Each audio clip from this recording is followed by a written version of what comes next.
MC tonight.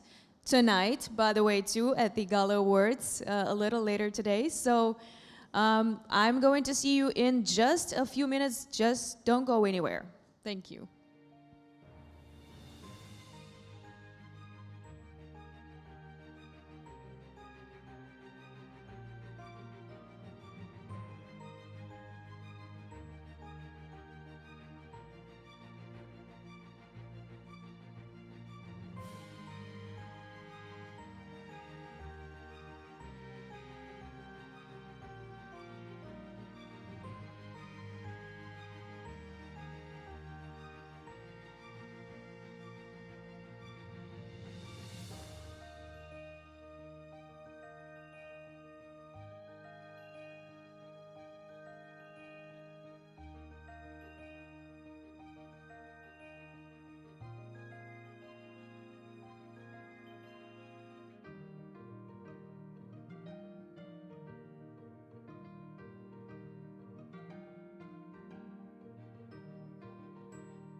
Okay, everyone, good morning one more time. Very happy to host you here today. We're going to have an amazing program today. So in this stage, we will cover key areas for success in MedTech industry, including navigating United States legal requirements and Malta's support for business innovation and initiatives to enhance quality of life for older citizens. And our panel sessions will also explore collaboration between investors and entrepreneurs, which unique advantages U.S. Gulf Coast presents, and the roles of family offices and investors in the health system in supporting startups ecosystem. So then, of course, our panels will be followed by a startup pitch competition, where we will have MedTech startups showcasing their innovations to a judging panel of 10 investors. And of course, last but not least, we will conclude our day with a very nice, grand awards MedTech gala ceremony. It will be here tonight on this stage. I will see you tonight on this stage again. So we're going to start this day with Martin Gomez, partner at Goodwin, who is going to tell us about how to navigate the US market and key legal considerations in partnering with United States law firms for success. Please make a big round of applause for Martin.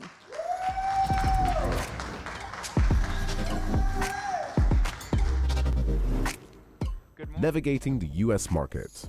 Key legal considerations and partnering with US law firms for success. Thank you. Thank you. Good morning, everyone. I know that the second day of the conference is always a little bit of a slow start, so appreciate the hardcore ones being here with me early. And I hope everybody enjoyed their networking dinners last night and you being here early with me today.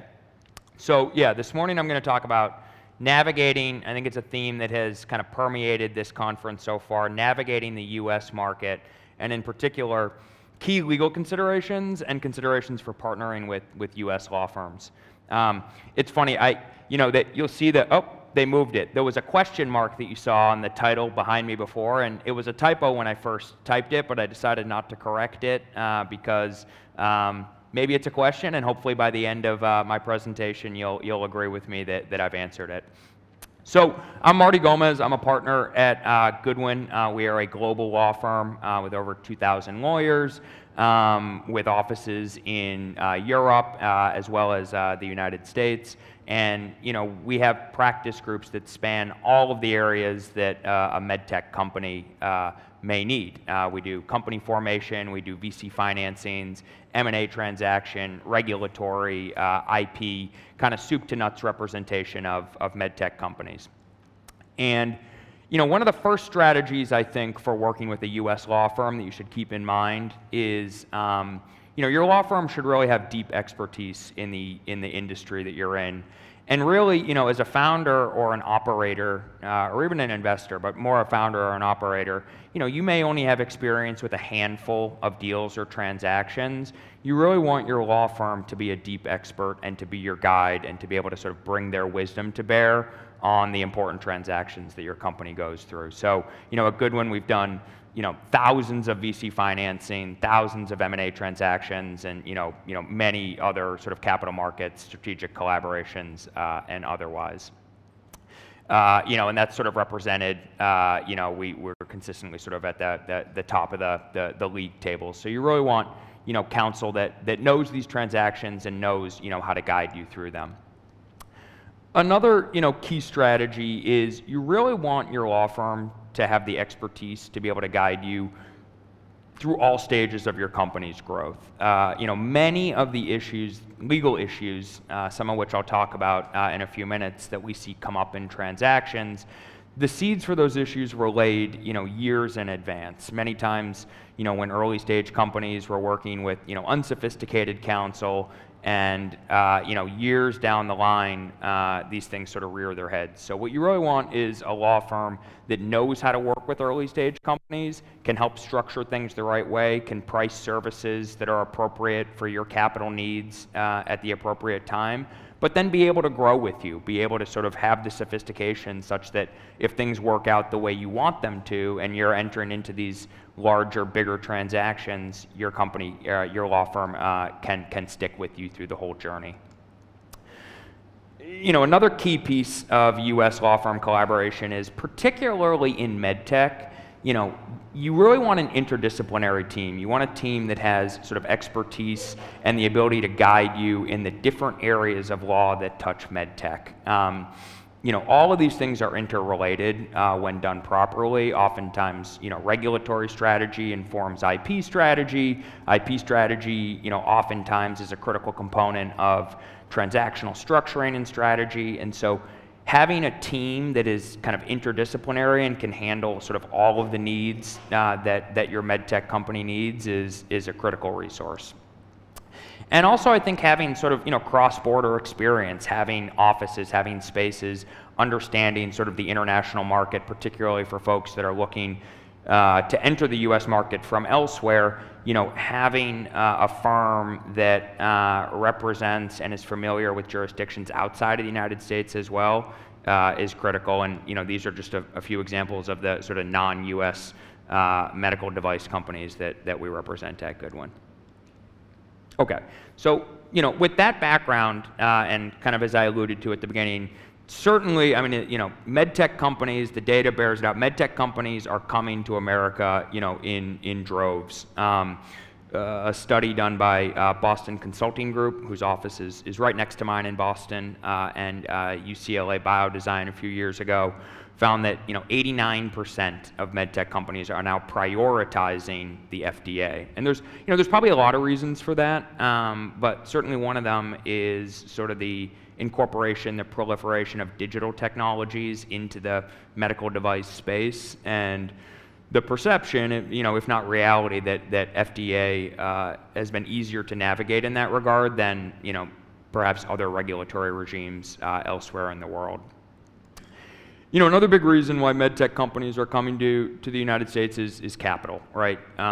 Again, this data is a couple years old at this point, but you know, you can see on sort of the bottom line of this slide here, significantly more dollars are invested from U.S. investors into MedTech companies than in Europe, even though sort of the, you know, the employment base and you know, other sort of market size metrics are roughly similar.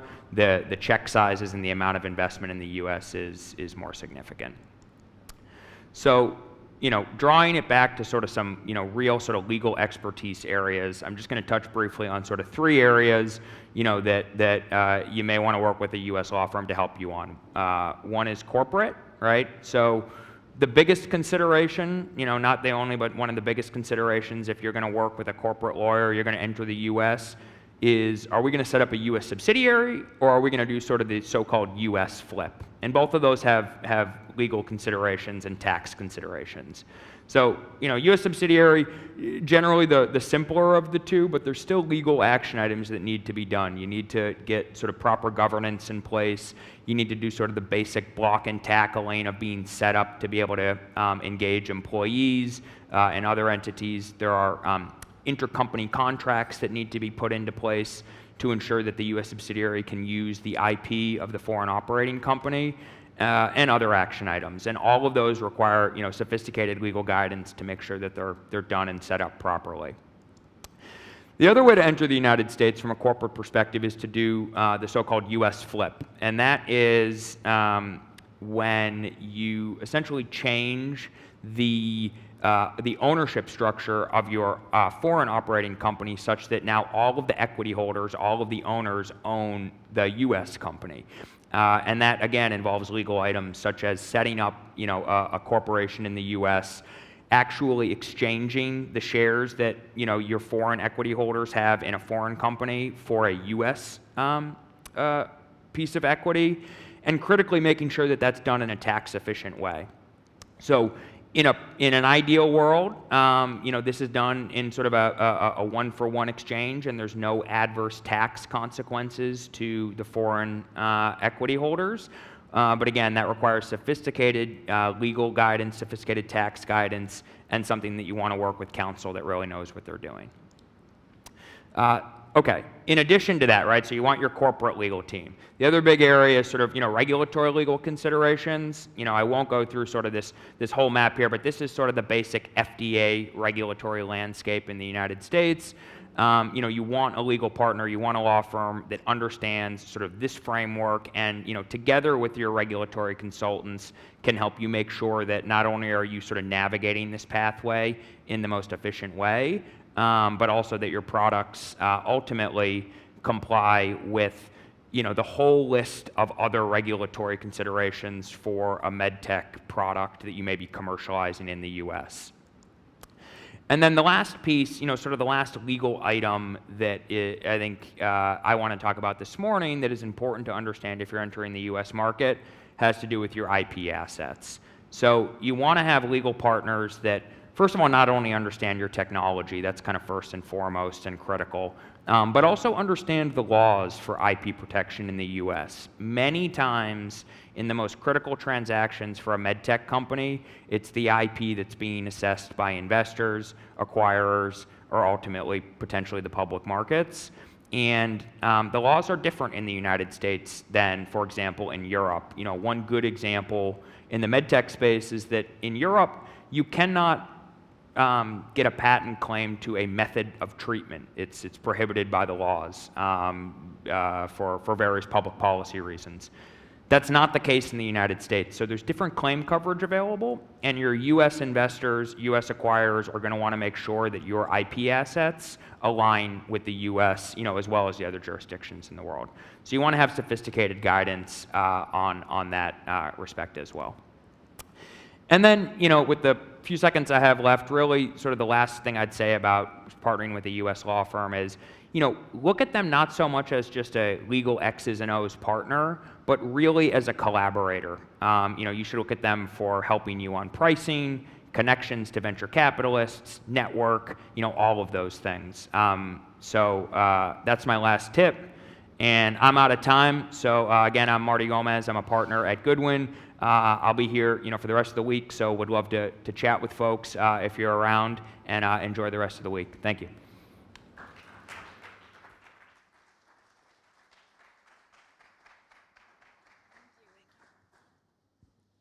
Thank you, Martin. Thank you so much. Wow, what a start of the day. Thank you. And now, with great pleasure, it's my honor and privilege to invite to the stage Chief Executive Officer of Malta Enterprise, Mr. George Gregory.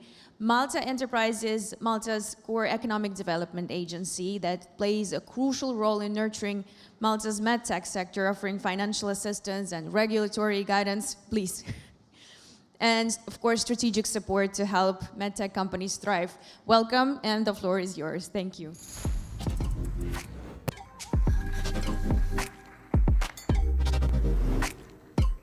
Keynote by Mr. George Gregory.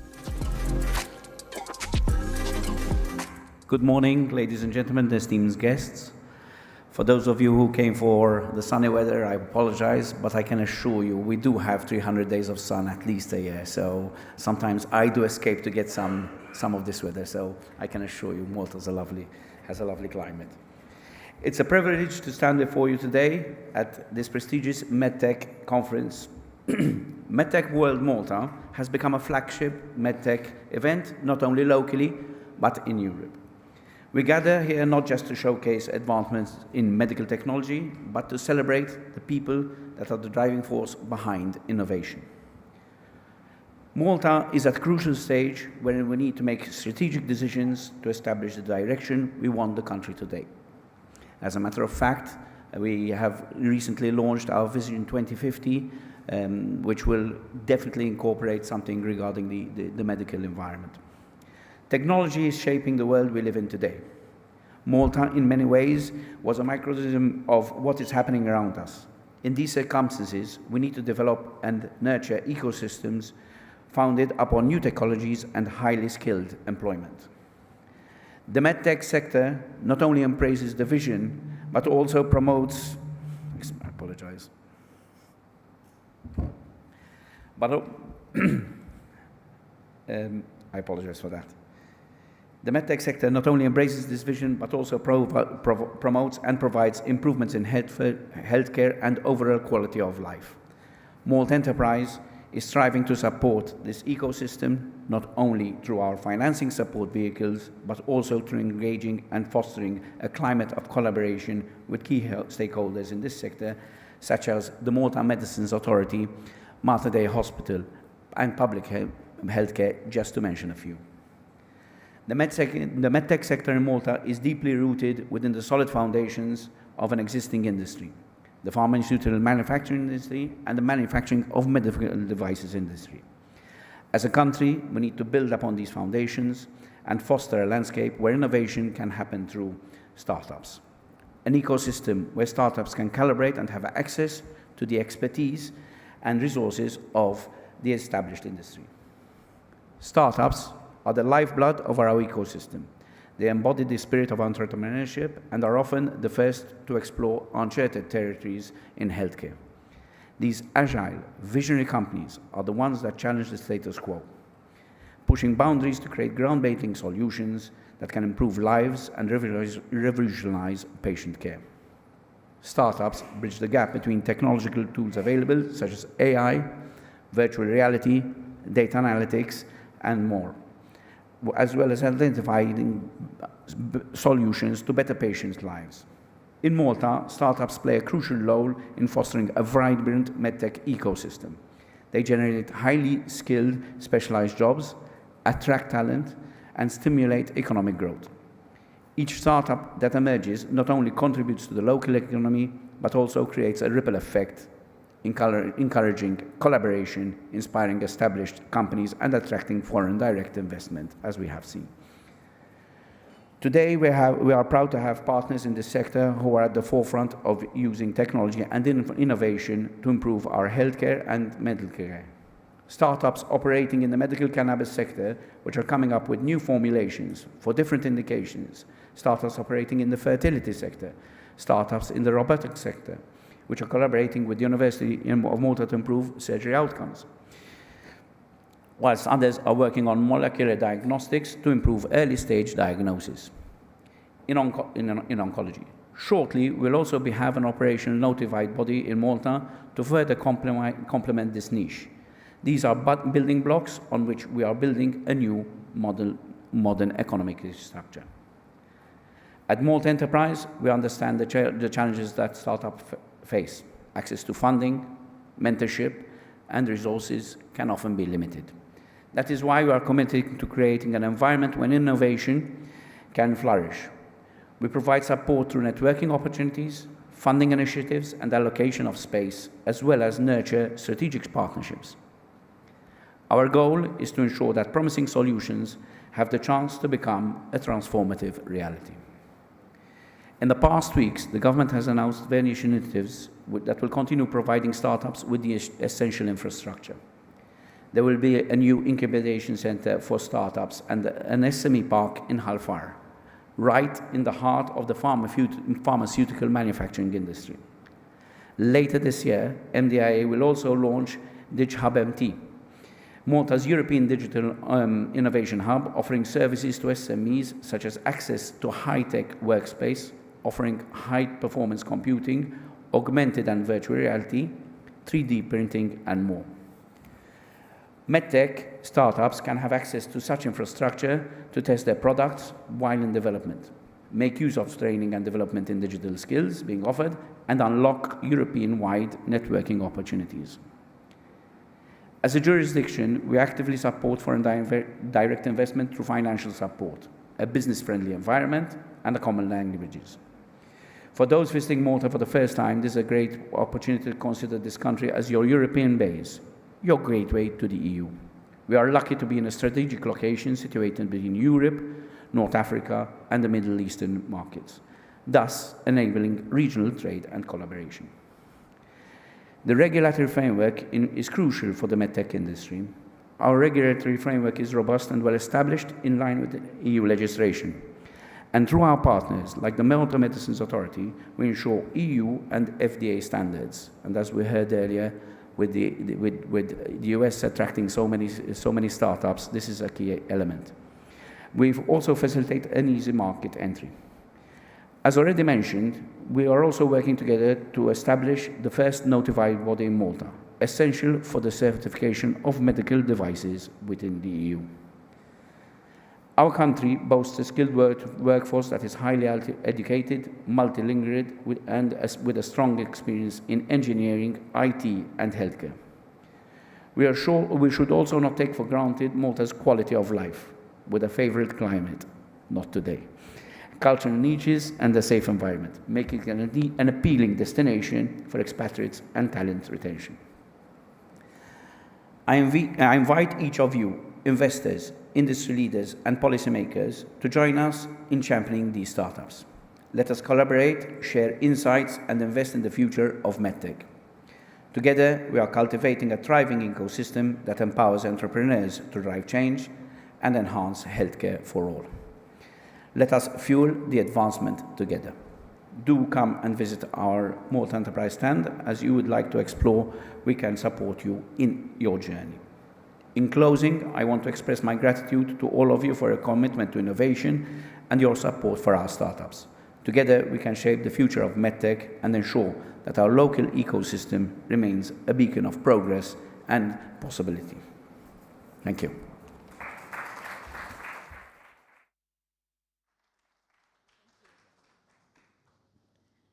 Thanks, everyone. Chief Executive Officer of Malta Enterprise, Mr. George Gregory. Thank you, everyone. So how we can see from the speeches and presentations and the whole attitude from Malta's top institutions and regulators, Malta's healthcare system approach is very human-centric, very patient-centric, and Malta is fully committed to also enhancing the quality of life for citizens by promoting very active, very healthy and independent living. And it's my great pleasure to invite to this stage our next speaker, Honorable Dr. Malcolm Paul Adjus Galea, Parliamentary Secretary for Active Aging of Government of Malta. Please make a big round of applause.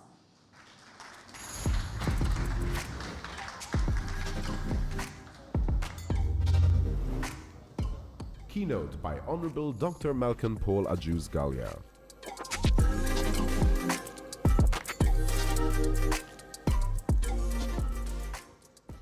Good morning, and thank you. First of all, we're speaking about the elderly. Most people do not relate the elderly with advanced technology. Well, we might be partially right. But in particular, when it comes to management, and I'm not saying treatment, but management of the elderly, technology comes in, and it's actually the future. First of all, what's our aim? What's our vision? Because it's futile if we speak about technology and it doesn't tally with our vision. Our vision is to have more elderlies residing in elderly homes, being institutionalized. No, definitely not. If we become elderly ourselves, where would we like to be? I'd like to stay within my own community, having all the necessary help, so that if I do have a lot of difficulties, at least I will make my life still independent. That's what I would like to have, independence. Not only mental independence, but physical independence. So I would like to stay within my own environment. And that's our vision, to keep our elderly within the community. What are we looking at? What are we doing, and what are we looking at? One of the most important and key things that we've got in Malta is the telecare, which is basically telephone system where it is just a push of a button, and when you push the button in an emergency, someone will speak to you and basically will tell you what's wrong, and you can speak directly and you seek help. Besides, we've got also Telecare on the Move, which is a fob. It's meant for demented persons as well, who are still within the early periods of dementia. And it has also got a geo-location within it. So basically, you'll know when the person is wandering off, well, the safe environment. And they're both, at the moment, they're both being used. And they're both being offered for free as well to the very elderlies, at the moment over 80s. But they're also available to other people, their elderlies over 60s, at a very, very small fee. We look forward. At the moment, the government is investing heavily in providing carers to the elderlies in their homes. But till now, it does work. Mostly because we have a good resource of carers, foreign people who are coming over to Malta to work as carers. But obviously, that resource is not limited, is not unlimited. Besides, even the buildings themselves, most people now, when they grow up, they're decreasing their households. What does it have to do with this? Having a small household and having a completely different person, a stranger living with you, it's quite a big infringement on your privacy. And that's quite a bit of a headache as well, because yes, you're pushing the elderly person to remain independent, you're keeping them independent within their own communities, but yet you're not keeping them independent within their own homes. So where's the independence within this particular thing? So there's the challenge. And that's where technology comes in. We did look around, and there's this Dutch model where they're using smart homes. The use of AI to monitor the homes and monitor the elderly themselves, staying within the homes, no need for any personnel, and basically you'll be monitoring them real time. That's one of the things which we're at the moment working on in conjunction with the University of Malta, and we're going to keep on pushing in order to get these systems going. Besides, we do have our own elderly homes. Particularly, I'm going to speak about St. Vincent de Paul long-term residence. I don't like really to mention it as a long-term residence, because at the moment we're going to transform it into a complex. Why? There's the long-term care, but we're using other forms and modalities of care, particularly intermediate care as well, which is coming up. And intermediate care is the step in between acute care, which is the hospital, and the primary care, which is in the community. It's somewhere in between. So the elderly people who are suffering from particular diseases, which they do not need an acute hospital setting, but they need more advanced care, and we can admit them directly to SVP, treat them, have a long-term plan, and then they'll be discharged back in the community. And in order we're doing this because what's the problem mostly with the elderly care? Elderly care is not really about the acute care itself. One of the biggest issues that we meet is that when you have the elderly person and he goes to hospital, he tends to come out with either a pressure sore, unfortunately, incontinent, and using a stick, which to us, although he's cured, is definitely not well managed at all. So what we're doing is, at SVP, we're using a patient-centered approach, an elderly-centered approach. And that's, again, where technology comes in. Particularly, we're investing heavily in our occupational therapy department. At the moment, we've got a particular pressure mattress, yes, where the elderly sits on this mattress and will just be noticing at that point in time, real time, the pressures that he's exerting, so that we'll be able to know his likelihood for pressure sores, which are a very, very big problem in the elderly care, particularly in patients who do suffer from diabetes, which in Malta we've got a very, very high incidence. Secondly, we're also investing heavily in, how do you say, gadgets? Yes, I was just speaking to Dr. Dillon. And at the OT department within SVP, we're having these occupational therapists who, out of their own initiative, they're actually even trying to help. For example, they're using these gloves, and they're devising new gloves. They're doing it themselves. When you see it, you'll be amazed. Themselves. Using pressure sensors, so that they'll be knowing that when someone is doing some sort of movement, they'll be measuring that movement itself. And they'll know how the patient is improving. Besides, we're also exploring the facts about geotagging, not just simply for geofencing, but monitoring the parameters, blood pressure, the blood sugar, and most importantly, even the medications. Why? In the administration of medication, there's a very big room for human error, which can be catastrophic. So trying to eliminate the human part in the administration of medications is key. It's key to the safety of our management.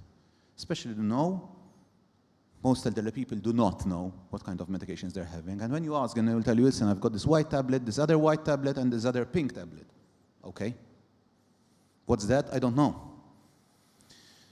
So basically, when you have them logged in within your own wristbands, that would eliminate the human error.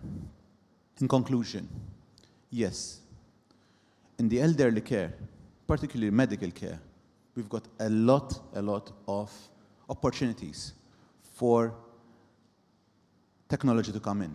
I didn't go into the preventive measures, preventive medicine, which is really, really important, but I don't have the time. So, yes, I would like that you as investors, yes, even if you're going to do pilot studies, we are more than happy to host. We've got a nice population, a nice cohort of people living in the community, people living in our own elderly homes, and which we can help. Yes, we can help humanity in itself, but also help our beloved elderly, which I firmly believe that is, at the end of the day, what the purpose of technology is and MedTech is, to help all of mankind, particularly the patients who are at the moment in their most vulnerable state. Thank you.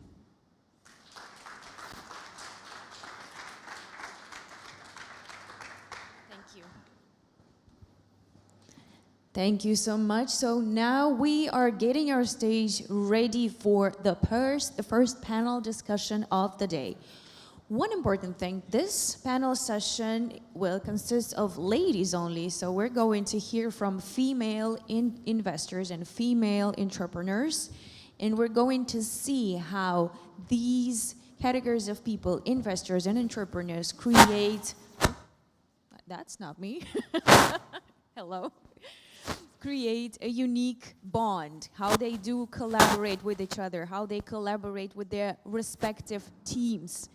Now, we're going to be putting a lot of chairs on that stage, and I would like to invite our amazing speakers to join us on this stage. Mary McGovern, CEO of MedTech Healthcare. Julie Racklin, founder and president of L'Alliance, and Brent Hale. Soo-Young Park, general partner of 1004 Venture Partners. Swarna Balasubramanian, I am really sorry if I mispronounced your name, but I hope I did a good job. Founder and CEO of Nolios Technologies. Margaret Calmetta, CEO of Rapid Nexus. Sabine Boyce, former CEO of Ocultech. Sanchita Pasi, investor of EQT Life Sciences, and the moderator for this amazing session, Mrigasha Patel, director and MedTech investment banking at Alantra. Dear ladies, please make your way to the stage, take your seats, grab your mics, make yourself comfortable, and we're very much looking forward to this amazing panel discussion. Yes, please, another round of applause. How we do it. Investors and entrepreneurs together.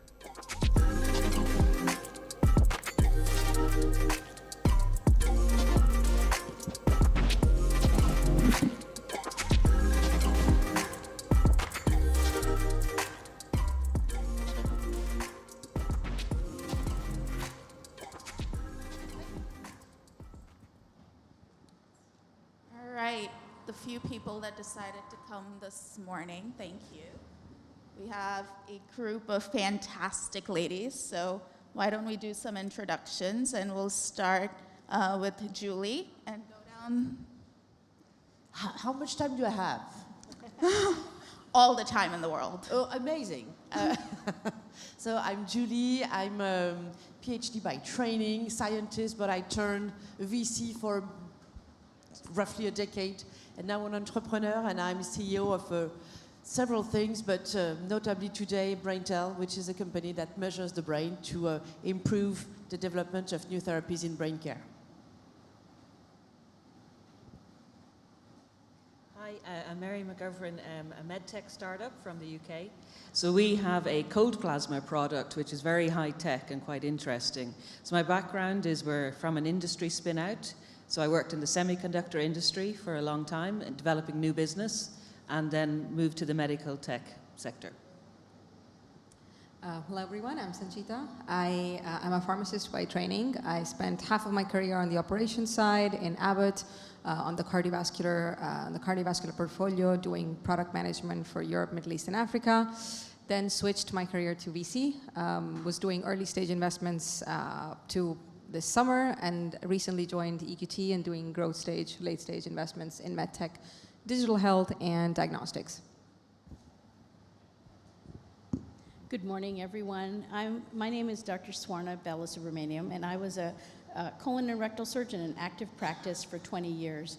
And along the way, I saw an unmet clinical need and a solution for it, developed a product, stopped practice 5 years ago, and now am running a MedTech, early stage MedTech firm. So I'll tell you more later. Good morning. My name is Dr. Margaret Calmetta. I founded Rapid Nexus Nanotech Wound Solutions for a very simple reason. I met an individual who lost all of his limbs to amputations.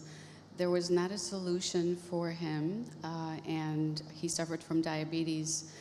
A week later, he passed away.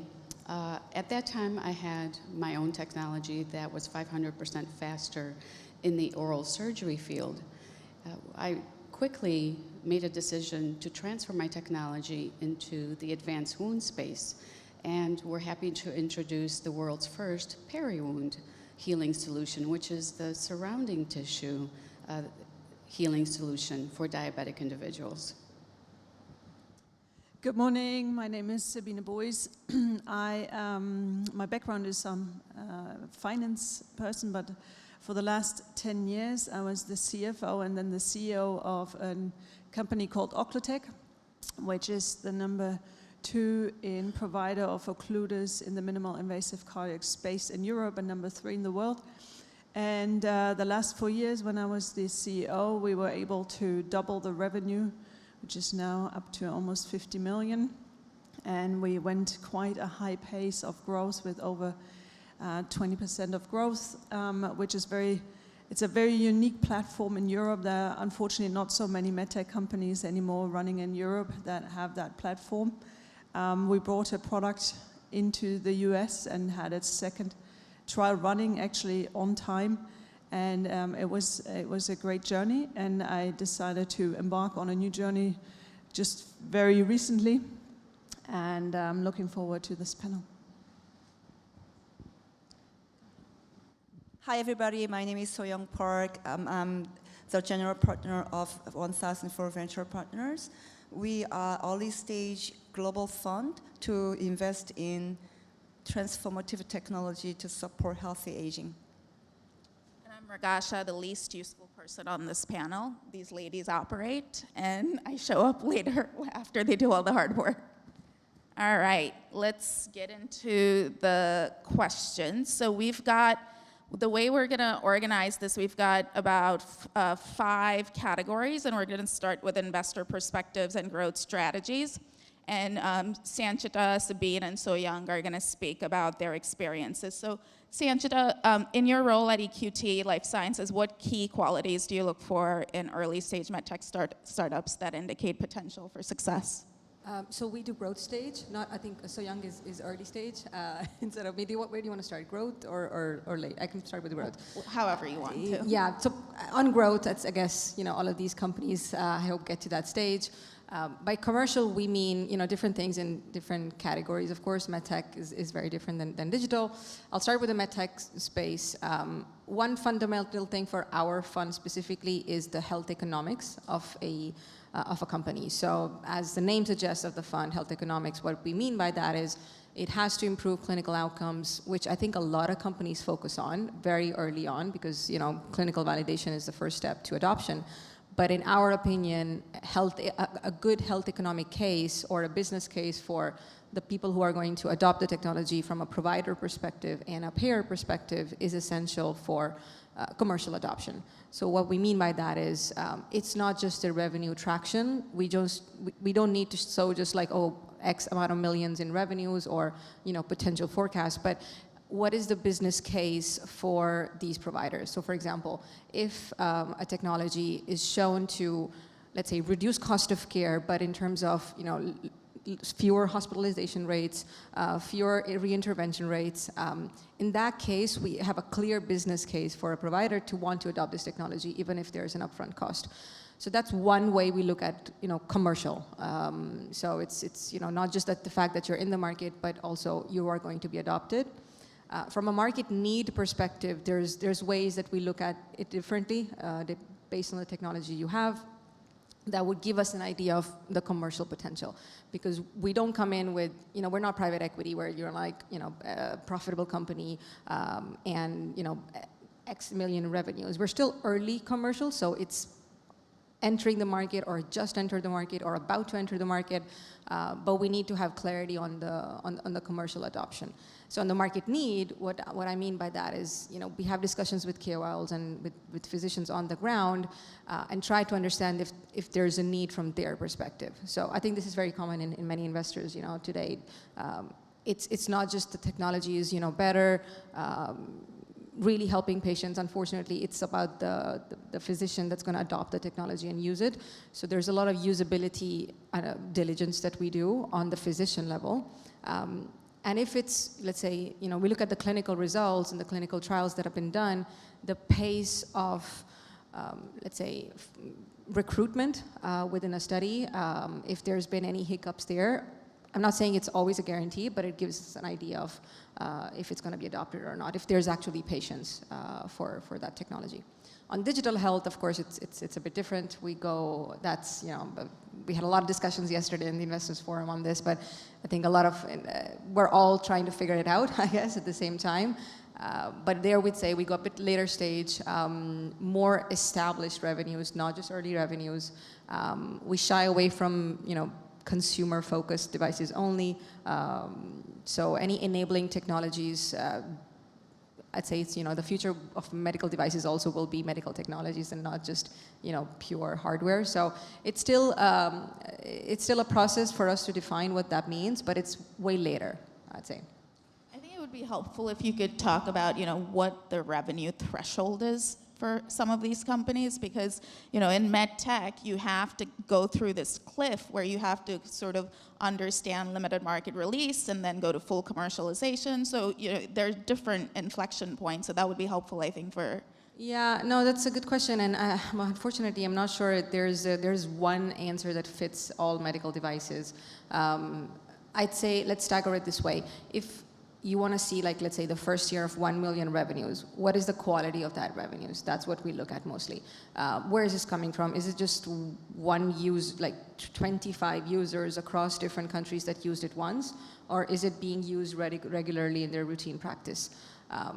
That's maybe a good way for us to see the quality of the revenues. On digital health, it's at least 3 to 5 million in revenues. So not just the fairly, and recurring revenues. So the business model in that case is also something we look at beyond the quality of revenues. Great, thank you. Sabine, the woman who doesn't talk about how she built Occlutech very often, but as someone who led growth of an early stage company, dare I say a very difficult one in a difficult market, to FDA approval and recently in the United States as well. How did you demonstrate these qualities to investors? Yeah, so I think the number one thing to keep in mind is that in the end it comes down to one thing, and that is to deliver upon what you tell people what you're going to do. And I think there's also a lot of honesty and being candid about things in this, right? Because as we all know, it takes longer and it costs more. And I think the better you explain that to people and the more open you are with the journey and what obstacles can be in the way and how you're going to approach them, the easier it is to build that relationship than to go also through times which may be more difficult or where you then face that obstacle. And when I joined Occlutech in 2014 as the CFO, it was obviously a completely different company than it is today. We were 80 people, and we had a single mid-digit revenue.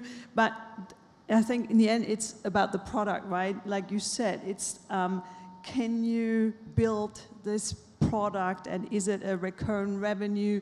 Does it have the features to become a global standard-setting product? And I think that's what the company inherently had, and that's what we built upon, and then built upon the shareholders and the investors, and it's a lot of stakeholder management. I think every CEO here knows how much stakeholder management running a company actually means, and it's the shareholders, it's the employees to take on with you on the journey, to set a vision, to break it down into short, mid, long-term goals, to align that with, of course, the board, to bring the investors on board, to have the analysts and banks understanding your business model.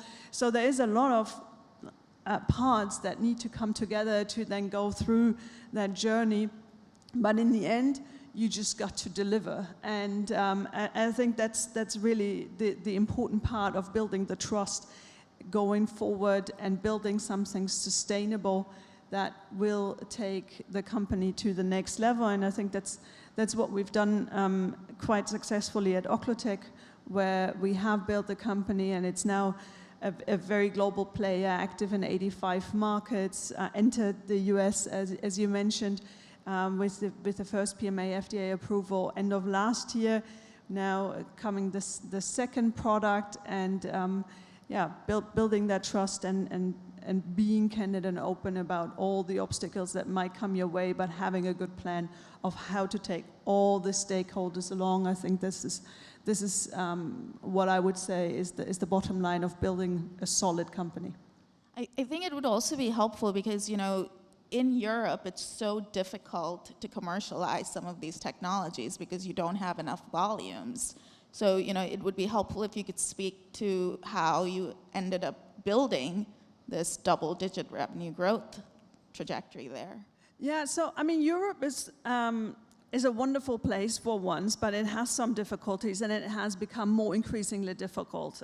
More increasingly difficult from a regulatory perspective, which then also comes in with a clinical perspective, which is the most expensive part, obviously, in a company journey. But also the investor part has become more difficult because, unfortunately, and we saw that in the first presentation today, the money is not in Europe, and it's not spent in Europe. EQT, luckily, is a good example of having some funds in Europe. But I used to say everything is just a digit more in the US. You just get a digit more for everything you do. And also then in the exit, which is a bit unfortunate, but that's what it is. That said, I think, you know, Europe also has the opportunity to build something very unique because we have a great space. We actually have the same population in EU5 than the US has. So it's not that. Of course, reimbursement and less, but then you need to go global too, and you have to build that. And I think that's been one of the key strengths. And frankly, this also was a great achievement of the CEO.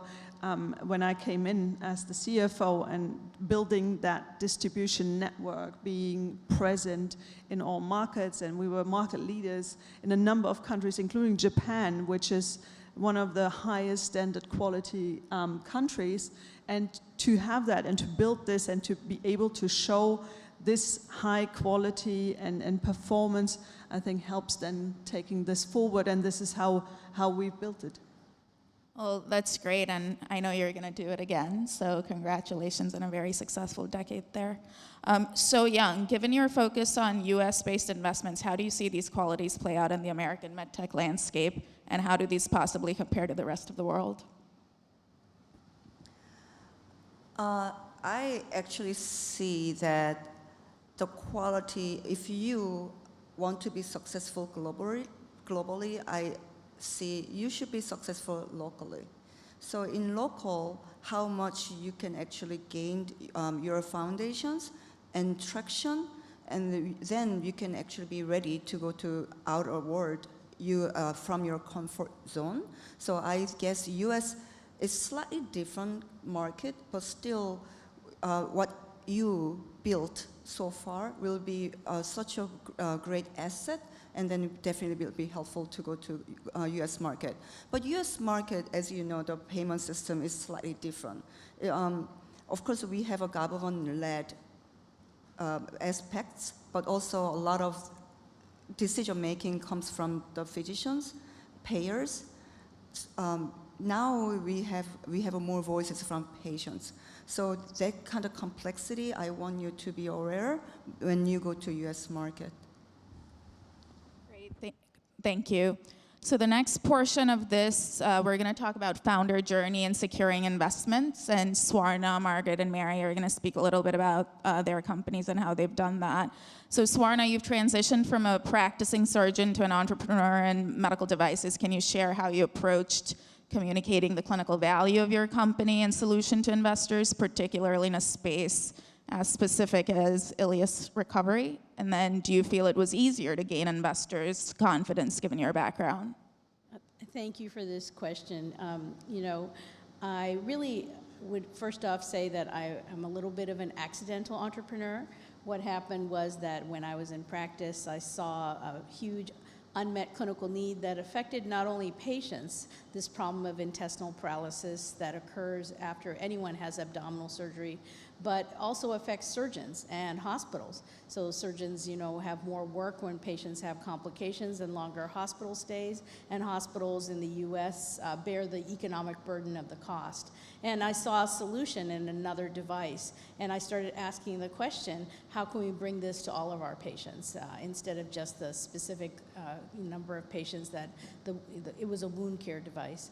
And so, you know, I think being the end user and a clinician who has the vision from the end, beginning from the end to develop something, does have certain value with investors. I think they have more confidence that this is going to be, you know, usable and acceptable in the marketplace. I think it comes with some downsides too. You know, I'm not your typical product-based entrepreneur with an engineering background or a business background, and I've had to learn all of those things. And I think that's where there's some doubt. Can you really do this? So they want to keep seeing that you can produce. And I think, you know, I think every founder has strengths and weaknesses. And, you know, I come from the other side. So I think my strengths will come through when we go into the clinical stage and the commercial stage. And, you know, something Sanchita said earlier was that, you know, the health economics really matter. Well, I'm so aware of this, having, you know, practiced for many years and sat on so many hospital committees, that we already have a health economics model built out. So then when we get the clinical data, we'll be plopping that right in there and be ready to show someone.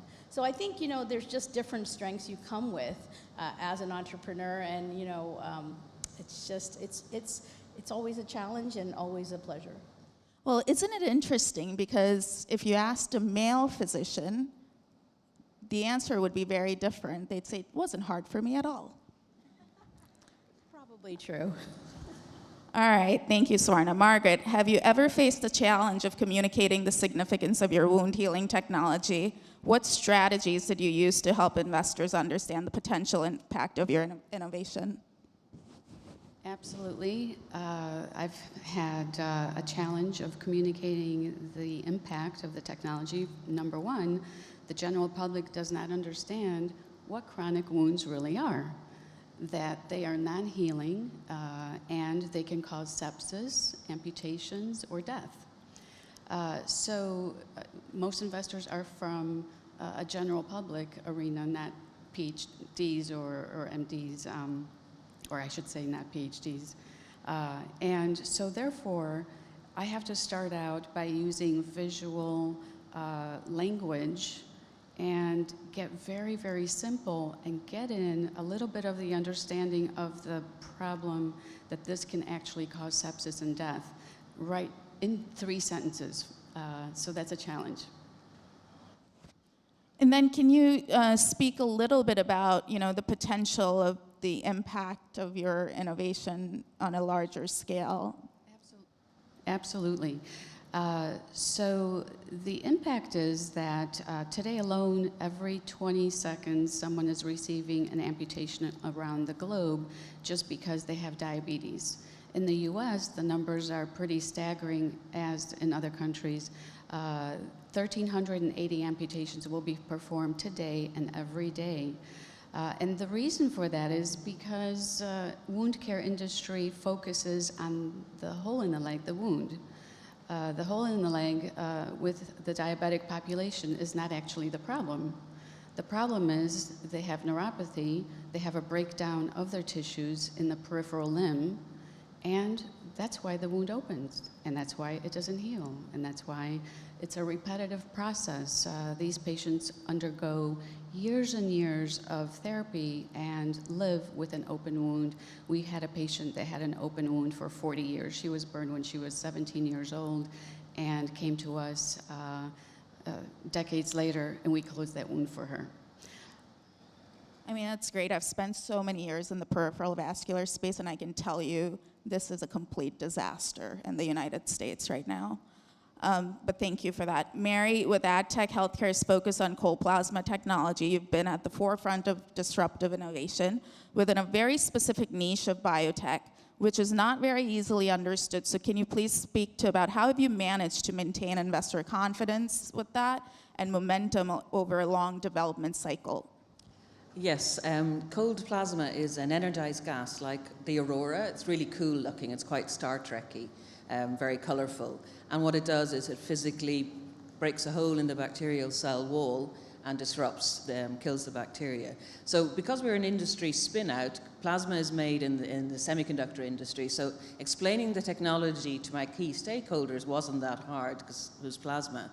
But what has been really difficult is, because it was my first MedTech, so explaining how the journey, so first of all, there's no predicate, there's no insurance code, it is really disruptive innovation. Usually you treat bacteria with antibiotics, you don't zap them. So that's been the hardest with my industrial partner to say, okay, first of all, we got approval, then, oh, there's no insurance code, what are we going to do? So all of this takes a lot of time. So now I have been fundraising with investors for the last year, and the technology, yeah, that's not the hardest part. It is the fact of how is this going to be adopted? And that's really, I didn't know all the journey, and that's as a first-time MedTech startup. What has been your biggest challenge in terms of raising capital, and what are some successes that you can share with other founders? Yeah, we're not quite there yet. We're on our journey. Probably the biggest challenge is explaining the technology takes a bit of effort. You can use cool videos and it's quite interesting. So the clinical evidence has been key and I focused on that. So we have 80 peer-reviewed publications because we show it works, and I'm passionate about AMR. Antimicrobial resistance is a big problem. The superbugs, they need to be killed. Infection is the second leading cause of death for cancer patients. It shouldn't be. The infection should be managed. chemotherapy is what is required. So that has been, the challenge is getting the clinical evidence and getting the message and creating the awareness about AMR and the superbugs, because I don't think it's quite in everybody's mind yet, even though COVID should have taught us lessons when there was no vaccine, like, we were worried. I'm actually really curious. What are some of the questions you guys get very often at the various stages in your company life cycle? Because, on my end, I'm constantly getting questions like, let me see more data, let me see an RCT, let me see another 50,000, patients, and perhaps we'll do this. But, at some point, data, enough is enough, right? And in the United States, we've made a hodgepodge out of this because a tiny statistical significance is suddenly now worth $1 billion. And there's a limit, right? So what are some of those questions that you keep getting about seeing more data in these new spaces? I don't really get to see more data for clinical, but what is always asked is, how are you going to do this business model? Because it is disruptive innovation, and with no insurance code, they really need to see that. So that's what we work on a lot. What about some of the other questions? Sabine, your space is so driven by data.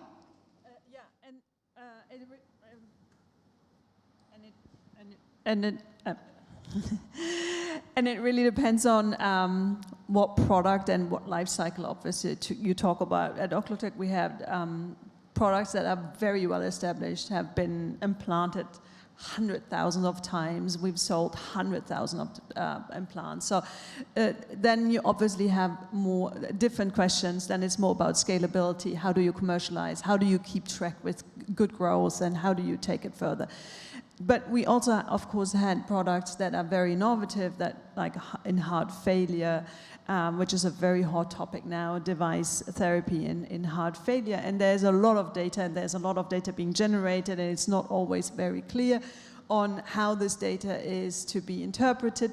And bottom line, I think it really comes down to finding the right investor for this, because of course you can ask for more data, but then it also depends on, and you need to have a base of data, obviously, but in the end it's also about, how do I treat these patients, and what is the commercial model behind this, and is this ever going to fly? And in that regard, I really have to agree with you. If you can't make it in your own home market, maybe think twice about taking it outside.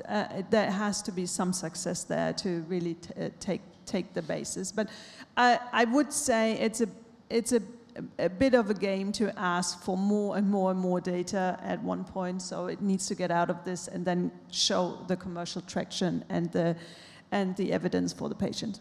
Data at a certain level, right? I think in MedTech specifically, it's what sales reps use to leverage. And we have gotten beyond the point of extensive data in the United States. I think we have to do something about this, but that's for a different panel. All right, talking about balancing investor expectations and scaling, Julie, the next question is for you when I get my script correct here. Julie is the founder of BrainTel, and with your extensive experience in life sciences, how do you navigate balancing between meeting immediate investor expectations and pursuing long-term innovation in brain care? As good as possible, number one. Well, trying to at least. And maybe just to also elaborate on what was being discussed just a few minutes ago, I think that part of our job as MedTech CEOs is to find the right balance between the heart and the brain of our investors, already onboarded or soon to be onboarded, because I truly believe that investors are the key stakeholders we need to embark in the journey, and we need to make them part of the story, meaning they will do the deal because they want to. Not because it has data, not because it has clinical evidence, but because they just want to be part of the story. So that's number one, I think, is how to make sure that we can attract them in a very positive way, of course, to join the journey, number one. And then we need to give them confidence of the capacity to execute and to deliver altogether. This is a very challenging situation, and plural, of course. And we need to have them on board, understand, challenge, support in every way what is going on. And I think that for me, navigating between the cash constraint and the high, sky is the limit perspective, we can, change the world, everything, is also teaming up with our actual investors and have them part of, our ambassadors too, because they are the most attractive, or I would say even compelling assets of the company directly, because when they are convinced, they will convince everyone around. It's just like our investigators, it's just like everyone within the company, but they are part of us, clearly. And so that's just, I think it's how to manage that as kind of, being, finding the right balance between being very transparent, executing, but also sharing passion and having them being part of the story. And then what would you say your inflection point was at the company when it came to? Very good. I don't know. I think at some point it's about getting things done. You were referring to data and clinical evidence. That's mandatory. That's the foundation. But how you get the investors say, okay, it's now I want to do it. It's about having the right discussion, I believe, and teaming up with the individual. I mean, it's a very personal level, I believe. It's how do you trust the person that you have in front of you to do the deal? And also by saying, we need to do it now.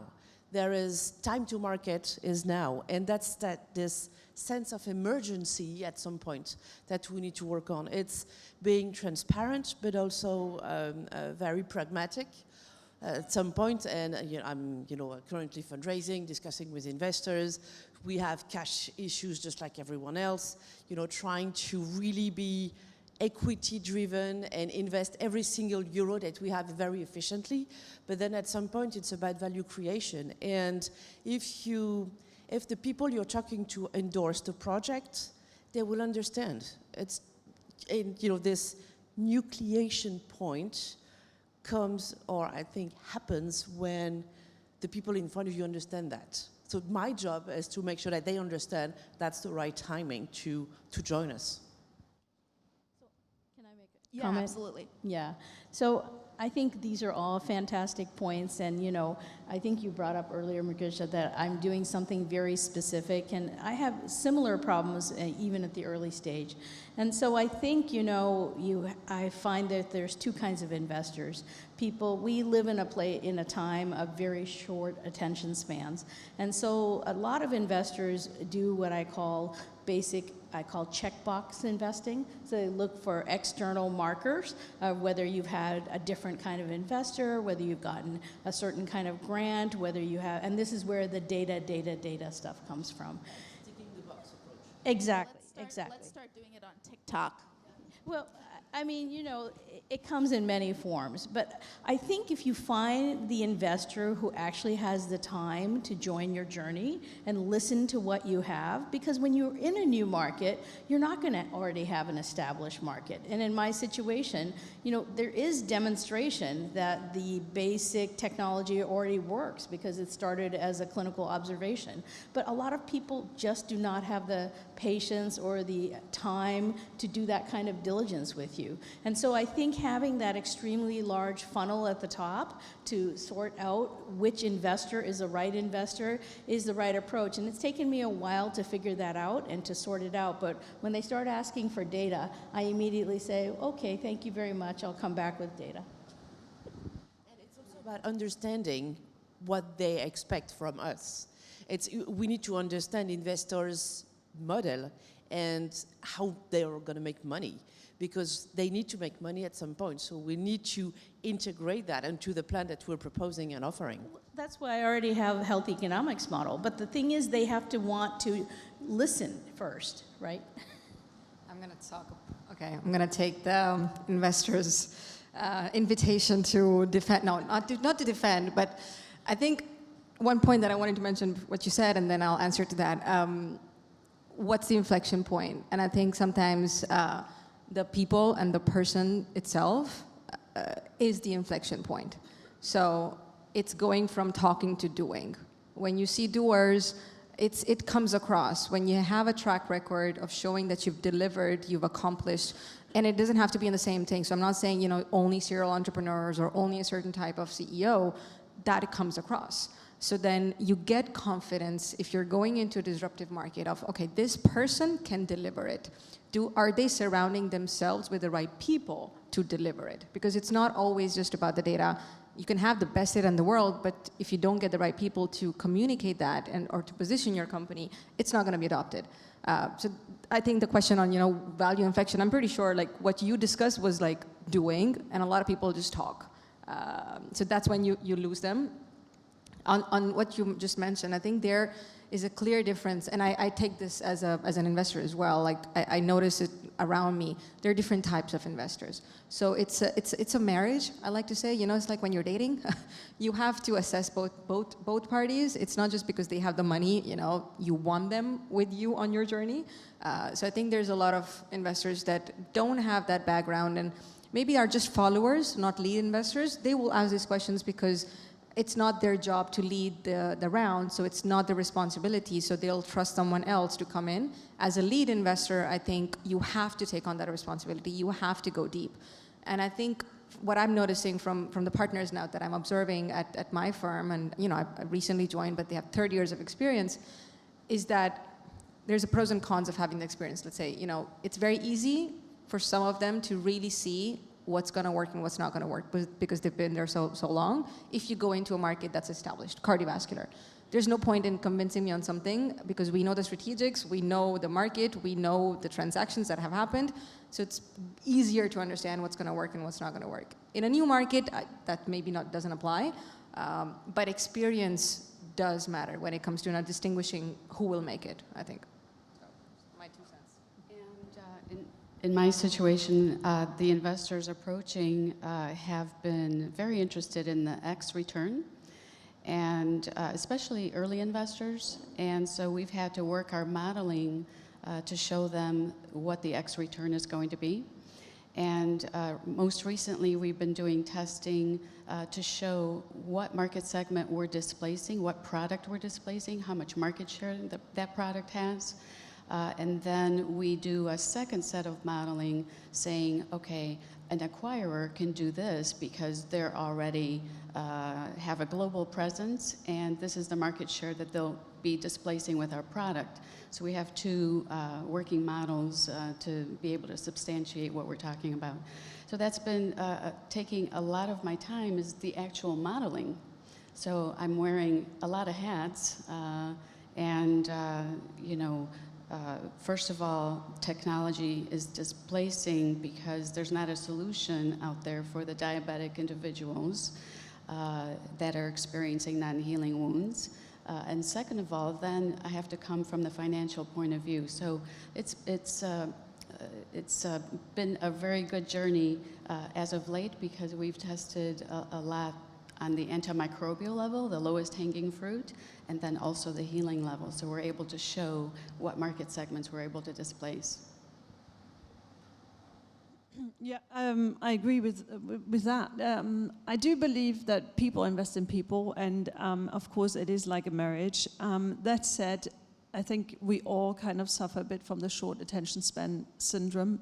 It's just our world, and I would say 90% of you sitting there have looked at your phone 10 times while, in a minute, and I would do the same if I would be sitting there. So that's just reality. That's just where we live. So I think the number one thing a CEO needs to be good at and needs to adapt at, and I've seen this fail many, many times, is to see what's the target audience and how can I capture them in less than 20 seconds with something that's important to them, and to read that out. And it is very different. I had people hardly knowing what a heart is and where it is, to being very, very detailed and clinically specific. And that's the hard part about being the CEO. You have to be very on the top, you have to go very far down in all areas, but I think that's just reality. That's what we have to face. We have to be very good in getting that attention in the first 20 seconds and then capturing it from there, and that's just the reality of our world. You know, I keep saying this all the time, but markets are not, everybody keeps asking about TAMs. TAMs don't just exist. You have to build the market. You have to enable a market, right? These $3 billion, $5 billion TAMs that I keep seeing, those were built, they never existed once upon a time. They were built by people that are on these panels. And so, you know, when we ask for that TAM data, we have to sort of take a step back and say, okay, for example, Field Medical, right, is coming out with VT, with a PFA catheter for ventricular tachycardia. That is a very small market. When I worked at Medtronic, that's like sudden cardiac arrest, 300,000 patients, right? I lost my breath convincing people why you needed to have a technology to expand the market. So at some point, I think, you know, and I'm curious to hear from you and So Young, where do you draw the line, right? Because these TAMs, like I said, weren't there in the past. No, I'm totally with you. I'm not saying I'm going to skip the market sizing slide, but it tells you how a CEO looks at it. For me, it's the number of patients, as you said. It's not, also because the market size depends on the value of, if there's something already in the market, how did you come up with that number? Or is it like, there's nothing on the market yet, I will develop that market. As you said, right? Like in the past, a lot of markets had to be developed. For me, it's really a bottom-up analysis rather than a top-down analysis I look at. And the way, when I ask a question to a CEO, how did you come up with that market, it tells me if they know their market. Have they been down there, you know, on the field and understand, today, these are the number of patients that are treated with this, it represents this value, these are the players in that market, or is it, these are the patients that need this, there's no one in the market, but we need X amount of years to develop the market. So I think you can go so granular in those questions. And for me, what I'm looking at is not, give me the size, give me the billions. It's really about showing that you're the best in class for that market. I don't need to know that if you're the only player and you're going to take the whole market, or you're coming into a competitive space, but you're the best in class. But I mean, I think it's a necessary exercise for every CEO to do, because if you don't, then it's a red flag. But then how you navigate the build-up of that. It's not just the big, I'm with you, I hate the TAMs. So thanks for that. And, you know, we're sort of running out of time, but I'll just ask So Young the question on that. With your extensive background, right, how do you view early stage investing, and then what trends do you see shaping the future of early stage MedTech? Yeah, we don't have a lot of time, so I'll make it very short. So for early stage, I really appreciate on the panelists here, all your viewpoint is very valid, and I really appreciate what you bring all kind of different investors' feedback to you, each of you. For the just little bit generalized, the early stage companies, we want to ensure that you actually know what kind of problem you want to really serve.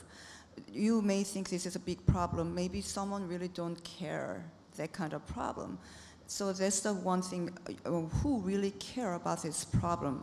What kind of value you can bring to the world?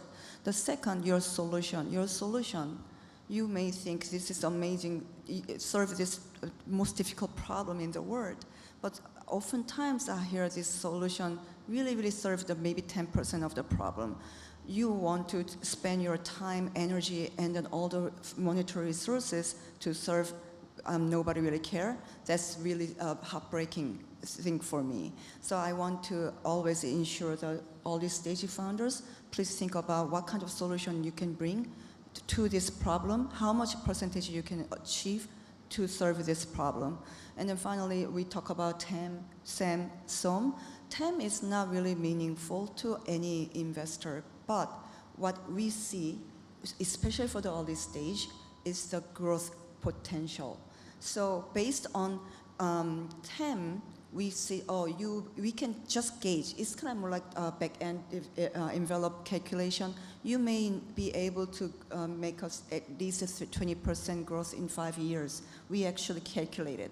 So even though you think this is not necessary, doesn't make any sense, please ensure that you know what kind of market you're talking about. Through that, we actually read about your business acumen. So this is exercise. I know a lot of you are scientists and engineers, so we actually purposely check your business acumen. So I highly encourage you to pay attention to this kind of aspect. Well, I think we've run over time, but any last closing thoughts from ladies on the panel? All right. Well, thank you very much. Thank you so much. Ladies, would you like to go for a little round of Q&A from the audience? Q&A? Yeah, we still have a little time left, like 5 minutes. Does anybody have any questions? Let's go for a little bit of a Q&A session. It was a very, very insightful discussion. Does anybody has any follow-up questions? Let's go. Don't be shy. Okay, let me ask you a question then. Since we have an amazing female representation, I know it's a bit of a broad question, but what do you perceive as a main challenge as a woman being in this industry on both sides, as an entrepreneur, as an investor? What do you see as the main challenge that we need to tackle within this community? I think I could speak first. The statistics show that 3% females get funded. And so the main challenge is to get the attention very quickly and what you're doing very quickly and have a level of seriousness that you've done this and you've done this before. You're going to sell a company again. So I think that that's been a very important challenge. Anyone else's take on this? I want to add to Margaret's statement here about 3% of women getting funding. The statistics also show that women-led startups actually do better in the long run in terms of making money for investors and exits because they don't take as many wild risks as male entrepreneurs. So all the more reason to think about funding a female entrepreneur. Yeah, I just want to add to the Sawana. There's a research recently, even the female-led venture capital outperform the traditional venture fund 40%. So we believe the female founders, female investors have capability and ability to be successful. But why we have only 20% female-led company got funded? I thought about it a lot. As an investor who supports female founders, this is really very sad to hear that. We need to think about what kind of impression we gave to the society and industry, why we are not receiving the proper appreciation and then proper credibility in this kind of industry. It doesn't mean because we don't have enough the expertise or experience. I guess it's more about the credibility. And venture basically is built white male men. It is the industry set up by these people. So they already have achieved a lot of success, and it's natural to judge or measure everything on their standpoint. So as always, we always fight for it, and we always ensure that we are eligible. And I see a lot of female executives in the Fortune 200 companies now. And we, as you see, we see a lot of female managing directors and fund partners in the investor. We are changing. We are actually changing the industry. We just need to ensure that we can lead, we can help other next generation female to be successful. Well, I frankly think this question shouldn't exist, to be honest. I have been working with all men management teams, and that has never been an issue. I work with brilliant women, and that is wonderful, and I enjoy that a lot. So I think we kind of also just have to acknowledge that, you know, we all need to work on this, fine, but I think we shouldn't make it such a topic.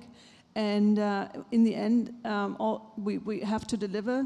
Men have to deliver, women have to deliver, and I think we are on a very good way, as we can say, and I think we should talk more about what we deliver than about being a woman or a man.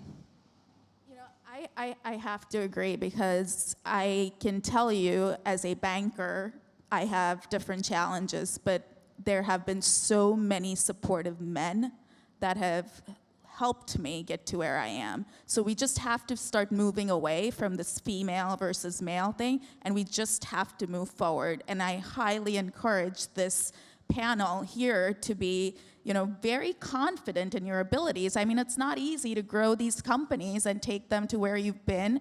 And I think investors are going to pick up on this. We are making roadways in so many ways. I mean, Erica Rogers took Silk Road public. That never happened in MedTech many, many years ago. So things are happening, and we just have to move away from this dichotomy and this line and this, you know, soft line in the sand that they can do it, why can't we? It's still very interesting how everyone's answer started with data. That just made me reflect for a minute. Like, the answer would have been very different if you asked the men the question. But I'm with you. I think this is the great time to be a woman. I'm not saying the challenges are not there, because it's, you know, the challenges are still there, and it's very subtle. You can see it every day. But I think we're all moving past it. Men are moving past their challenges as well. They're still there, but it's a great time to be a woman. Thank you. Yes, well, I'm a managing director myself in a tech industry. You know, I run events for fintech, crypto, AI, and blockchain. And this has been quite a journey.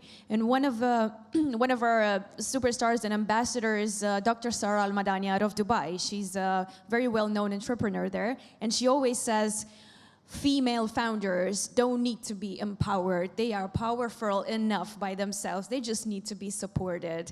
So thank you so much. Thank you so much for your words. Thank you for sharing your expertise and experience. And here's to supporting each other. Thank you. Let's give our ladies a round of applause. Thank you.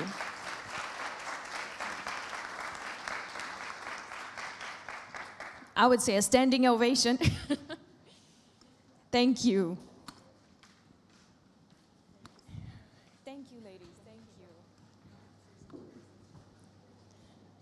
Okay, we're ready for our next session.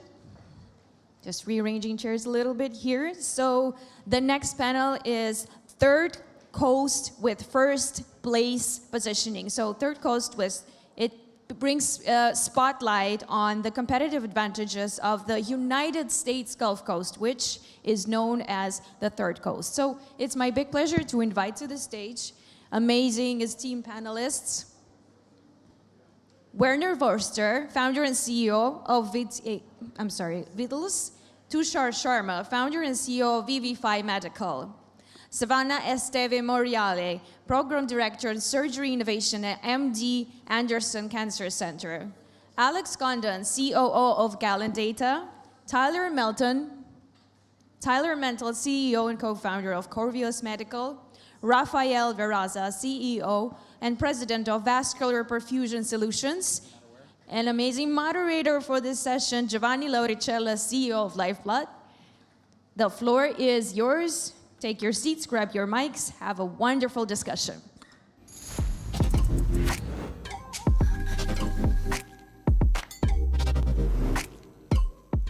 Third Coast with First Place Positioning.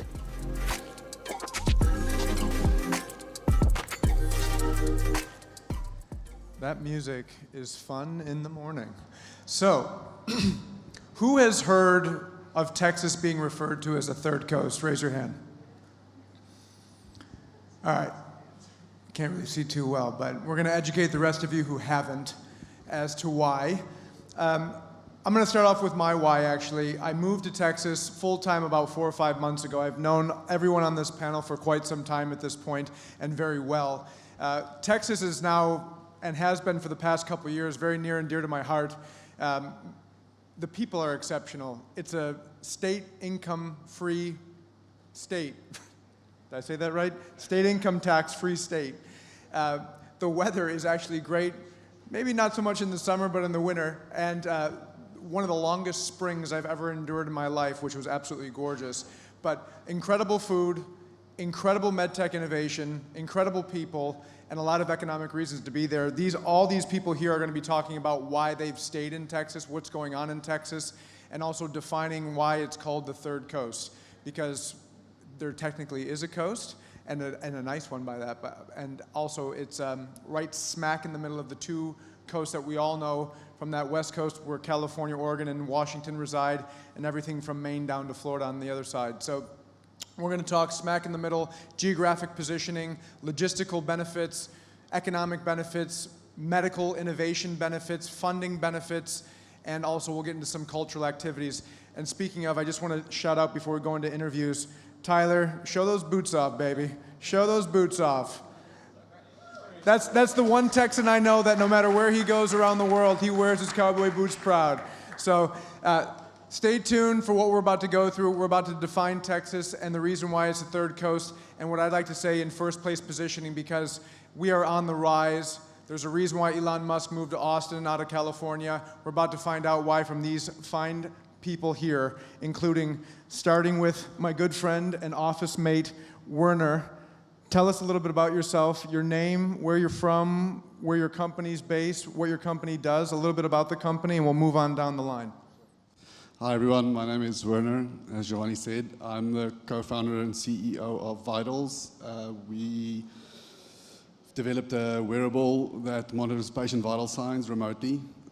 Currently, our focus is hospital at home, so remote monitoring of patients, feeding the data back to the hospital. I'm originally from South Africa, moved to Houston in 2018 for the company, and have been there ever since. Oh, and before we move further down the line, this is a story I've been waiting to tell, because I am so lucky to be sitting next to this gentleman right now. And he's actually pretty lucky to be sitting in Malta right now. So originally from South Africa, found out possibly a little bit too late that he needed a visa to come over to Malta here. And the power of having a nation island of 500,000-ish people here, and a very, very good friend, Dylan Attard, who can snap some fingers and help out a little bit on the visa side, enabled this guy to actually make it here. So give a round of applause for Werner being with us here today. This is a lot of the logistics behind the scene. We could probably spend an hour talking about this story, and we've had a lot of laughs about it, but we're very blessed to have him here. So thank you very much, Werner, for being here.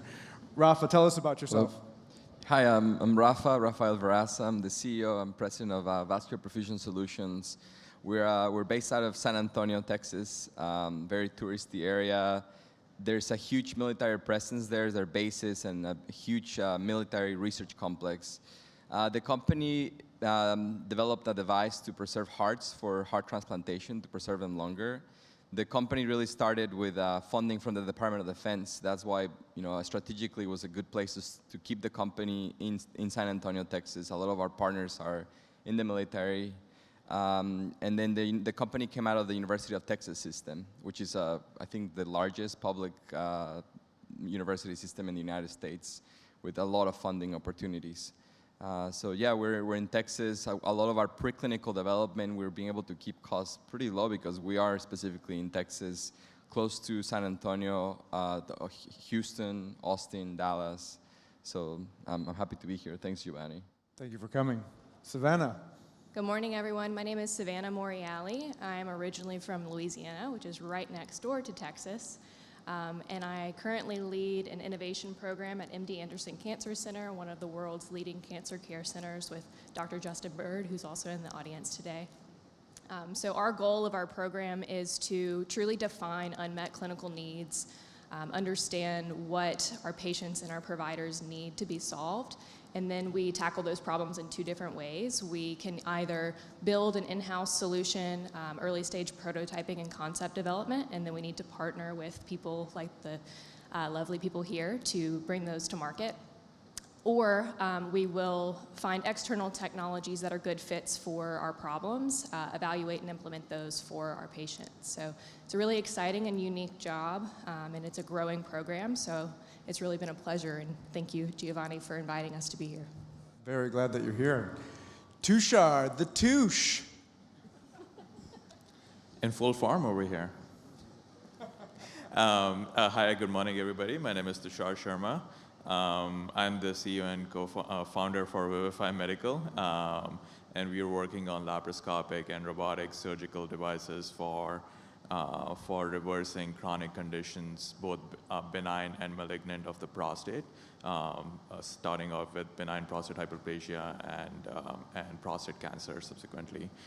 And I got into this while I was working in Houston at Johnson & Johnson Center for Device Innovation, which we can get into a little bit later.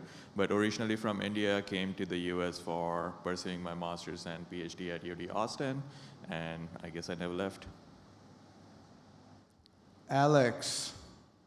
Hi, everyone. Good morning. I'm Alex Condon, COO. Hold on.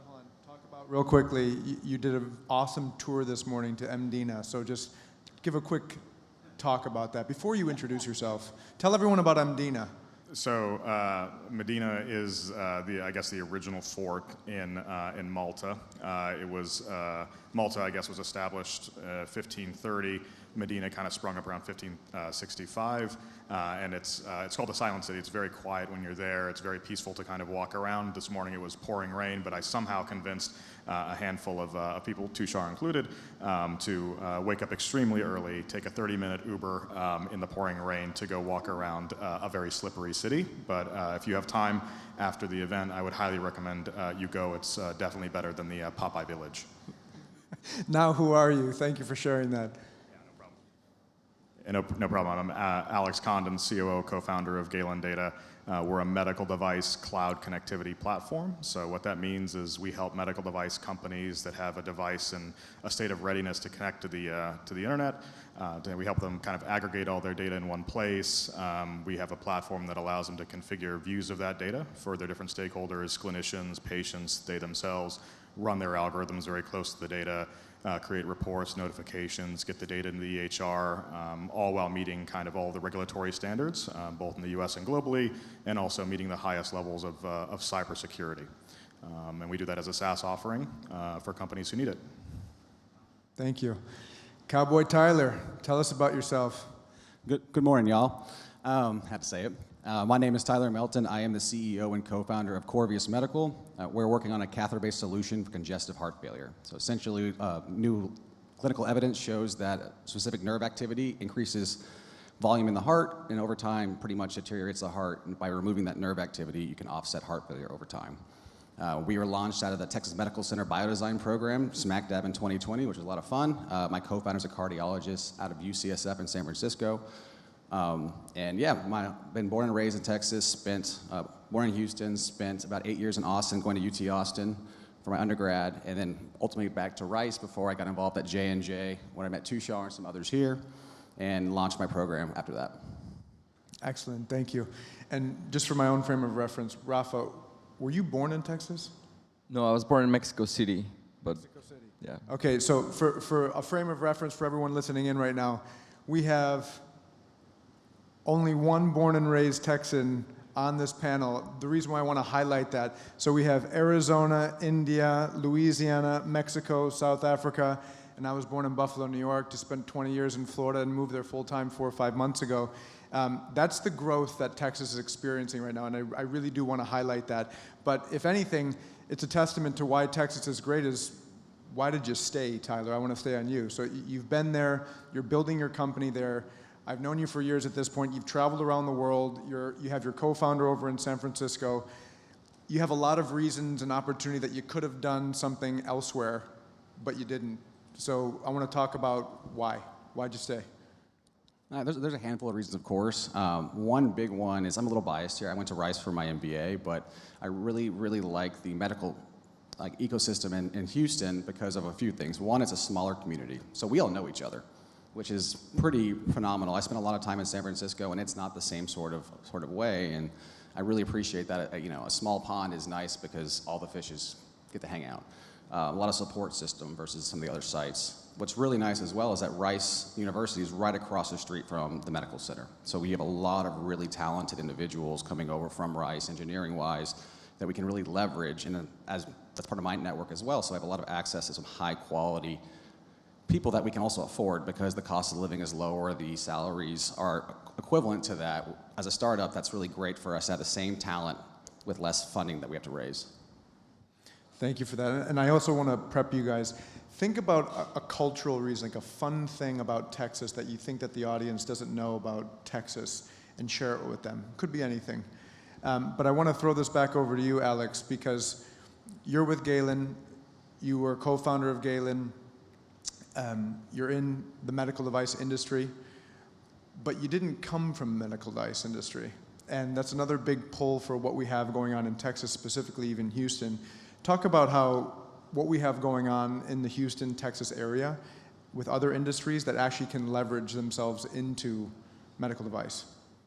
Yeah, sure. So I moved originally I'm from Phoenix, Arizona, and I moved to Houston, Texas to work for a NASA contractor.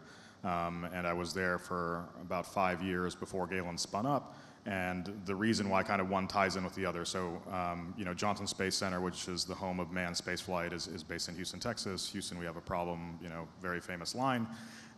It's also the home of NASA Space Life Sciences. So there's a lot of kind of healthcare overlap there, but the rigor of Class 3 medical device software in terms of documentation and testing and similar things is very close to NASA spaceflight software.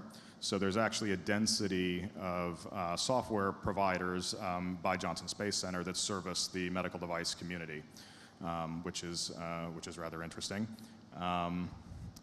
I forget the other part of your question.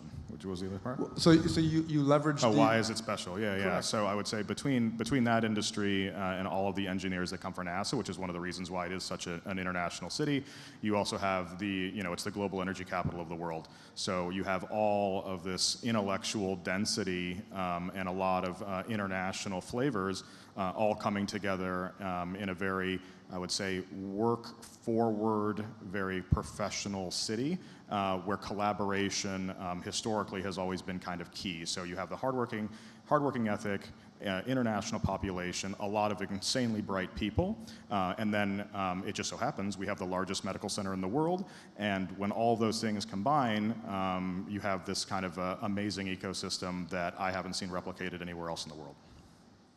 And think about it, I'll come back to you, but think about you're a guy who just has all this library of information that I lean on a lot. So think about your fun cultural fact, but I'll swing back to you if you don't have it on the tongue right now. Do you have it? I'll wait for the rest of the folks, but I do. Okay. So Tushar, I know you and I know your company quite well. You've had a lot of opportunity. You've moved around different places, but you've had a lot of opportunity to build your company elsewhere as well. But you stay in Texas. And talk about the resources that you have accessible, and it could be as simple as the fact that we're positioned right in the middle of the country, or something as complex as the robust angel network that's right in our backyard. But talk about your experience of building Vivify from the ground up, the experience of how you went from J&J into building Vivify, and just why you stayed when you didn't have to.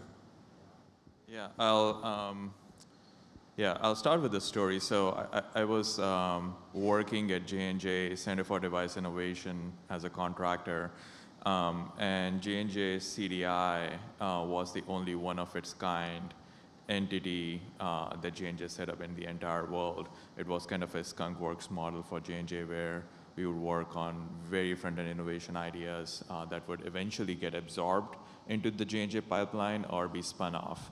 And in order to lead those efforts, they assembled a really unique team of very selected folks from the business side and engineering side, a total of like 15 folks, all from all over the world.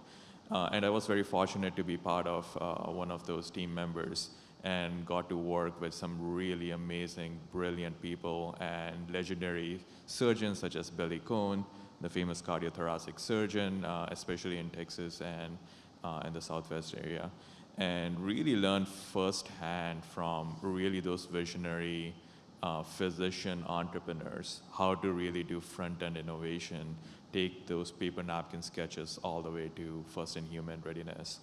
While working over there, I came across this body of clinical evidence connecting a vascular pathophysiology leading to prosthetic conditions, and I jumped on the opportunity to spin off Vivify because it was too massive of an opportunity and very, very novel approach.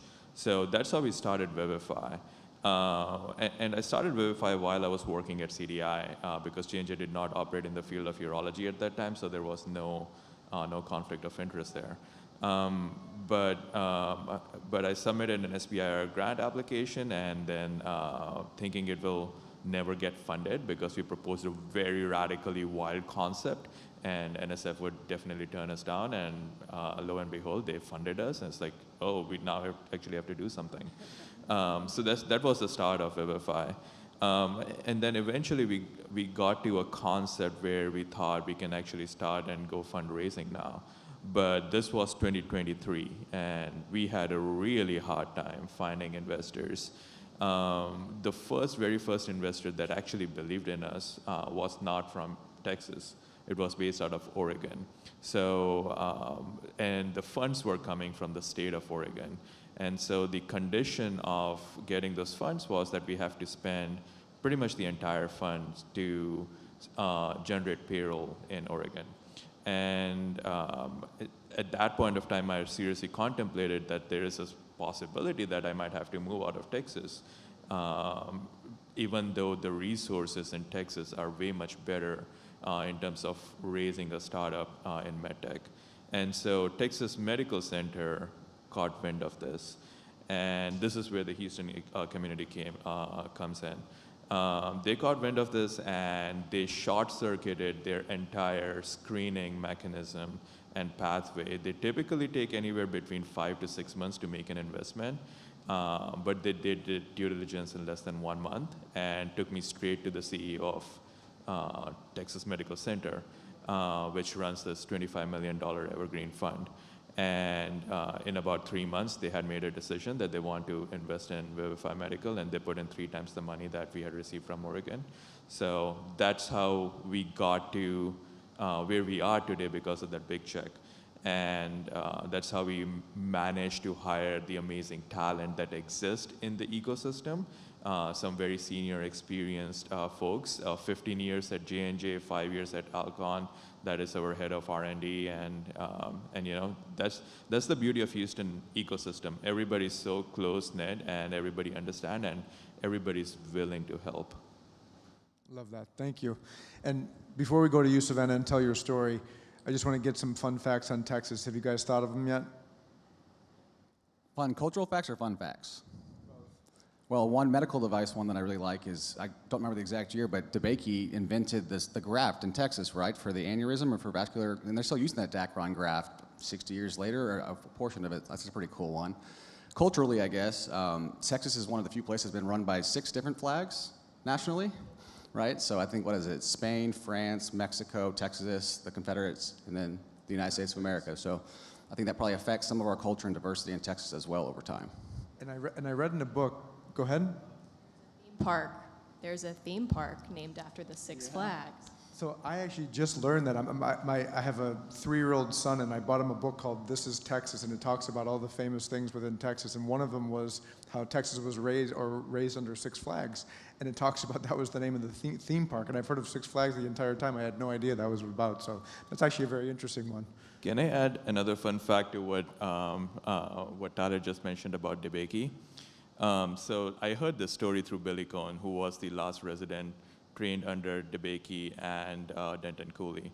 DeBakey, when he was developing those Dacron grafts for aortic aneurysm, there was a gentleman that came down from New York to visit him who had the aortic aneurysm.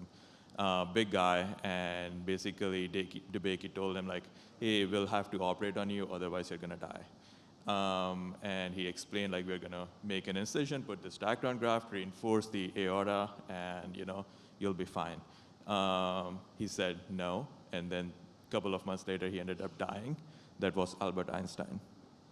So that kind of communicates the legacy of cardiovascular innovation that happens in Houston.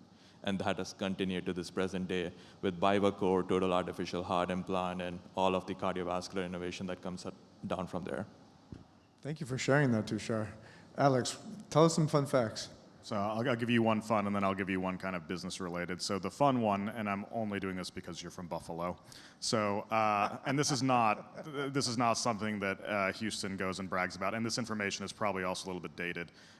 For a long time, Buffalo was the most obese city in the United States, and it was the highest concentration of fast food restaurants of any major city. Houston stole that title of most obese city in the United States. But because it's such an international city, like I mentioned, the dining scene is considered absolutely excellent. It might not have, the super high-end fancy restaurants, but across the board, the food is fantastic, and it's well known as kind of one of the most up-and-coming cities in the United States for food. So we always said we did it based on quality instead of convenience. As far as kind of a practical one that would maybe be interesting to the audience, so from Houston or from any of the other major Texas cities, you can leave at breakfast and come home by dinner, and you can hit Dallas, San Antonio, Austin, relatively easily. And if you take that combined area, that's 21 million people in combined population. And I don't know of another place where something like that is feasible. So if you have, meetings in San Antonio, with Rafa's company as an example, or you're headed to Austin or Dallas, it's very easy to make those kinds of trips. And I think that's one of the strongest things that Houston has to offer, and that you just have access to such a huge population. And obviously that comes with it all of these niceties like fundraising opportunities, networking opportunities, commercialization opportunities, all of those different things. So I think that's something cool. And you also turned me on to this, but what you didn't mention is on November 11th, they're coming out with the Michelin results to see how many Michelin star restaurants we now have in Texas. Yeah, it's a big competition between Dallas, Austin, and Houston to see who gets the most stars. So we're crossing our fingers and hoping that we win. Savannah, please tell us about yourself. Tell us the reason why you stayed, why you came, why you stayed, and then some of the more amazing things that you're doing with innovation going on at MD Anderson. Sure. So again, my name's Savannah. I'm an engineer by training. My first job was in the San Francisco Bay Area as a human factors and usability engineering consultant. So I worked with a variety of different medical device companies, ranging from COVID-19 test kits to surgical robotic systems, and really enjoyed getting to interact with users and understanding how they were going to use a device safely or maybe incorrectly, and optimizing that. In the Bay Area, there's a lot to do. There's great weather and nature and all of that, but it's not quite the community aspect, and I think we've heard that from both this panel today and the one yesterday on Houston. There's a camaraderie about Texas that I was really intrigued by, and I'm someone who likes to mentor and to be mentored, and that is very, very prevalent in the Texas community. And then Houston specifically was interesting to me because of all of the puzzle pieces that are here that are starting to really connect with one another in a way that I think is just on this upward trajectory.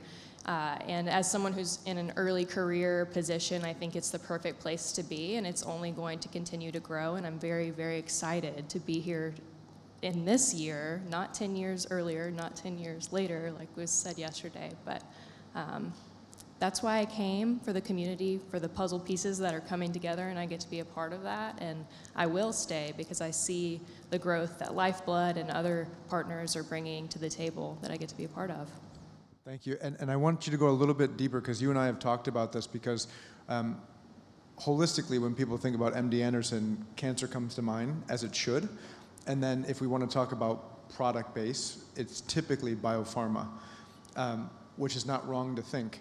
But there's a lot of initiatives going on, and actually Dr. Justin Bird spoke about it yesterday, about his keen interest in the medical device field. and you guys work very, very closely, but you have this broad insight as what could happen in innovation within MD Anderson, and holistically speak about the health systems that are going on of driving MedTech and that influence happening not only in Houston, but Texas at large. So I think another key piece about Houston is the fact that we have so many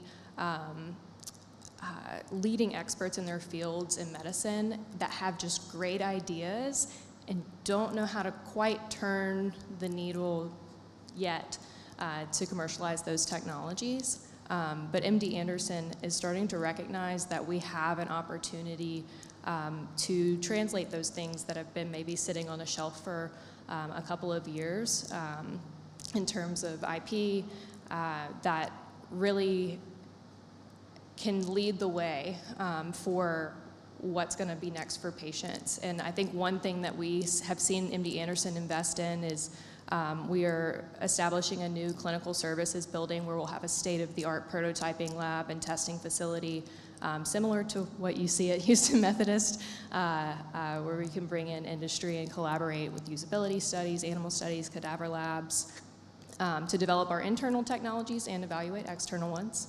And then we also are looking at Austin. So MD Anderson is building an entire new campus in Austin, and we will partner with the University of Austin and their medical school there to bring the business folks, the engineering folks together with our clinicians and be able to provide the same level of care as we do in Houston in a new environment. So it's a really exciting time and a lot of investment happening throughout Texas. Awesome, thank you. And Rafa, I'm coming to you real quick, but you mentioned a medical device fact, but I didn't get your cultural fact. Do you have anything fun that you want to add, Tushar? Let me plant the seed while you're thinking. Let me plant the seed while you're thinking for your next one, but you're the one that also told me about getting out there around April timeframe and start taking pictures for the blue bonnets. Oh, yeah. Yeah.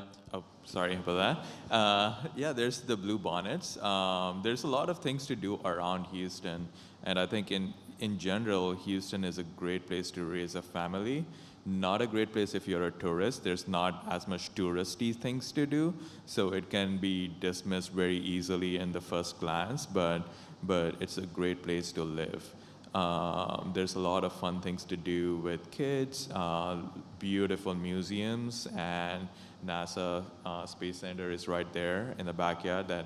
That's always a great attraction as well.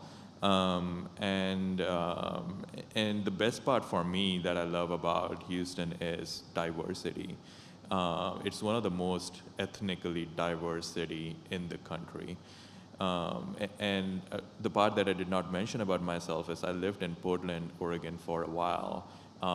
Very progressive city, very open-minded about creating diversity, but most of the folks that I ran into in Portland were mainly white population. And something that Houston does really well is integrating that diversity, not just the presence of diversity, but really blending in different sections of diversity.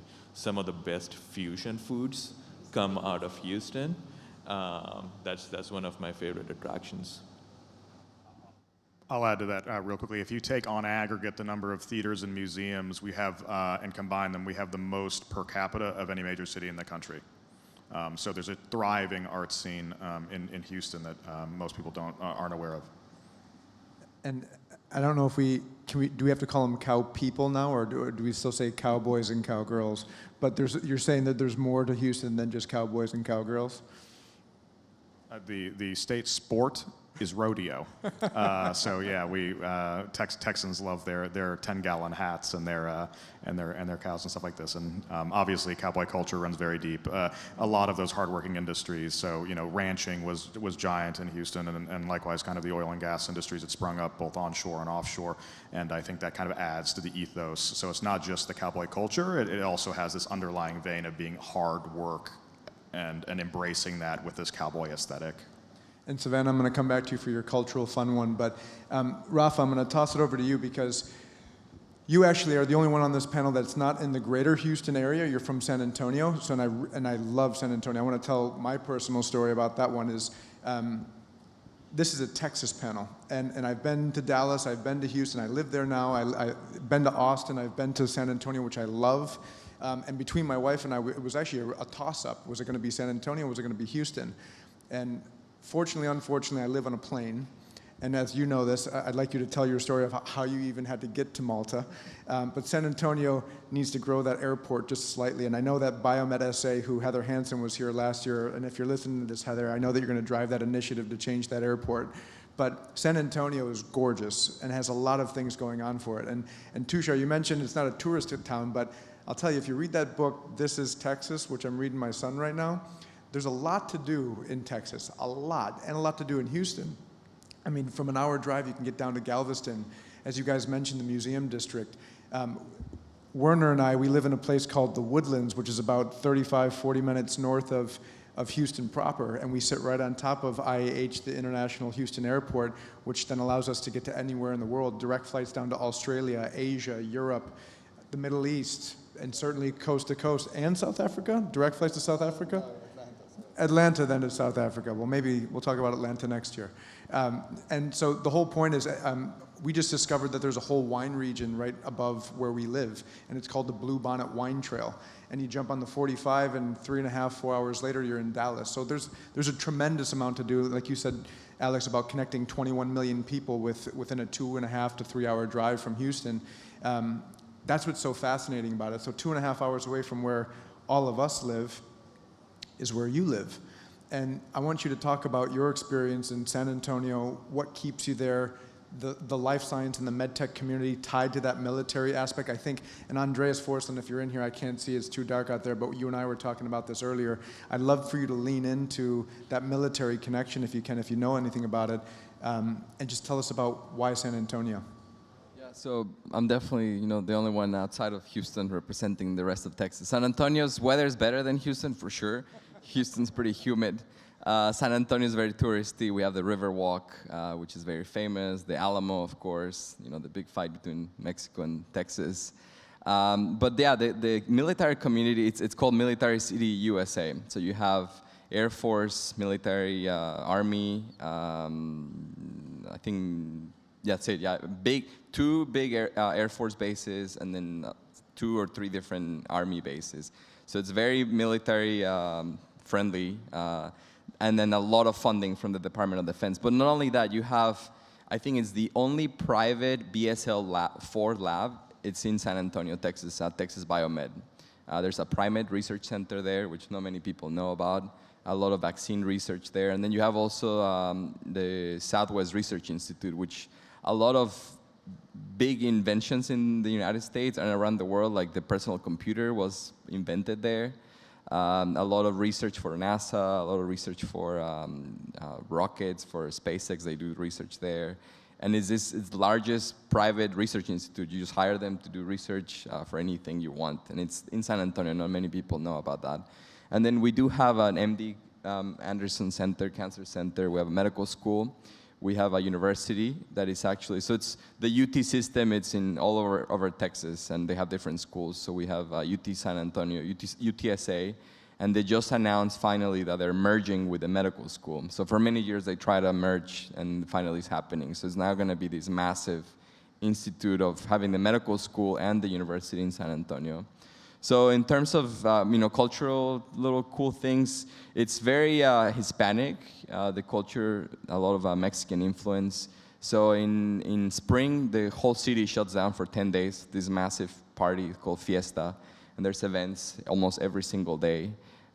Even the works cancel like one Friday. It's just completely it's off. You go on party for 10 days.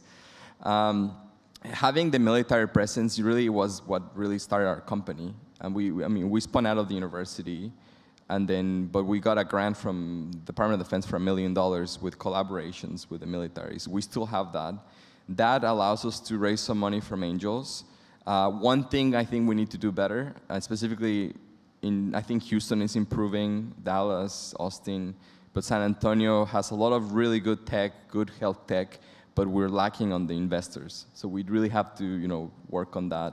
Like as a startup, you have to go out of Texas, or at least for us, to get really big money. I spent a lot of time in San Francisco, Boston, but I think Houston is changing, and we're finally getting more funding. But through the military, we really was what started our company. We got the attraction of angels, and then after that, we were able to secure DARPA funding, and now we have ARPA-H funding. But really, all of that trickled down through having that DoD funding. And then, San Antonio is a good place. We have a really good collaboration with the medical school, which we're allowed to do a lot of our preclinical work. But then having Houston is perfect because specifically for cardiac, we actually work with the Texas Heart Institute. So the Texas Heart Institute really was the split between DeBakey and Cooley. So there was the two big surgeons. DeBakey was the big master, the Methodist, and Cooley ended up splitting. There's a really good story behind it. It's a book, actually. And Cooley founded the Texas Heart Institute, where they basically invented the first LVADs. The first LVADs that were implanted into patients were invented at the Texas Heart Institute. And then one of the surgeons has done the most heart transplants in the world, Dr. Bud Fraser, is at the Texas Heart Institute. And for us, being a cardiac device, we need to find a GLP facility. And to find a GLP center in the United States to do transplants, it's almost a nightmare. There's not many people, not many centers that can do. There's one by Duke, but Texas Heart is way better, and they have a great track record of getting devices, class 3 medical devices through the FDA. So we've been working with them. We had, being in San Antonio, it's only a 2-hour drive, a 30-minute flight, and we'll be able to do a lot of our preclinical work there. Very cool. Very cool. And I'm actually very glad that you brought up the topic of like what we could improve upon. So that's one of the themes that, if we have enough time, that I would like to actually spend time on, because no place is perfect. We are on the rise. I fully believe that. But there's a reason why we're on the rise right now, because there's opportunity and there's room for growth, and there's reasons that we can ask for help and do better on. And then just think about why some of those other institutions or those communities and geographies, like a San Francisco Bay Area or a Boston, and how we're different than that, right? And how we can actually have a lot of room to grow in a different way. So think about that, because I'm going to come back to you guys. But Werner, we live in the Woodlands, so it's Greater Houston. All these Houstonians would say we don't live in Houston. I'll say we do live in Houston, but that's a totally different topic. Maybe one day we'll fully expand, but we're not too far away. You've spent time in San Francisco. You're from South Africa. You travel regularly. You don't have to be in Houston. You could be anywhere. Why? Why are you staying here? And I know that you had an office down in Texas Medical Center before. Now you're up in the Woodlands with me. Talk about your experience of being in Texas. You have 3 children, right? 3 boys, right? Crazy lifestyle. Why do you stay? What keeps you there? And you're an entrepreneur at the same time. Talk about that. So I think the humidity and heat tires my boys out pretty quickly, so that's one of the reasons we stay there. No, I'm kidding. So we lived in San Francisco for 6 months before we moved to Houston, before we immigrated to the US, and we found it obviously very expensive, and also the people aren't friendly. Like, I would see the same people every day and they wouldn't say hello. South Africans are pretty friendly, I'm told, and I know. So that was kind of tough to live in a place where you don't know the people around you. So when I first went to Houston for a program at the medical center, I was amazed at how friendly everyone is. We got access to the CDI. We didn't even qualify for it. Johnson & Johnson isn't very interested in our technology because it's not part of their focus. But I got access to the CDI, to some of the engineers there for help with testing some of our things, and saved us, I think, $15,000 to $20,000 just for that testing. I got qualified for the 3D printing lab at, not the CDI, but J&J Labs. So I spent most of my time in there printing prototypes to do wear testing. So all of that was given to us because the people are very friendly and everyone wants to help. So then after that program, we decided, I went back to South Africa at the end of 2017, in December and applied for visas immediately, got granted in February and moved 2 weeks later with everyone in tow to Houston. And I mean, it's, apart from the weather, everything else is amazing. Outdoors, my kids play outside most of the time, barefoot most of the time. So that's not weird. In San Francisco, it was weird for kids to walk around barefoot. So anyway, so yeah, that's why we stay. Obviously, South Africa, we have a lot of barbecues, right? So Houston is perfect for that, or Texas overall. We do a lot of that, open fire, which is fun. And also the rodeo, like where else can you put your child on a sheep and chase the sheep run and see how long he can hold on? That's amazing. We love that. So our kids did, it's called mutton busting. It's a lot of fun to look at the kids fall off, and my kids tried it as well a few times. So really an amazing place. Go ahead. I'll add to that really quickly. So Texas is one of the top 3 producers of wool globally. There's another fact that you'll never use. Thank you. Back to you, Jiva. So on top of that, so we both have families. We talked about Houston. We're talking about Texas at large, but you also live in the Woodlands. I chose to move up there as well. Everyone talks about the weather, and also I love the fact that you talked about the kindness of the people. I'm originally from Buffalo, New York, small town, but you can kind of call it a city. For all those Buffalonians listening, I'm sorry, I love you.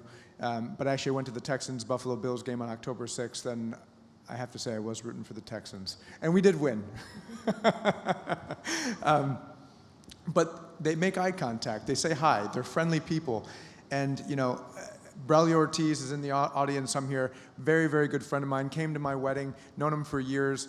But I just finished off a tour of Florida, and that was one of the things I couldn't 100% ever adjust to, because, you know, it's a very transient place, and people just don't make eye contact with you. And I missed that from Buffalo, that small town feel where you can just be nice to people without them thinking that you're a weirdo or that they want something from you. And I found that again in Texas, and I really love that feeling. And I feel very at home with the friendly people that are making up Texas. And it's not just even in Houston. Everywhere I go, it's like, yes, ma'am, no, sir, how's it going? Let me get the door for you. It's very, very kind. And so it's a real reason that I'm happy that I'm raising my family there as well. But speak to the Woodlands a little bit. I mean, you could have stayed in Houston. Why up in the Woodlands? Which, by the way, foreshadowing, we may even be doing an event in the Woodlands. Dylan, if you're out there, wink, wink. Talk about the Woodlands. Yeah, so just before I start with the Woodlands, that's something I noticed as well. Like kids opening doors for adults, for anyone, I don't see that anywhere else. I haven't seen it for a long time. So anyway, the Woodlands, kind of a bubble to live there, because it is part of Houston now, but it also feels totally different. Called the Woodlands because there is a ton of trees. I don't know how, it's as if they carved the neighborhoods out of the trees. I don't know how they did it or how long it took, but it's a well-planned area. It's close to the airport, close enough to Houston as well. I mean, everywhere else, San Antonio, Austin, it's not a long drive if you drive through, and beautiful areas you drive through when you drive there. But yeah, the Woodlands has everything within probably, I would say, 10 minutes at most drive. We have everything we need. Schools are amazing. And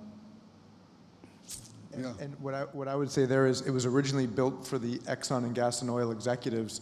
The amount of wealth there, for especially thinking about family offices that actually are very attuned to the healthcare system, is absolutely huge. Part of a huge initiative that we're going to be driving over the years to come is converting and creating medical education investor platforms, if you will, to help understand or have those investors who are very natural at investing in hard assets like real estate and gas and oil, educate them on the factors of understanding how they can invest in the healthcare systems or medical technologies. So the amount of wealth there created for the gas and oil and energy industry is massive. The Woodlands sits right on top of IAH. It takes me about 20 minutes to get to the international airport that can get me anywhere in the world. For those that you don't know, it was rated 3 years in a row the best place to live in the United States. And it was actually the very first master plan community in the United States. So look it up if you haven't heard about it before. But with the time that we have left, I want to throw it back to the panelists here. Rafa, you did a really great job of opening up the topic, but we could sit up here all day telling why Texas is great, and it is, and I would make the move all over again. But what are some of the areas that are close to your hearts that you guys think that we can improve on and that we should work really hard to improve on that can make us the hub that we need to be 5-10 years from now? If anyone wants to take it. I mean, I think number one is... Yeah, you're good. Just takes a Yeah. second. Oh, number one is funding. At least for a startup that it's kind of in this preclinical valley of death where you de-risk the device enough, you have enough data, but you still need to get to the clinical trial to attract VC funding or larger funds or a strategic. That's, as a CEO, that's my biggest struggle, has been finding the right investor to get us out of that preclinical valley of death. I think we need to do a better job at that, or more attraction from maybe outside, and I think the biggest issue is it's educating, because their money is there. I mean, the wealth is there, a lot of money in Texas. It's educating those investors to understand the process of that oil and real estate investment is completely different from medical devices, and understanding the time, but also the rewards can be huge. I think that's one thing we really need to do to work on it. Yeah, I'll echo that and just mention that I think last year the Houston Angel Network did an event where they tried to bring in these oil and gas executives or these family offices that normally invest in there to try to educate what natural science, MedTech, healthcare investing looks like. And as you were saying, that push for that, I think that would be a massive benefit over time. Like, we're a class 3 device, long process, a lot of money to market, and some people don't stomach that. But then over time, as you understand that certain healthcare markets are actually great bets if you know the right things, the right patents, et cetera. I do believe we're going to get more and more of that over time. We are seeing that. It's just a slow process. Yeah, I think the people are pretty open-minded. Our first investors are all oil and gas people, angel investors, and we're the first diversified investment they made, and they've been participating. They participated in 3 rounds total with us. So I think the money is there, and people are willing to try it. I think it's just education, as Rafa said. Yeah, I think in one of the panels we heard Amir Gross talk about the Israel ecosystem and how everybody from Israel has to essentially come to the U.S. to raise serious capital. It's kind of like that kind of a scenario in Houston, but on a smaller scale, obviously. Right now, majority of these startups have to go out of the Houston ecosystem to really raise serious capital for MedTech. But that's how all the growing ecosystems look like in the nascent stage. And so, like you mentioned, Giovanni, at some point of time, if you were 10 years from today, you're too early, and if you're 10 years from now, you're probably too late. So this is the right time, and the Houston ecosystem is kind of going to hit that inflection point where there's going to be enough critical mass and crazy startup ideas coming out of Houston that have the potential to make it big and really draw all of that capital and the talent into the ecosystem to help it grow. I think Texas as a whole needs to do a better job of kind of promoting its innovation ecosystem. Austin does a decent job because a lot of these kind of very trendy B2C fancy apps, AI, those tend to make a large splash. Some of them work out, some of them don't. But I think if you even take Houston, Dallas, San Antonio, the entire region, there's a tremendous amount of innovation that's happening that I don't think they really put out into the media in a coordinated way that like they should. And if you couple all of that innovation with a much lower cost of living, I always say that Houston is like the last bastion of affordability in the United States. You can have a massive house for not a lot of money on a relative basis, and feel free to look it up. I've blown some people's minds. I was just in Dulwich outside of London, where everything is very expensive and very small, and showing them the possibility of Houston they were just gobsmacked, to grab a British slang term. So I think that people need more eyeballs. There's a reason why all of these big companies are relocating to Houston. There's a reason why Texas has, outside of New York and California, we have the most Fortune 500 companies of any state, and you can still afford to live there, which is a great balance that you can't find anywhere else in the country, as far as I'm aware. Savannah? I was going to add to I was going to add to that point, coordinated efforts to promote Texas. I think we saw with the ARPA-H example, so Dallas was selected to be the customer experience hub, and now we have different spokes that are associated with that hub throughout Texas.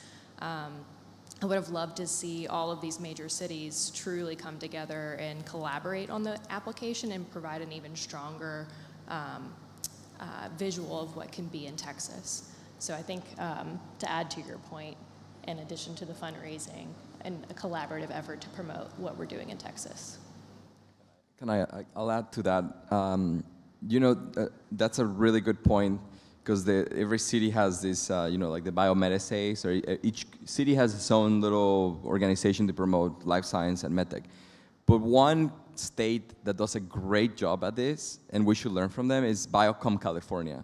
So Biocom California is a life science MedTech. MedTech's small, but they do MedTech. And they do a great job at really, you have San Francisco, you have San Diego. And one idea there would be to have, and this might be difficult, but I think if we get together and advocate for this, is having like a one biomed for Texas. Because if you unite the powers instead of splitting them, and it's not, we're still collaborative, but it's still separate, right? And I think if we could have one big organization representing MedTech and life science together, it would be a powerhouse, even probably bigger than Biocom California. I love that you brought that up, and it's something that we all should think about and work towards. And in signing off, because we're a little bit over time here, once again, we didn't spend a tremendous amount of time highlighting how big the Texas Medical Center is with the amount of patients that flux in and flux out. From a medical innovation standpoint, we don't need everyone to move to Houston for sure, or Texas at large, but we do want them to stop by and understand what they can do for their companies and have access to patients for clinical sites, et cetera. So it's a huge upside. And then once again, to reiterate that there's no state income taxes, and it's a huge state. I love that stat that you said, Alex, about access to 21 million people so easily. People think of it when you live on the coast, and I live on the coast for most of my life. It's a flyover state. It's a place that you connect in an airport in Houston and Dallas. But for MedTech innovation, it should be a state that's heavily considered for both starting your company, growing your company, thriving your company. We will be working on, and I know Bob Shaw's listening to this out there, we will be working on the educational factor of getting a lot more energy-based investors to start considering the medical innovation that all of you guys are building in the state of Texas. But I want to thank you so much for being here, for pouring your hearts out on why Texas, but also what we need to work on, which I think is equally as important. So give a round of applause to these amazing people on this panel right now for the Third Coast in first place positioning. Thank you guys so much.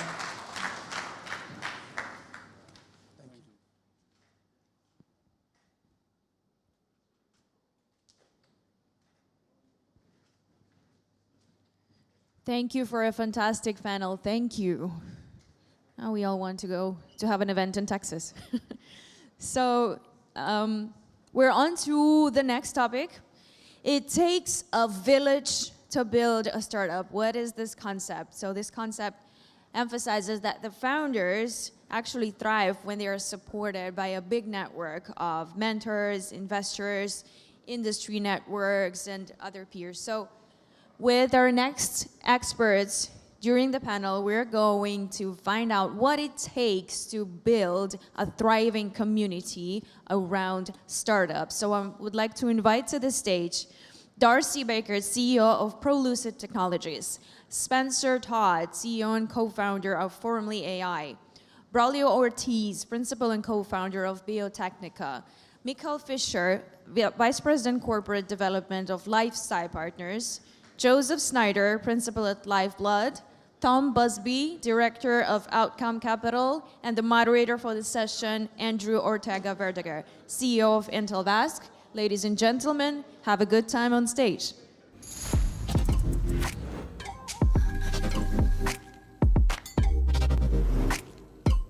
It takes a village to build a startup.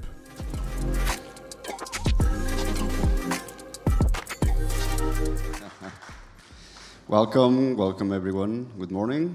Welcome to this session. It takes a village to build a startup. First of all, congratulate the MedTech World's team for putting off this amazing conference today. And we are excited to start this topic to try to figure out which are the secret recipes to create successful startup. We have with us a stellar panel going to help us to figure out that. So we can kick off with a quick round of introductions. I might start myself. My name is Andrew Ortega Bordaguer. I've been 15 years in corporations, and I moved recently, 2 years ago, to become a founder of Intelvask. Intelvask is the startup who has created the world's first sensor to monitor vascular flow remotely for peripheral arterial disease patients and help anticipate fatal cardiovascular conditions. So with this, I will give the word to Thomas. Thank you so much, and it's a pleasure to be here. By way of introduction, my name is Tom Busby. I've been raising capital for nearly 20 years for a variety of different passions and causes that are close to my heart. The last 10 years has been with Outcome Capital. Outcome is a highly specialized life sciences and healthcare dedicated strategic advisory and investment banking group. We phenotypically look like our clients. We have more PhDs, MDs, and master's level scientists than we do MBAs. And though I self-identify as an MBA, it's important that the companies that we represent, we can truly understand their data and the patient impact that they have to offer. I just want to say it's a pleasure to be here. Thank you very much, everyone. I'm Joseph Snyder with Lifeblood, co-founded Lifeblood with Giovanni, who you've seen on the stage for the past 2 days, and he's giving his own voice a break so that I can talk for the company today. We are a talent acquisition and advisory firm which focuses heavily on medtech startups to early growth stage companies. We are split between the US and Europe as our main markets, with heavy influence from Israel as well. Thanks so much. I work with LifeSci Partners. We're a global advisory and investment firm. Most of our people are based in the US with offices in Boston and New York. And we have about 60 people in Europe and 6 people in Israel, including myself. We do primarily investor relations. We have an investment bank. We've got a consulting business, a venture fund, and a few other divisions, a total of 9. And it's great being here. Very good. My name is Braulio Ortiz, and I'm the principal and co-founder for Biotechnica, which is a regulatory compliance, quality, and engineering consulting firm. We have approximately 28 employees, over 70 independent contractors, so we're 100 strong. We have all of the major Fortune 500 companies as clients that you know or are familiar with in this group: Abbott Laboratories, Boston Scientific, Johnson & Johnson, Medtronic, et cetera, plus various legal firms, as well as startups. So very pleased to be here. Yeah, it's great to be here. My name is Spencer Todd. I'm CEO, co-founder of Formerly AI. So I was a medical device consultant for many years, used to be at the FDA. Formed Formerly a few years ago. Essentially, we are creating a AI-powered co-pilot for medical device startups to kind of help build their quality management system, technical documentation, to help get their medical device certification in the EU under MDR and in the FDA as well. So excited to be here. I am Darcy Bockert, founder and CEO with Prolucid. We're a Canadian-based software development firm. We help small startup companies all the way through large multinationals with project-based development. And my background actually is a software engineer, so decided that wasn't challenging enough. Why not go into business and see how that is? So happy to be part of the panel and to a great discussion. Amazing, guys. Thank you so much. So today we are going to divide the conversation in 2 main blocks. We will try to figure out which is the secret sauce of a successful startup. And on the other hand, we are going to talk about the special attributes that make a successful CEO. So I might start with you, Tom. As an investment banker, you might be exposed to many different startups, and you might kind of figure out a little bit what makes one startup stand out versus another. So why don't you enlighten us a little bit regarding this topic? Sure. So at Outcome, we advise on mergers and acquisitions, private equity, private debt placements, build-to-buy transactions, strategic partnerships, and everything in between. And it's in working with companies that you start to realize there's no recipe for success, but there are certain suggestions that most companies should adhere to if they're really trying to be successful in the market. So the simplest recipe that I can give is it starts with the market, then it goes to the technology, and it ends with the team. You need to identify a market that is open to new technologies with significant unmet needs. The world doesn't need any more minimally innovative technologies in the world. The technologies that develop need to be surrounded by strong IP. They need to be able to be adopted by the physicians that are going to use them without changing those workflows. And finally, you need to have the right team of people in place to really carry the ball over the goal line. That's where I have to give a shout out actually to Lifeblood. First the need, then the solution. Would you agree, guys? Yes. So you start with the market need, then you need to look at what technology is going to best address that market need. And then it's saying, if you are that founder, what are the different capabilities that I need to surround myself with? So the title of this presentation is It Takes a Village, and it truly does take a village. But as your company grows up, you may need to move into the cities. And as you're soliciting that advice, you need to be careful also maybe that you're not getting advice from the village idiot.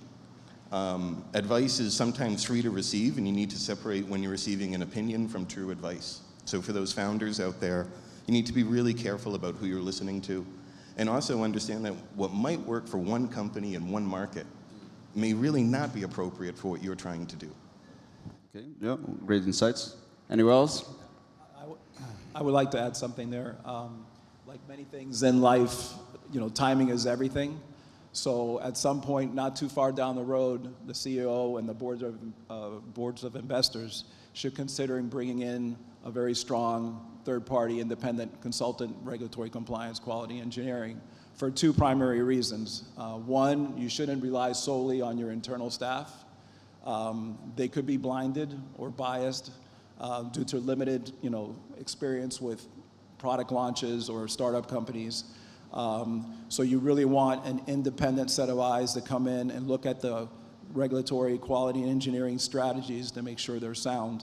Number two, venture capitalists should be seeking to protect their investment and minimize the risk. So having a good due diligence audit to make sure they're on the right track before they get too far down the road is a strong suggestion. And we've served hundreds of clients over the 28 years, and one story comes to mind that's very related to this topic. So we had a prominent client who at the time, a few years ago, was launching the second drug-coated stent at the time. So that was a blockbuster product. And unfortunately, the management team and the technical resources involved made some mistakes and took some shortcuts on the process validation front. So when the FDA came in to do their PMA inspection, they got several significant observations, and it delayed their PMA approval by 6 months. Now, again, it was a blockbuster product, right? So first year sales was supposed to be $800 million.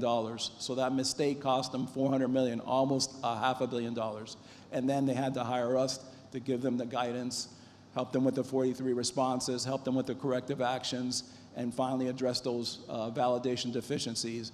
And that led to getting their PMA approval. So if they would have hired us 8 to 12 months earlier, we could have prevented that significant loss in sales.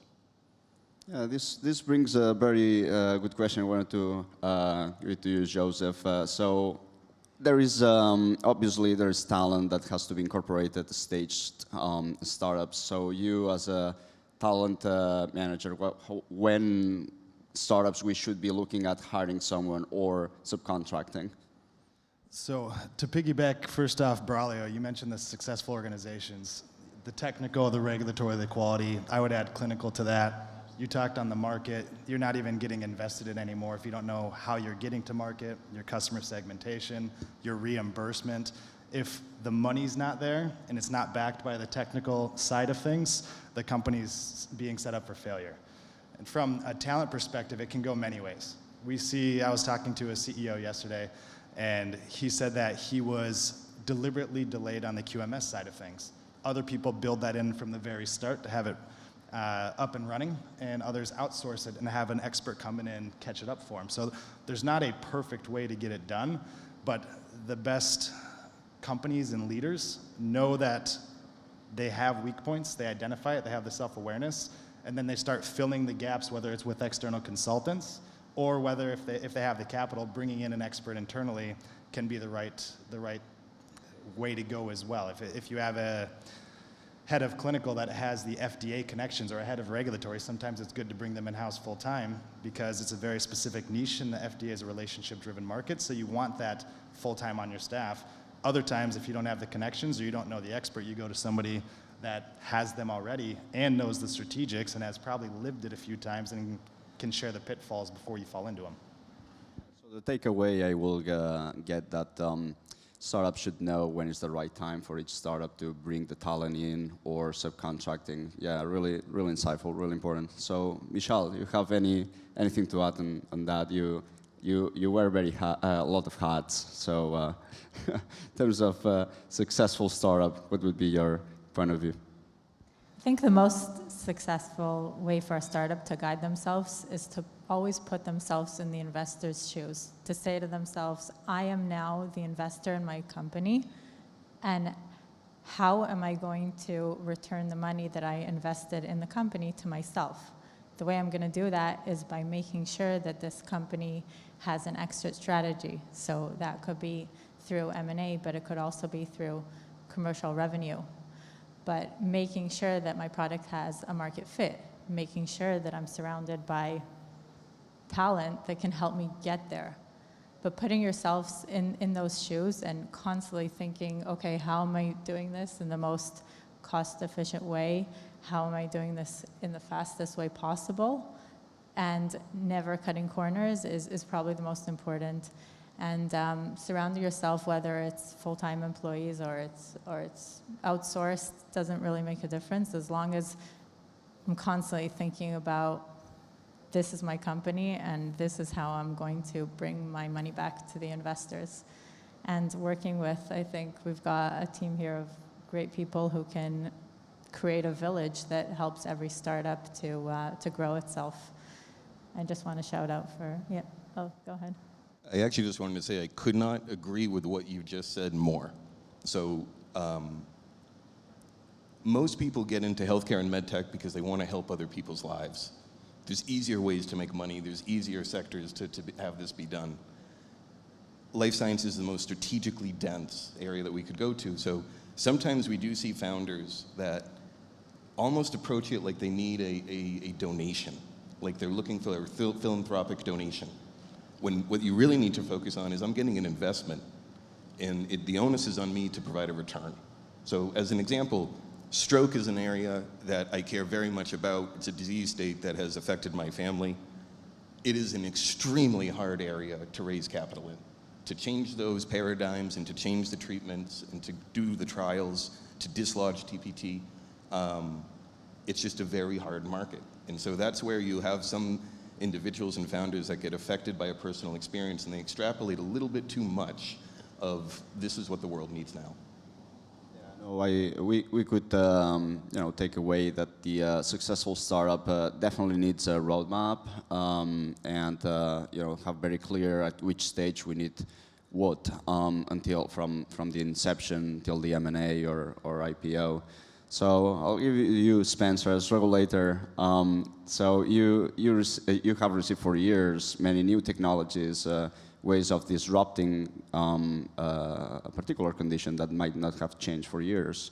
So what is your point of view? How do you help companies to make the regulators understand that maybe it was time for a change?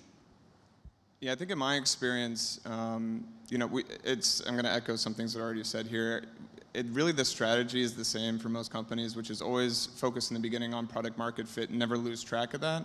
And then really base your regulatory strategy on that. And I'm obviously probably a little biased, but I think that regulatory strategy is super critical to define in the beginning, to have very clear transparency on throughout the whole process so that you can kind of foresee a lot of the resource-heavy obstacles that are going to come up along the way. And so the way to do that is to really talk to people early, engage with people that you trust on this type of topic, because there's levers that you can pull, right? Trying to get to market, trying to get regulatory approval. There's different pathways that you can go down based on what the product type is.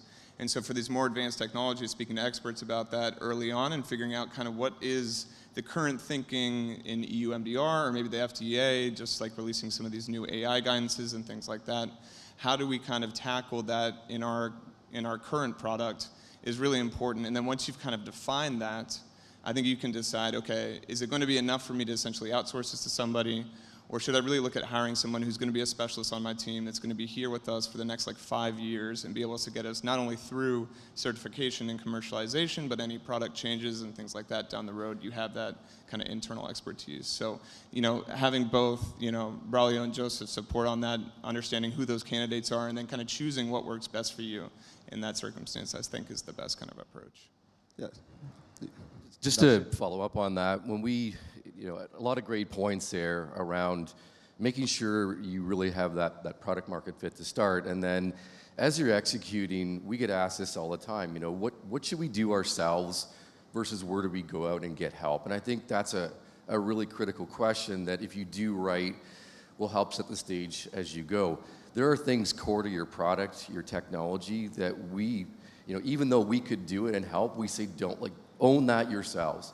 Make sure that core piece, the algorithm, whatever it might be, and that's where you want to go out and hire the right people. There's a lot of things that you just don't need to do. As a CEO, you have got so many responsibilities. If you don't need to do it and you can focus on more valuable tasks, find a partner, find someone that can come in, find the right one, don't get the village idiot, I completely agree. But you get someone that's done it before, and they will elevate your team, they will elevate you, they're gonna help you get there in a much more successful way. I'm going to hold this thought because you just described now a little bit the CEO, what the CEO should prioritize and know when to spend the resources internally and when to rely on trusted partners. So I will come back to you, Joseph, and as recruiting talent, you talk for a living with CEOs all the time, so you probably will have quite good insights. Which differentiates a good CEO from a great one? So there's a few things that they all seem to have in common. The unspoken one is always just an insatiable work ethic. They're the ones who are going to work day and night. The family will be supportive. They're not all sleeping under their desks like Elon Musk, but some of them do. Outside of that, which is a baseline requirement, they have the emotional intelligence to connect with all sorts of people. When you're building teams, you have to be able to find people to manage up at the board, executive level, deal with physicians, all of the external piece. But the CEO has to be able to manage all the way down, especially at startups with small teams where you can connect with the individual contributors. If you have a product and assembly line, you have to be able to talk with the technicians. Being in front of people is a natural comfort zone for most CEOs, and if it's not, the introverted ones that end up being successful, it's a learned skill set anyways. So between the EQ side of things, the work ethic, the only other thing I would add would be the awareness again of where are their blind spots and understanding they can't do everything. They have to let go, knowing when is the right time, what to let go of, and then trusting the people you hire. When you hire people, you hire them for a reason. It's let them go do their job, tell them what you need done, and let them surprise you with the results and take it from there. Interpersonal skills, of course, are very important. As CEO, myself, I can reflect, you have to talk with many different people, internally, clinicians, regulators, every single stakeholder has different priorities, and there are different ways to communicate things. It's one of the challenges of a CEO. Someone would add into that, Darcy? Yeah, I always say, and it's maybe not an endorsement to go and become one, being a CEO can be a lonely place. You're responsible for all these things. You have a team that you're supporting.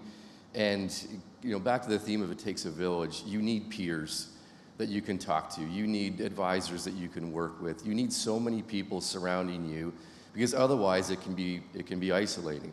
And the other thing is, it's kind of like being a parent. You know, for those of you that are parents, you don't get much of a handbook.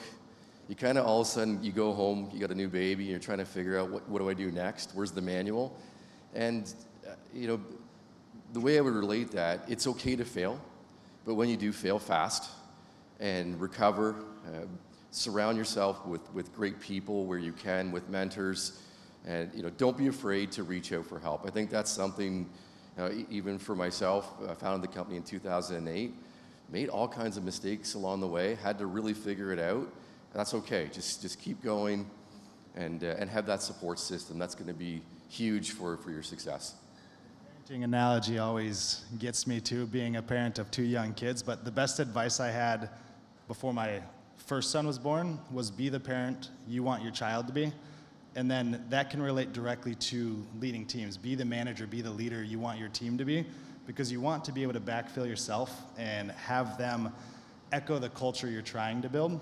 And then that goes with asking for help when you need it. Panel yesterday, serial entrepreneurship. Some of the most successful people in the industry were up here on stage, and we asked the question, how it can get lonely, how do you avoid that? They said it's your network, it's not being afraid to ask for help, and it goes back to figuring out who you need to reach out to. MedTech's a small industry. You can reach out to tons of people, and it's very rare that they're gonna say, no, I don't have time for you. Everybody's trying to do what's best for each other. Yeah, no, and I fully agree with you guys. Yeah, it's resonating to me. You are repeating a lot of examples where humility it's very important for a CEO, knowing that you don't know everything, and when you have to fail fast and try to figure out ways around it. That's critical to keep psychological stamina high, which is really important for CEOs. Yeah. So, anyone else? Spencer? Hello. The one thing I was going to echo on that was essentially the honesty aspect, is like knowing your strengths and weaknesses. From my experience, CEOs that know that are usually very good at leading companies, leading by example, and then knowing when to ask for help. And so I think part of that, comes into play too. When you know that there's things that, if you're not a technical founder or CEO, you're not going to go learn how to code and create your app, right? So that's just, I think CEOs are naturally curious and they want to be connected to everything in the company.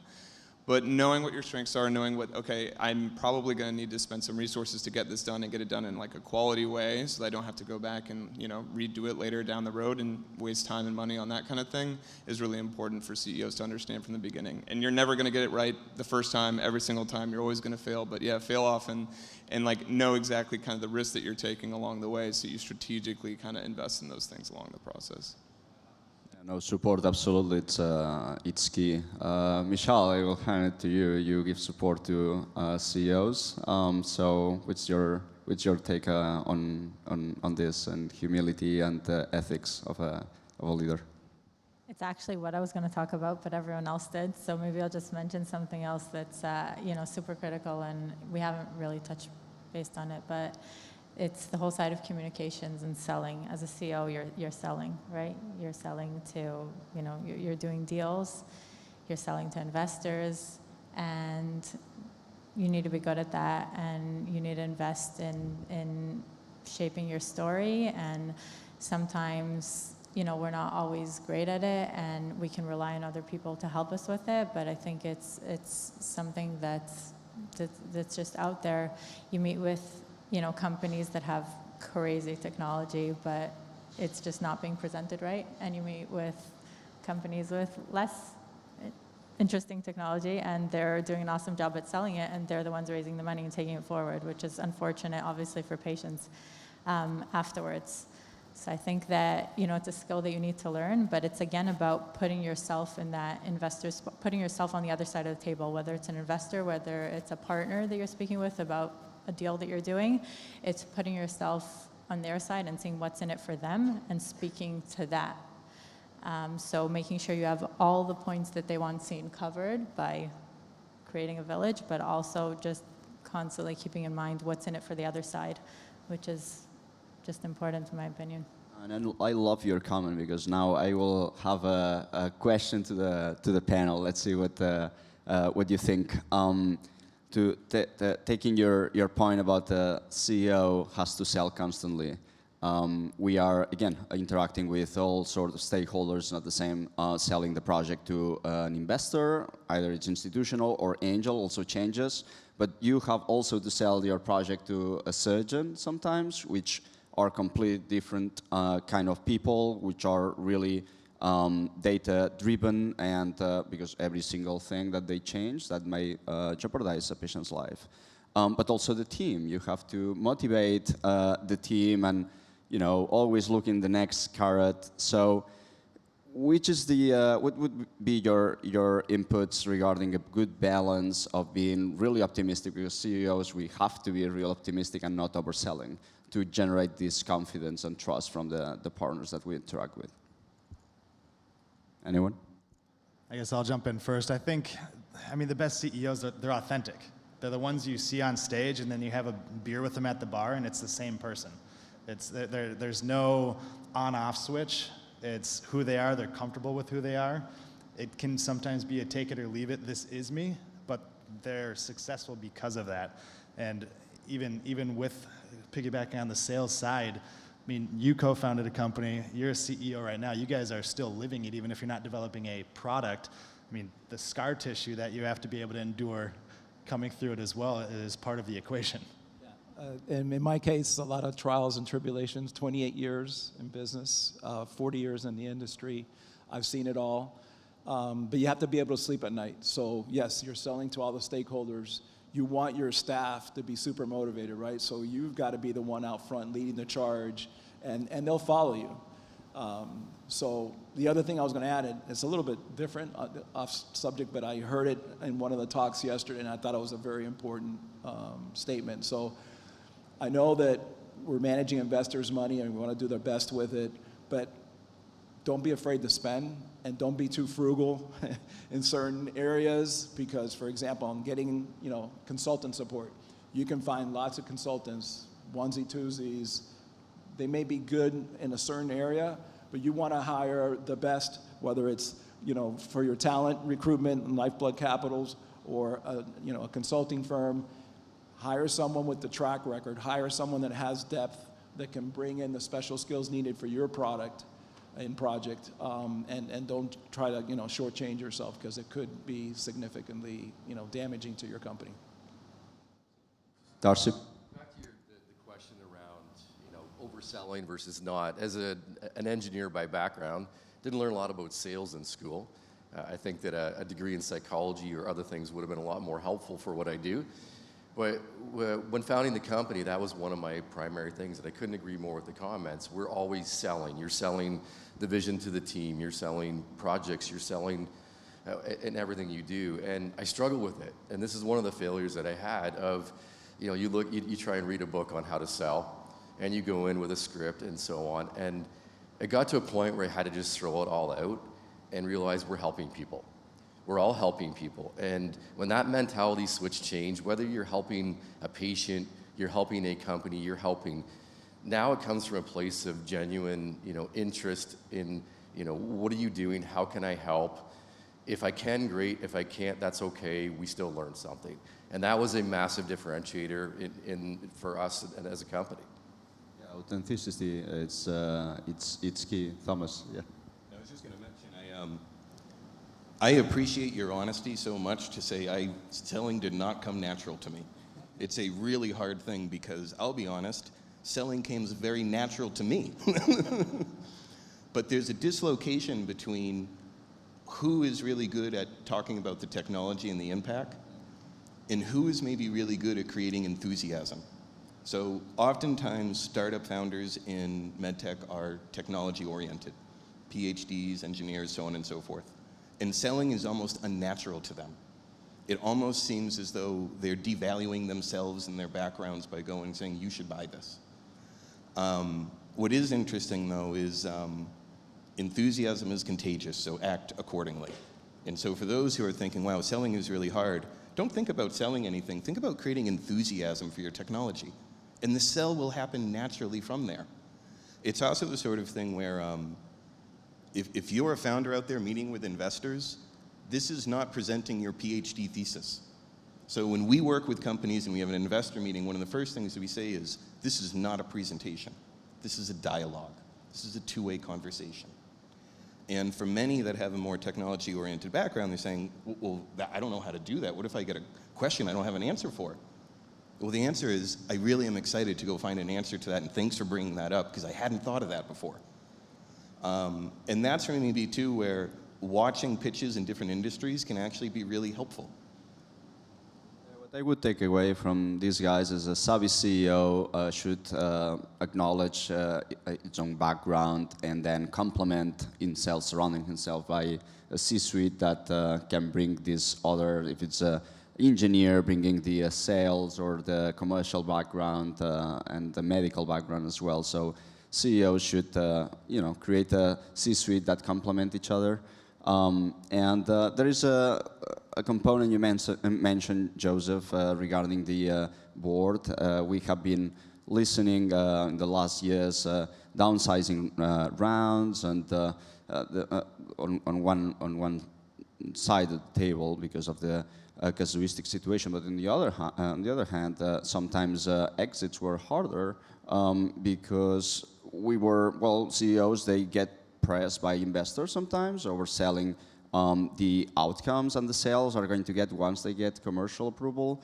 And this brings also many rotation in commercial executives. So it's really important to be authentic and to be truth with yourself and your beliefs, because you cave sometimes to the pressures of the board and you might end up in a situation that you don't want to be in.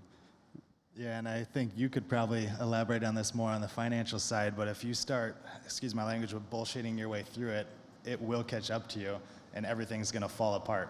It doesn't matter if that is talking to the investors, it doesn't matter if it's with the FDA, it doesn't matter if it's with your own team, you can't keep hiding things. It's going to come out one way or another no matter what it is.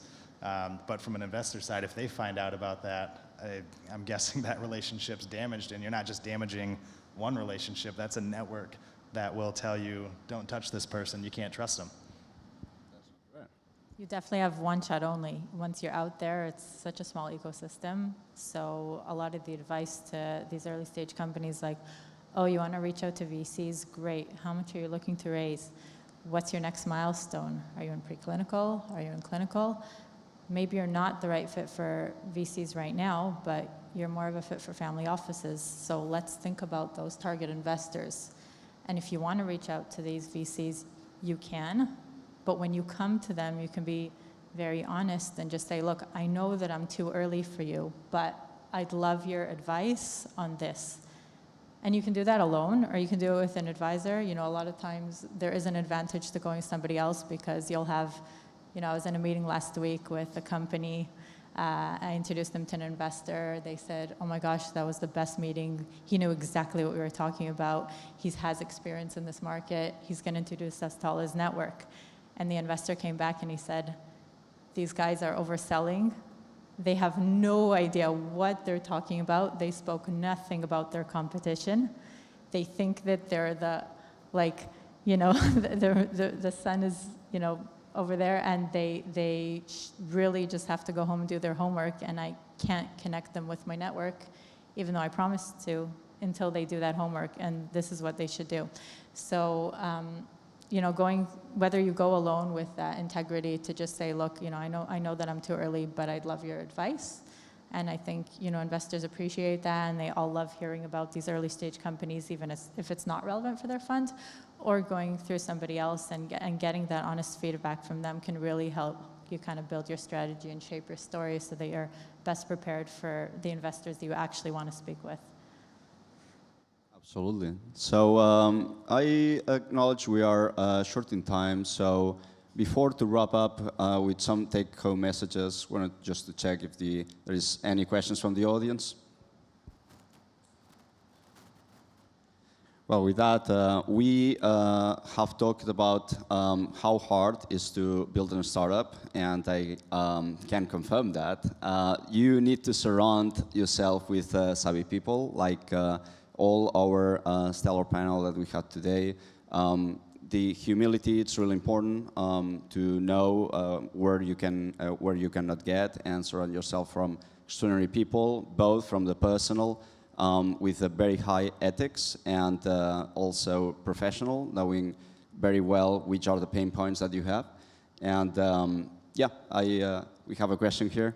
Giovanni? I do have a question. As service providers, and especially it's a testament to everyone who's on the panel right now, how important is it for us to network amongst each other and have a network of other service providers that we can use to add value to the companies that we're helping to build? How strong is that network and how should it be? Any takers? I'll do a quick attempt at this one. It's so important.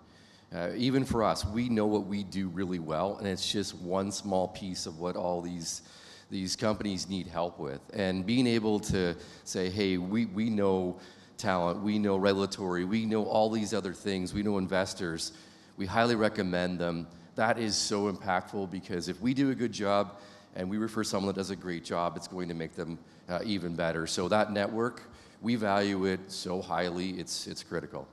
And I would add to that, this is a relationship-driven industry. MedTech is big, but everybody knows everybody. We see each other at the same conferences. We bounce around the world together. If you're in it for a transactional relationship, you're going to be left behind immediately.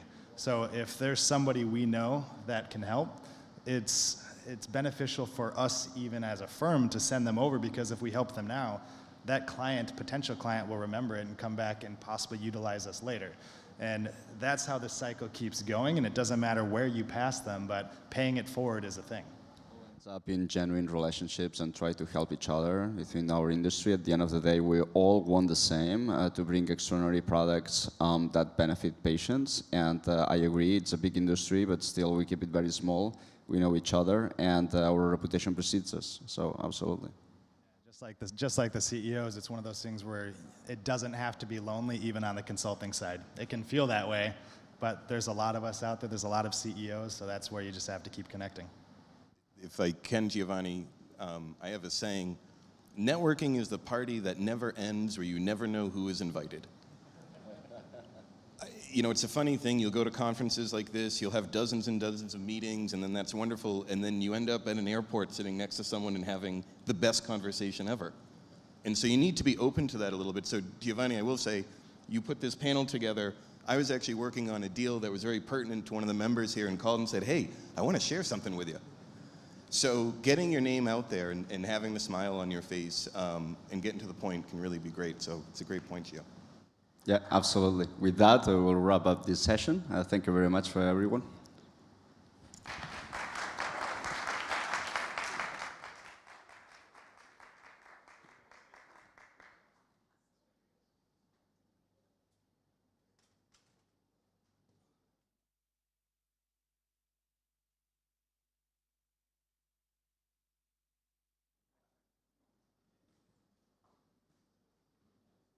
All right, thank you. Thank you, our dear panelists. Thanks, everyone in the audience. So it's time to have ourselves a little break, to go freshen up a little bit, have some snacks, have some coffee, just to come back to this stage in exactly 1 hour. So 1:20 p.m., 1 hour from now, we're going to resume our conference program.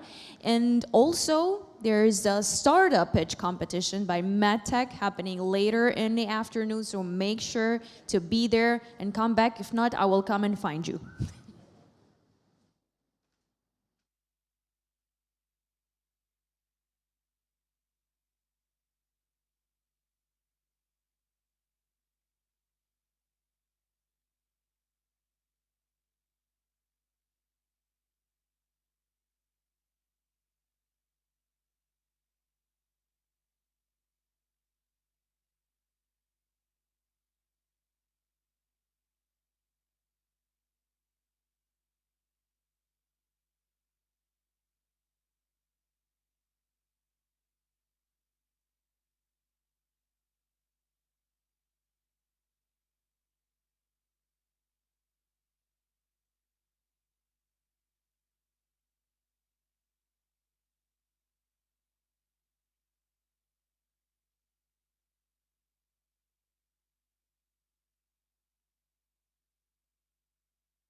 Okay, everyone, welcome back.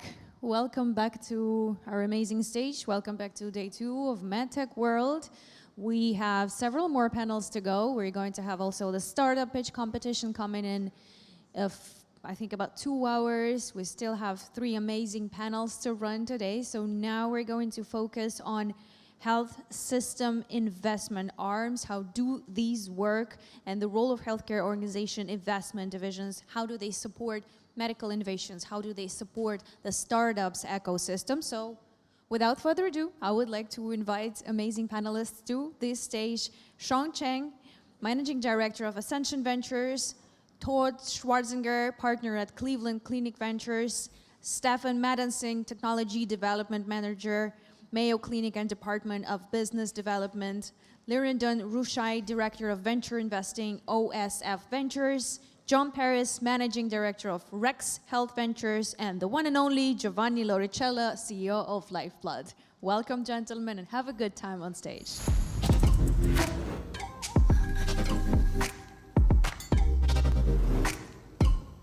Health system investment arms. How do these work?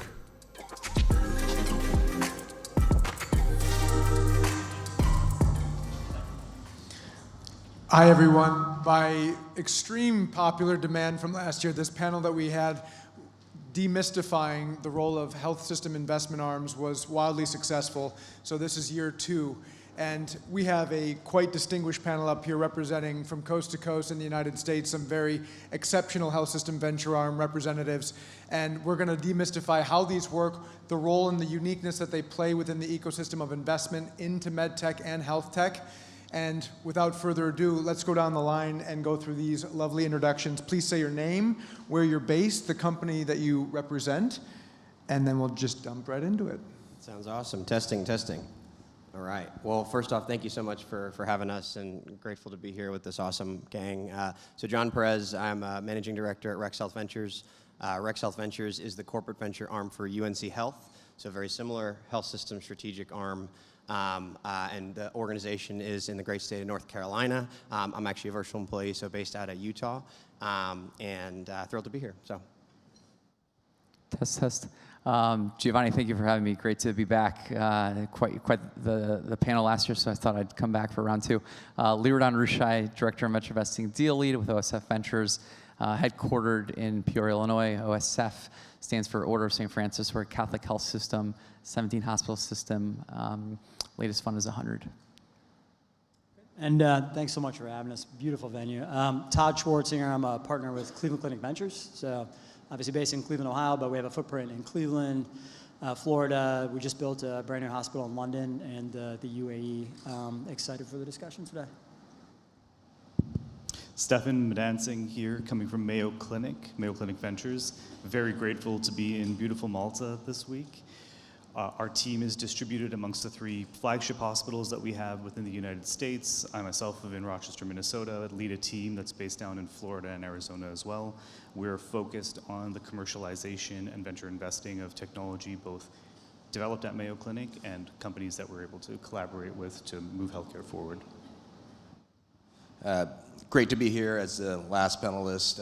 Sean Cheng. I invest on behalf of Ascension Ventures and lead the MedTech and Life Sciences practice. We are a multi-health system strategic fund, investing out of our Fund 5, which is $285 million. And anything that really touches hospitals. The way that we work is Ascension, which is our name bearer, is our anchor LP, and then we have a number of others. In Fund 5, there's 12 other health systems. And they pool their capital together, and we deploy it with a financial return lens mindset.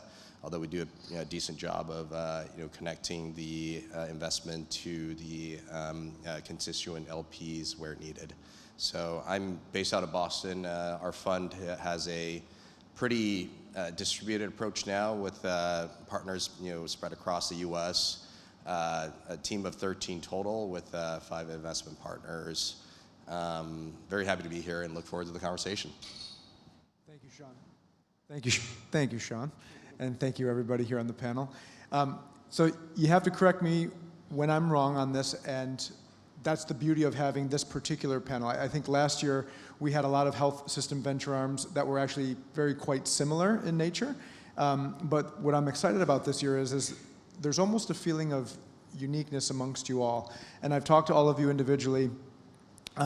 So Sean, you mentioned, when we think of a hospital system or a health system venture arm, sometimes they could act like a big corporate strategic where they're investing off their own balance sheet, and we'll get into that later on. But from the panel, you're unique in that aspect. You actually have health system venture arms as LPs investing into a fund. So we're going to get into demystifying what a health system venture arm truly does from a singular balance sheet perspective. But is it true that you and Ascension Ventures act more like a traditional institutional venture fund rather than a health system venture fund directly? Yeah, we like to think that we're, best of both worlds. We came from the captive venture arm side, which is in 2002, Ascension Health created what might be the first strategic investment fund at the time. And over the years, I think other health systems have seen the model done and said, we like what you're doing. Maybe we'll try to do one of our own, but let's try before you buy and join as an LP in yours. So by Fund 2 in 2007, multiple LPs joined. These were usually Catholic, like-minded nonprofit health systems, but that's now evolved as well.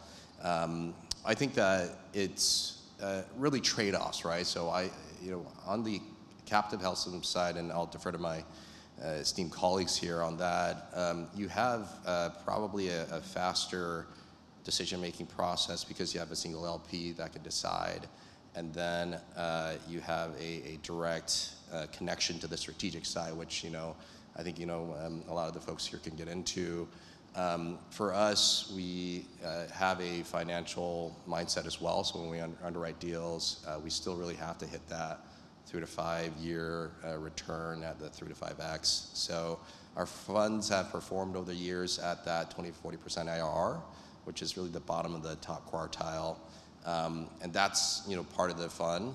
The other is we do have to talk to our constituent health systems, and oftentimes that really I think moves the needle when we invest in a company, and usually it's a signal of the U.S. health system where they're moving, so we could bring those companies back in as the innovation arms.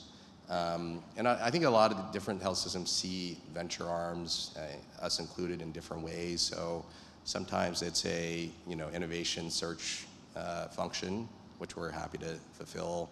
Sometimes it's just returning $2 for every dollar that you put in a few years later. And so I think the vehicle fulfills both, but I think there are trade-offs when we're probably a little bit slower because we have to appeal to, I think, 13 systems instead of 1. And but I think it's also a cyclical thing over the years, depending on how the financial health of systems are, where the strength of any type of fund is. Thank you. Thank you for that. And Liridon, I want to toss it over to you. I don't want to say you're more of like the purest form of a health system venture arm, but I do want you to go back into the history of, and I remember when the press release came out of OSF Ventures releasing the announcement of their fund, but also the fact that you guys had a major awesome exit this year fairly recently. So talk about like how a hospital system wants to establish a venture arm, what the purpose is of that venture arm back towards the hospital system, and then use an example of like how you ended up being one of the first investors into Endotronics that recently exited. Yeah, thanks, Giovanni. So OSF Ventures was established in 2016. The thought behind establishing OSF Ventures in tandem with our OSF Innovation Arm was to kind of change the mindset of our mission partners, which is the name that we give to our employees, as well as kind of promote new technologies into the system.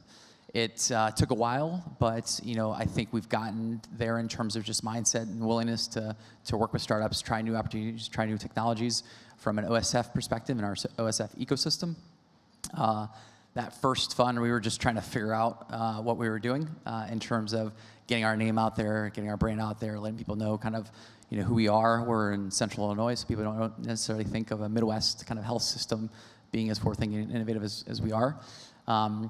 And as a part of that, our first investment, our first fund, was a company called Innotronics, which is an implantable kind of CHF-focused device to measure pulmonary artery pressure, fast follower to CardioMEMS. An OSF doctor actually started the company in Peoria.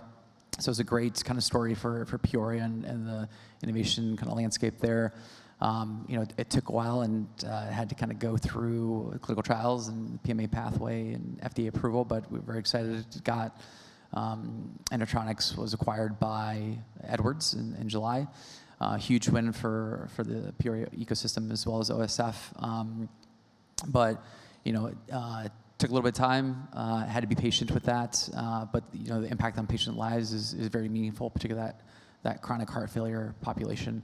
But since 2016, we've had three funds. The latest one that Giovanni mentioned that we announced was at the end of 2022, which is 100. And we focus on Series A, Series B investments across medical devices, digital health, tech-enabled services, diagnostics, no pharma, no biotech. Our initial check size is called $3 million. We do look for that board observer role or voting board seat as part of every investment because we do look to be that strategic partner. Back to kind of Sean's point about strategic and kind of financial. We're kind of straddling both as well in terms of if I don't get that strategic buy-in from my health system subject matter advisors, doctors, nurses, therapists, operational leaders, I can't invest. Even if I know that it will probably end up being a nice financial return. So kind of meeting both aspects is very important for us. If I can add, so I think you started off the question with what are our differences, but honestly what's more stark for this group, especially as we continue to get to know each other well, is our similarities. And at the end of the day, we all represent health system entities. And what that means is we represent a really, really, really rich asset base of clinicians, operators, and it allows us to pressure test deals and opportunities in a very, very different way. And so even thinking about the differences, at the end of the day, the health system venture capital network is a super tight-knit community. And we love co-investing together because we recognize that we represent the ability to de-risk an investment opportunity by getting multiple market-based proof points. And it's really hard to do that elsewhere. It's really hard to understand how do you operate you bring this device or technology into the workflow of a day-to-day of a clinician. How do you understand the reimbursement pathways? That's what we're super, super close to. And at the end of the day, if we get to invest and co-invest together, we end up being able to de-risk that in our own investment strategy. And so the differences are absolutely there, just given the size and scope of this group. But I think the similarities are what actually excites me more about the health system CVC community. Yeah, I want to make sure that I'm not solving just a problem for the Cleveland Clinic. So, all of our systems are slightly nuanced. We're extremely high acuity, so our main campus, I think, is the highest acuity mix of patients in the entire country. So some of the nuanced problems we're solving, if we're bringing a solution in, is not going to be something that is basically market-based and going to solve the same problems for you all. So I think we love working together, and I think we've tried more and more to do that. By the way, before we continue, and the light is so bright, make noise, clap hands, something if you actually knew that health system venture arms existed. Good. Now we're about to get deeper. So I want to talk, Todd, you're unique within yourself because I remember talking to J.D. Friedland about this concept of inward out and outward in, and you represent Cleveland Clinic. Talk about that because there are nuances, and I want to make sure everyone knows that health system venture arms act in different ways. There's a lot of similarities, which is the reason why this whole panel exists, and we want to make sure that everyone is aware of that, which it sounds like we're doing a pretty good job of it.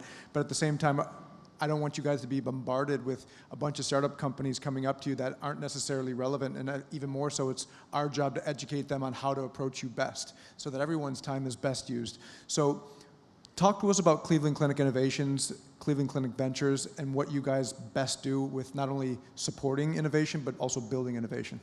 Yeah, so our platform has a couple different strategies. So we're part of, my team's about 9 investors, but we're part of a 70-person innovations team. So we have about a $450 million research budget. We have 80,000 caregivers across the organization, all of them innovating. Many of them, that's why they came to the Cleveland Clinic. So significant amount of new IP innovation coming through the Cleveland Clinic every year. Our innovations team broadly is responsible for trying to take those innovations from ideation through to partnering with external parties to, frankly, improve care and get those solutions to patients. So part of our job on the innovation side is the traditional, let's find a partner, let's build together and get this into patients' hands. For a select few technologies every year, I'd say 1 to 3, we're starting companies. So you can almost think of us as an accelerator. We have about 25 portfolio companies today, 27 portfolio companies today. I'd say about 3/4 of those we started. So half of that's device. Most of those were innovations from one of our clinicians that was solving a problem that they didn't see addressed in the market. So we invest early stage, so first capital in. I played the role of CEO for one of our companies, which is not a great sign sometimes. We try to bring in kind of gifted management as quickly as we can, and then bring in external investors to help us sort of optimize the opportunity for those platforms. So historically, that's been a big piece, and we'll invest along the life cycle for those companies.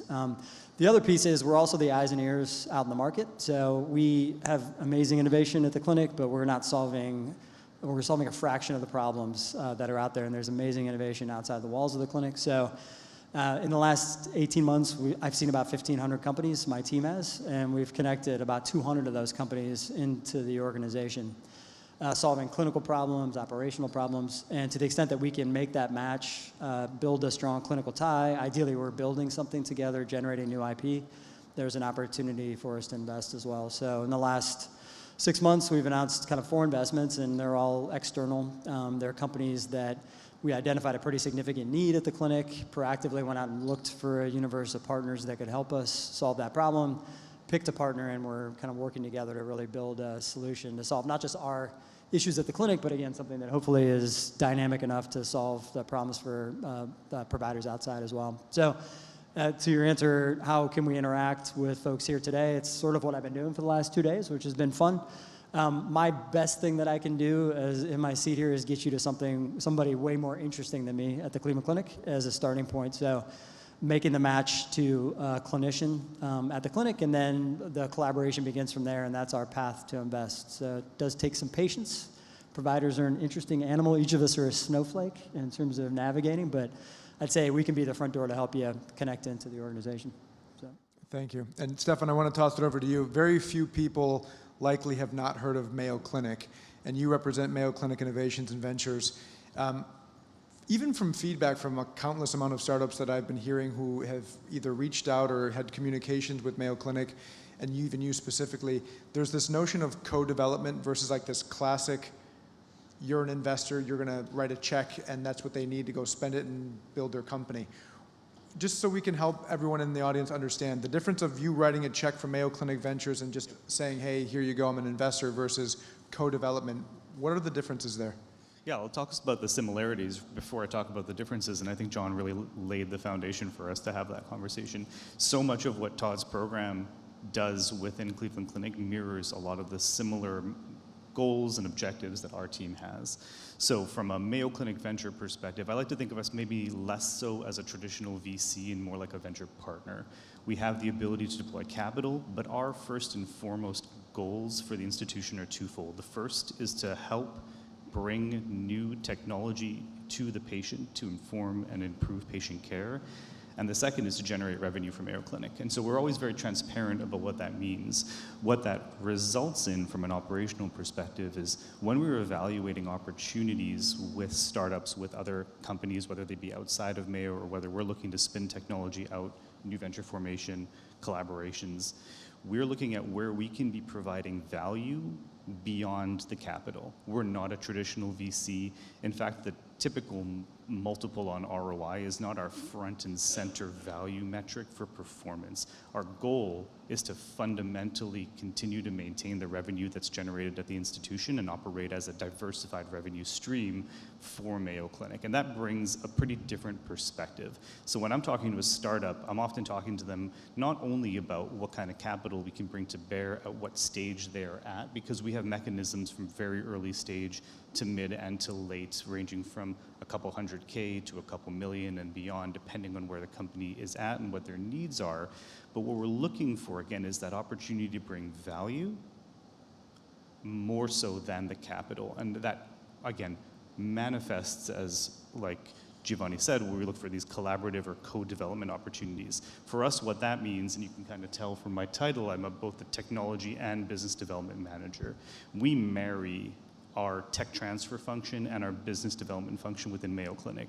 So I sit intimately with the IP generators and the clinical innovators within the institution so that I can have a really good appreciation of where their interests, championship, and passions are, and map those to the needs and the goals of a startup when I'm talking to you out in the field, where we can find these collaborative opportunities that we're helping to drive product development, drive value generation, and then we can infuse capital to pour gasoline on that fire of innovation. These are the perfect opportunities for us to be partners and to really push something forward into the clinic. So we look at co-development from the perspective of where can we bring more than just money. Just so I'm aware, do all of you co-develop? Sign a hand, show of hands, co-develop? So yes, for us, but it's not our function as Rex Health Ventures. So we are kind of on the opposite side of the house where we are directly focused on outside-in investment, and we are built a lot more like a venture capital firm. Within the UNC ecosystem at large, again, we're academic medical research, academic medical center, and so there's a lot of rich innovation coming out of the university. It's not the mandate for us as a fund. But otherwise, I think all of us in one way, shape, or form. That's kind of an important point to say too, so that you can kind of think of these funds as a sliding scale between purely strategic and purely financial. You guys are LP based, you're much more skewed towards the purely financial piece. You guys are probably closer on that side. I think we're probably in the middle. I'd say we're heavily strategic, but we're not going to be doing this very long if we're also not delivering returns. So there's a piece of that too. But it does, as you start to interact with these different groups, your hurdle potentially and timing and your approach to unlocking capital or a collaboration may take a little bit more time. So for us, it starts with a clinical relationship, and it means that it's going to be a much deeper relationship when we deploy capital. Whereas I think you guys are much more, there is the strategic angle, but it's much more capital based. You can probably move a little bit more quickly, I'll acknowledge than we can, and you're probably in that boat too. But it does, when you think about how do you interact with our groups, I think it's important to understand that dynamic as you start the relationship. Speed is something I've had to redefine in my seat here, so.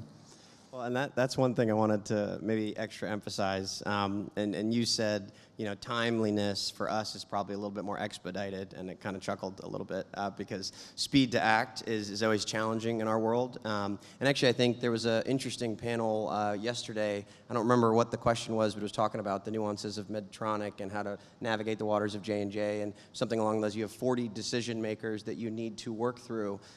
Just to be clear, that's very similar to our structure. I mean, each health system entity that we represent are these big behemoth cruise ships. And so it does take time, and you need to be patient in working with a hospital system. But what you get on the flip side is what we talked about before, that rich market proof point, because you have a rock star clinical individual, rock star operator that has conviction around the opportunity. But yeah, definitely still slow on this end, even without the multiple LP base, but just super interesting. And so from OSF perspective, our focus as a venture arm, similar to Rex Health, is outside in, but we do have co-development opportunities that we work through our OSF innovation side. For the perspective, in terms of, we talk to our subject matter advisors, but we always talk to all of these other kind of panelists here, and we love to co-invest with each other. So I get a lot of questions in terms of, are you competitive with other health system kind of investors? No. And so the more the merrier on the cap table, from my perspective, because that just resonates in terms of, yes, it's a pain point, yes, it's a resonating solution, and we can partner with each other on it. And I would say, if I see OSF on a pitch deck, the first call that I make is to Lear. So we're definitely sharing kind of back and forth, and the depth of your relationship is also a sliding scale, I'd say, with providers, so we do check. With regards to the big cruise ship that John just mentioned, that's not you, right? I think that, first of all, the logos are very validating. So if I see a pitch deck with some of my colleagues here, I think it really, calls all attention to the quality of the company. We're probably an armada, if you want to keep, going with the ship analogies here. So it's harder a little bit to steer. So it's like 5 cruise ships, I guess. What I was going to say is, if you look at sort of the purpose of health system investing, not to get too philosophical, I think it's because doctors at the end of the day want innovation in some way. I think it's a talent acquisition and retainment tool. If you had a hospital that never innovated and you had sort of blood pressure cuffs and that was it, forever, you'd lose all the talent. They go somewhere else like Mayo or Cleveland Clinic. And so, to react to that and address that need, there's innovation functions. Essentia Ventures tend to represent LPs, not all of them, I will say, Intermountain being one, OSF another one, that focus on care delivery. And sometimes these LPs, probably like Ascension, don't have significant innovation functions. And so the way that they look to venture arms as well as folks like us is to act as that innovation function and searchlight as well. And so we would oftentimes, to Todd's point, we see thousands of companies a year. And so when there's a need from a service line to say, look for, let's say, a additional competitor in the heart pump field, they look to us to provide the best intel, jet skis in front of these great oil tankers to search the right areas. Yeah, so the jet skis. And so we're nimble, we can sort of see where, through the fog, where the market's going, and then bring that innovation back in an organic way to the health systems. And so I think we fulfill that innovation side directly or indirectly. And that's really, part of the purpose of a fund like ours, as well as some of my colleagues here. So hopefully that clarifies, where, that drive of innovation comes from. And I think, maybe pandering to the audience where, a lot of the international health systems are starting to copy this. I mean, the other day I got a call from the Danish consulate to say, we got a lot of health systems, but they've never really thought about venture investing. What's that all about? And I think that, balance sheets are balance sheets. And if you can leverage that and get free innovation and then get that $2 back for every dollar you put out, it's a great model, right? You're creating value in a way that, you really, can't really imagine directly, or it's counterintuitive in a way, so. Thank you for that. And John, I want to throw a question over to you, because you and I talked about this earlier. I think Liridon's example of Endotronics is a great example, because we're at MedTech Malta right now. So when we think of MedTech, medical device, hardcore class 3 heart failure implant that just went through an exit and you invested in, we talked about there's a lot of health IT, there's a lot of digital health, not necessarily steering away from hard tech, meaning MedTech, but talk about some of the innovation that you like to particularly look at that may not necessarily be that class 2 de novo implantable hardcore medical device, and why does it fit into that model? Yeah, absolutely. And I think it's so interesting here because those two classes have been merging consistently and even trying to differentiate. There's physical devices that have incredible software components. There's software devices that now have physical components. So it's fun to be in the intersection of kind of the two and seeing how that has been playing out. So at UNC and at Rex Health Ventures specifically, we're about a $2 to $3 million check in Series A, B size or shape, and so, but within that we invest in 3 different domains. So as you mentioned, we'll do some drug discovery, some therapeutics, a lot of MedTech, and a lot of digital health IT. And most of my background, actually, I was a biomedical engineer as the start of my career. Kind of pushed that aside for a while, leaned into digital health IT, and then have now circled back into MedTech, and being able to see the overlap between the two has just been really, really interesting. And so what I'd say is, one, we invest in things for a very particular reason, right? It adds strategic value to our organization. And the strategic value that you glean from a MedTech company versus a digital health IT company is different.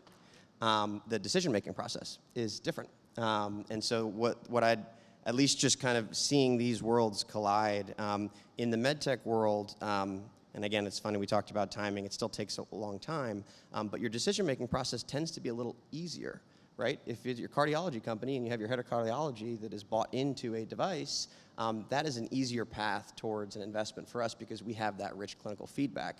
Now, if you look at a prior authorization company that touches the rev cycle, but you need the COO, the CEO, the CFO, and you have this kind of really challenging to navigate the waters of decision-making process over here, and yet, right, you have some really interesting operational value because if you improve prior authorizations across your board, that's a 2-3% margin lift across your organization.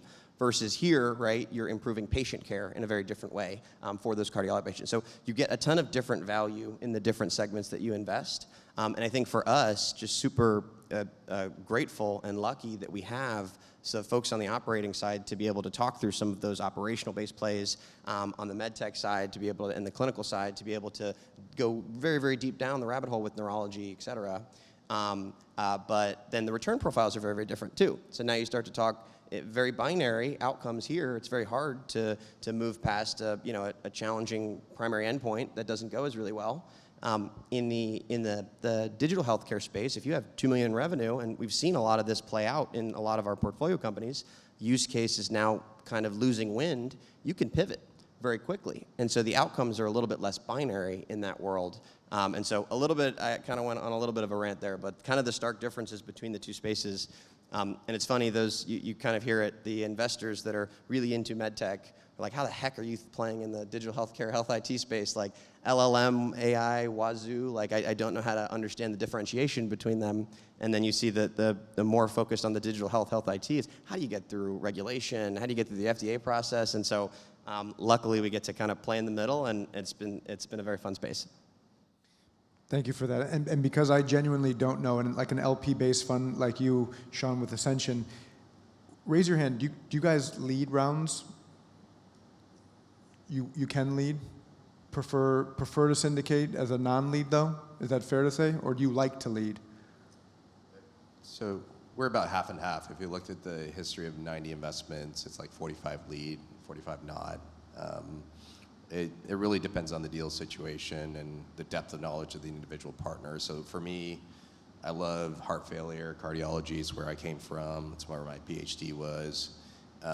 That part I'm very comfortable leading. But if it was sepsis, where I have no idea, I'll defer to more experienced colleagues in that area and follow as part of the syndicate.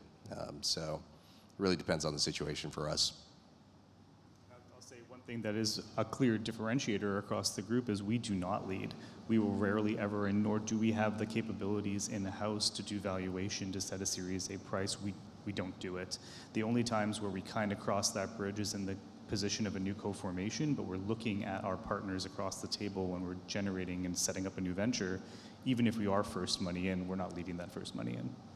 We will lead, but we'd much rather prefer to kind of join a syndicate. And I think I've talked to you guys, like I like to invest where people don't need our money, which usually means, again, it starts with that kind of deep relationship, and it's more than our capital that we're bringing to the story. That's kind of our focus. Same with us. Typically part of syndicate, but we have led, but it's a little more atypical for us. We're in Malta, so we do invest globally. We have investments out of Israel, out of Ireland, out of Scotland. It happens to coincide that typically when we came in, the lead investor did require kind of an entity flip. So it ended up being the case that they were U.S. domiciled once we came in, but we do look globally. I'd say we're probably in the same camp. We have the ability to, but would need to be super strategic for us in nature. And I think more importantly, a huge aspect of our diligence process is being able to pull in the right syndicate to be able to fill out that. And if that's co-lead, if that's lead, or if that's fill out the remainder of the round, we'll play the shape that needs to happen in order for us to get the most and powerful raise that can happen. And we talked a little bit about just us as health systems. And when you hear strategics, you think of Medtronic, J&J, Intuitive, but there's a lot of different strategic corporate venture capital groups. And I think you're seeing that in the market. You're seeing the market lean into corporate venture capital in a really interesting way. Actually, Sean, you and I were talking about this a little bit ago. There was a recent SVB report on CVC interactions over time. It was super interesting. Basically, they've been tracking, how many investments over the course of the past 10 to 20 years have included CVC investing. And if you look 10, 15 years ago, 5, 10% of deals had CVC investing. Now we're closer to 25, a third of all deals have corporate venture capital investing. But what was super interesting, highly recommend going to take a look at the report. They looked at all the outcomes of the companies that had included CVC investing. And the punchline is more exits, right? Less failures, and you're more likely to go from A to B to B to C to C to D when you have a corporate venture capital investor on the table.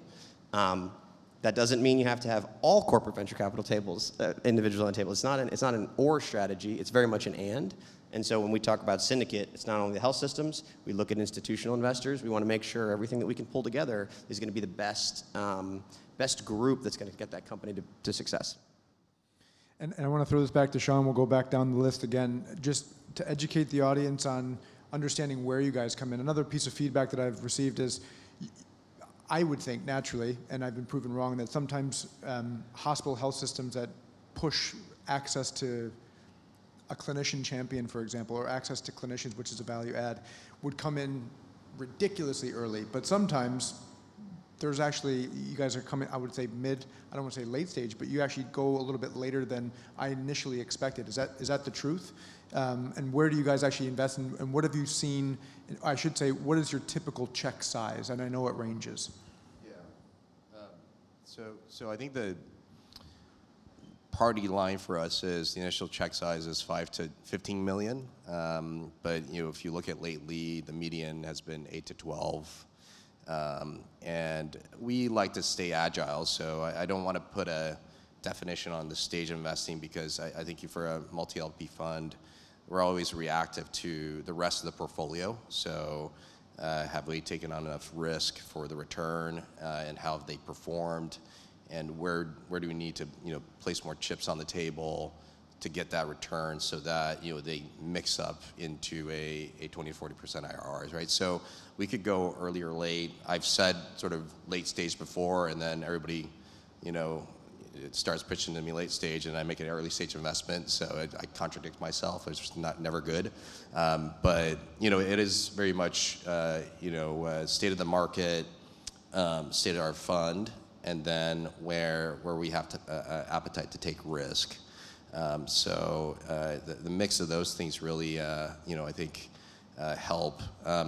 Maybe just back to the point around corporate venture capital. So I came from Phillips Ventures, which is the strategic MedTech side.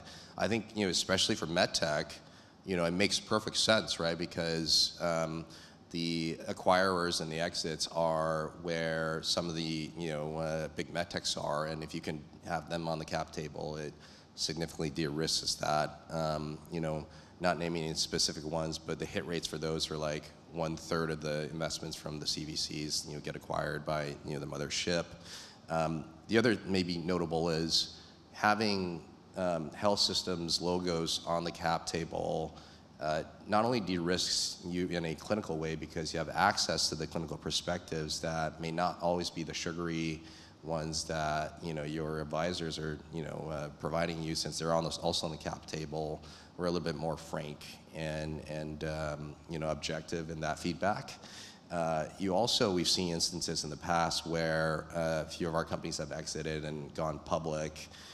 Wall Street sees these logos as a de-risking factor. You can't really measure how much of the share price bump you get, but you do see the analysts know, Accenture Ventures is on the cap table, so it must be a strong signal that clinical adoption is the case, and I'm sure with my colleagues it's the same thing. Mayo Clinic is a big, confusing organization. So I'm going to try to break this down into 3 answers with 3 pieces each. But the most important takeaway is to say that my team, the team from Mayo Clinic Ventures that have that title that look like Technology and Business Development Manager, are here to help navigate the chaos that is our organization. So 3 answers, 3 pieces of information each. Mayo Clinic Ventures sits on the side of innovation and IP from an investment perspective. We also have a corporate venture fund that has the ability to deploy capital from a strategic perspective. So we work together on both of those sides with the ability to deploy capital from each of our sets of pots of money, but the ingestion and the time and the place for that startup to make sense for one versus the other is extremely nuanced. So you come to us to help try to understand and navigate what makes the most sense. Not a helpful answer, I know, but at least there's a navigator to help figure it out along the way. Second set of 3 answers. We have 3 functional ways of deploying capital. We have an early stage fund that usually invests in a couple $100K. We have a mid-stage fund, typically where we're reinvesting in companies in our portfolio. That's about half to about 2.5. And then we have our true growth stage fund managed by Treasury that invests 10 plus. On the CVC side, they invest between about 1 and 10 million, depending on the stage, depending on the strategic priority. Last third piece answer. Our on-ramp, the best time to engage with us is one of these 3 locations. The first is where we're generating or starting a new venture around IP coming out of Mayo, or jointly with Mayo and a syndicate of groups who are putting together a new venture. The second is a company who is early stage, looking to collaborate to drive product development of their primary product or another product in their roadmap. And then the third is a company that's making progress with their primary product. Maybe they're at the Series A or Series B stage where they're looking at pivoting their platform technology to a new indication, and we can bring together assets from the institution and or clinical expertise and collaborators from the institution to support every part of the innovation process, from back of napkin brainstorm drawings, preclinical testing, and first-in-human testing. So we play in all those spaces, and we do this at all of our hospitals across the US. Quite confusing, but I'd say everywhere from that company formation through to, we just did a Series E, so we sort of invest across the capital stack. Again, anywhere from kind of $1 to $10 million, depending on the opportunity. Similar to you, and I'll go quick because I think we're short on time here, but when we're investing externally, it's really a focus on what assets we're bringing to the table. So it's not just going to be our capital. In fact, that's like the final piece of the story. Is it data? Is it clinical insight? Is it some IP? Is it something, are we building together? Those are the assets that make it possible for us to invest externally. So. From an OSF perspective, what we look for is that first in human data to have kind of been collected and kind of see initial results from that perspective. Anything earlier is tough for us if it's just kind of animal or the like. In terms of as you're thinking about approaching any one of us, our portfolios are online. We do absolutely think about portfolio construction as we look to make our investments, right? We can only make so many kind of super early stage deals. We can only make so many neuro deals, cardio deals alike. So definitely always have a look at our portfolio, because portfolio construction is kind of in the back of our mind as we kind of continue to deploy our fund. Initial check size, I mentioned, is kind of $3 million, and we do look for that board observer or voting board seat for every investment. Yeah, so we're probably mostly aligned with OSF in our strategy, but just given our time, the way I describe it is more guidelines versus guardrails, right? We say Series A and B. I think everyone here probably knows the letters don't mean much anymore. It's really hard to navigate, exactly the defined parameters. But we don't want to be probably the first logo on the slide. We probably also don't want to be the 20th logo. So somewhere in that sweet spot of being able to help fuel, pour some gasoline on the fire. I think the final, I guess, maybe comment for this group, just because super relevant. I mean, this is an awesome asset base. I love working with these folks. If you have health systems that are customers, you'd be surprised. Many of them probably have venture funds in one way, shape, or form. And it's the first question I ask when I meet one of you all, and it should be the first questions you all are asking. So if you're not tapping into the health system corporate venture group strategy, you should be, or you should be trying to. It's a really awesome group.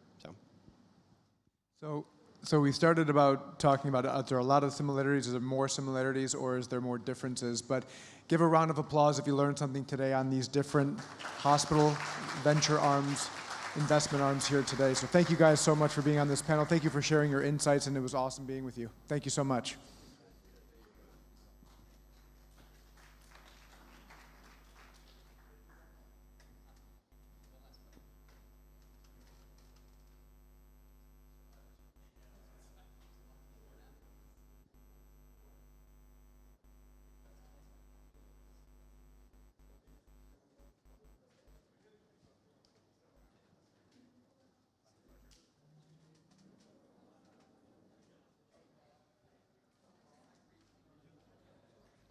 Thank you, gentlemen. Thanks, everyone. Wow, the room is filling up. Good to see you, everyone, again. Welcome back.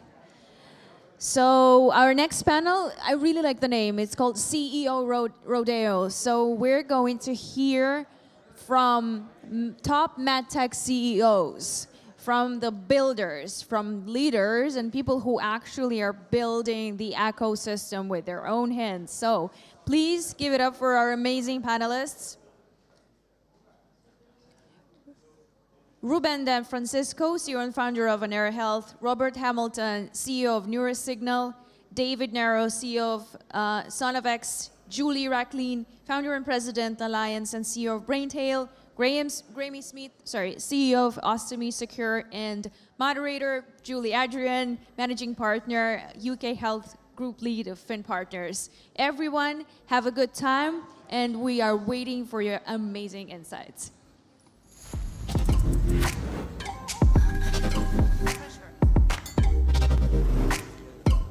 CEO Rodeo.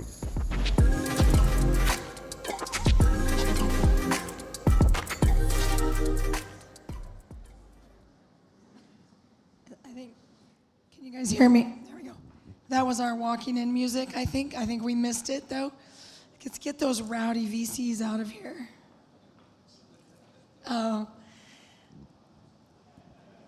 Thanks for sticking around. We've got the postprandial glucose drop after lunch, right? Sorry about my voice. It's the end of the conference. Getting there. My name's Julie. Very excited to moderate this panel today. I think we decided as a team when we were prepping that we would rename this to not just the CEO Rodeo, but the CEO Rough and Rowdy Rodeo that we've been in for the last, 24 months or so, maybe 36 months. And being from the Midwest, I know there's a lot of Houston, Texas people here. I'm Kansas, but the rodeo thing totally fits. But what we're going to do is we've got a few topics. We're going to talk about lessons learned from the last 24 months. We're going to start with that topic as you introduce yourselves.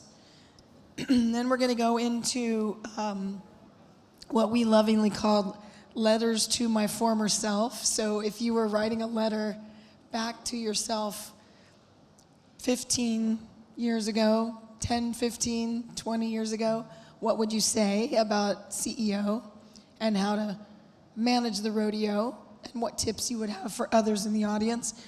And then the last will be when we come out of this rough and rowdy 24-month period, when, and maybe you think it's soon, and now we're going to ask you to predict a little bit what will be different and what skills do CEOs need to have to come out of that time and move into the future. So we'll just go down the line, give your name and rank, and your first kind of, what's your biggest lesson learned?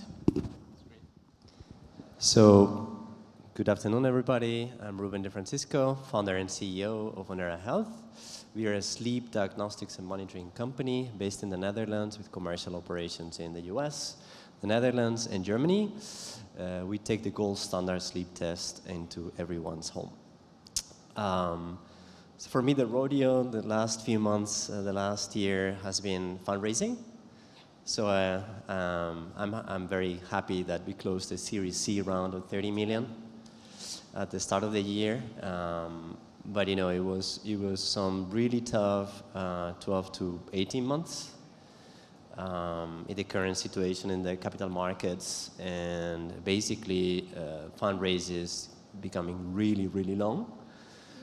And they told that takes on, of course, on the company, on your current investors, on yourselves, right? I mean, it's been a tough period but in a tough period is where you learn the most. So I think I learned so much this past period about myself and about the things that really, really matter in a company. So it got me to have to really focus on the things that really mattered. And well, happy to tell more about it later, but I'd like to hear my colleagues here.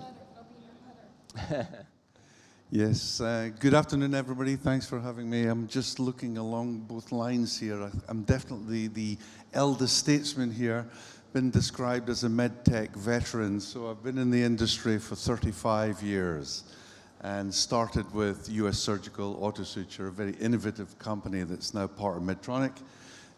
So I've been part of the larger side, strategics, a number of startup companies, 6 of which have exited. I haven't been CEO of all of those 6, but I have been of 2. And the journey has been a very interesting one these last couple of years. I think it's been constant money raising for us. Well, it's been an interesting phase because I had to, during the COVID phase, move to a different company, stayed as chair of Ostomy Secure, but we were totally hamstrung by the COVID kind of pandemic. And the clinical study we'd embarked on had to stop. So I moved to a company called LightPoint Medical as CEO, and we exited that to Telix Pharmaceuticals just last year. And then I came back to CEO and exec chair of this role, which is the most amazing product, best I've seen in terms of changing patients' quality of life. I haven't seen anything like it before. It's not a very glamorous subject. It deals with what's coming out of the body, and it can be less than glamorous. So this might be, we talked about this in prep, this idea of so many, if not almost everyone, has had to reset during this time, right? And how do you do that? How do you know when you need to reset? How do you know where to go, where to pivot, that kind of thing? So maybe we can, as we continue down, let's talk about that. Yeah, well, my name is Robert Hamilton, CEO of Neurosignal, and wanted to thank everyone here in MedTech world for inviting us. Yeah, it has been an interesting 24 months. So we're a commercial stage automated ultrasound company for cerebral vascular assessment, starting with stroke. And just to echo what everyone said or to add to it, I would say motivation, as you've gone through some of these resets, right? When you think about momentum and having to either cut large portions of the team or reset strategy, one of the most difficult things that I've seen in the last 24 months is being creative around this idea of momentum and motivating a team where you've had to possibly cut or remove a large portion of it to deal with financing. So those are some of the things that, we've struggled through, and it's, to an earlier panel, left a lot of scars, but we've learned from it. And that's one thing I look to, learn from my colleagues up here as well. Excellent. So hi, I'm the other Julie on stage with a voice this afternoon. Happy to be here, and thanks for inviting me. So Julie, I'm CEO of Braintel, which is a company we've co-founded with l'Alliance, which is a life science integrator that acted as a venture builder for the set of Braintel, which is a company that actually transforms imaging data onto brain biomarkers to transform brain care ultimately by accelerating and de-risking clinical trials. And to answer your first question, fundraising is always something we're struggling, and I think we'll always do. But what is most challenging, at least on my end for the last 24 months, are actually 2 things. Number one is, what are the levels of decisions for our counterparts?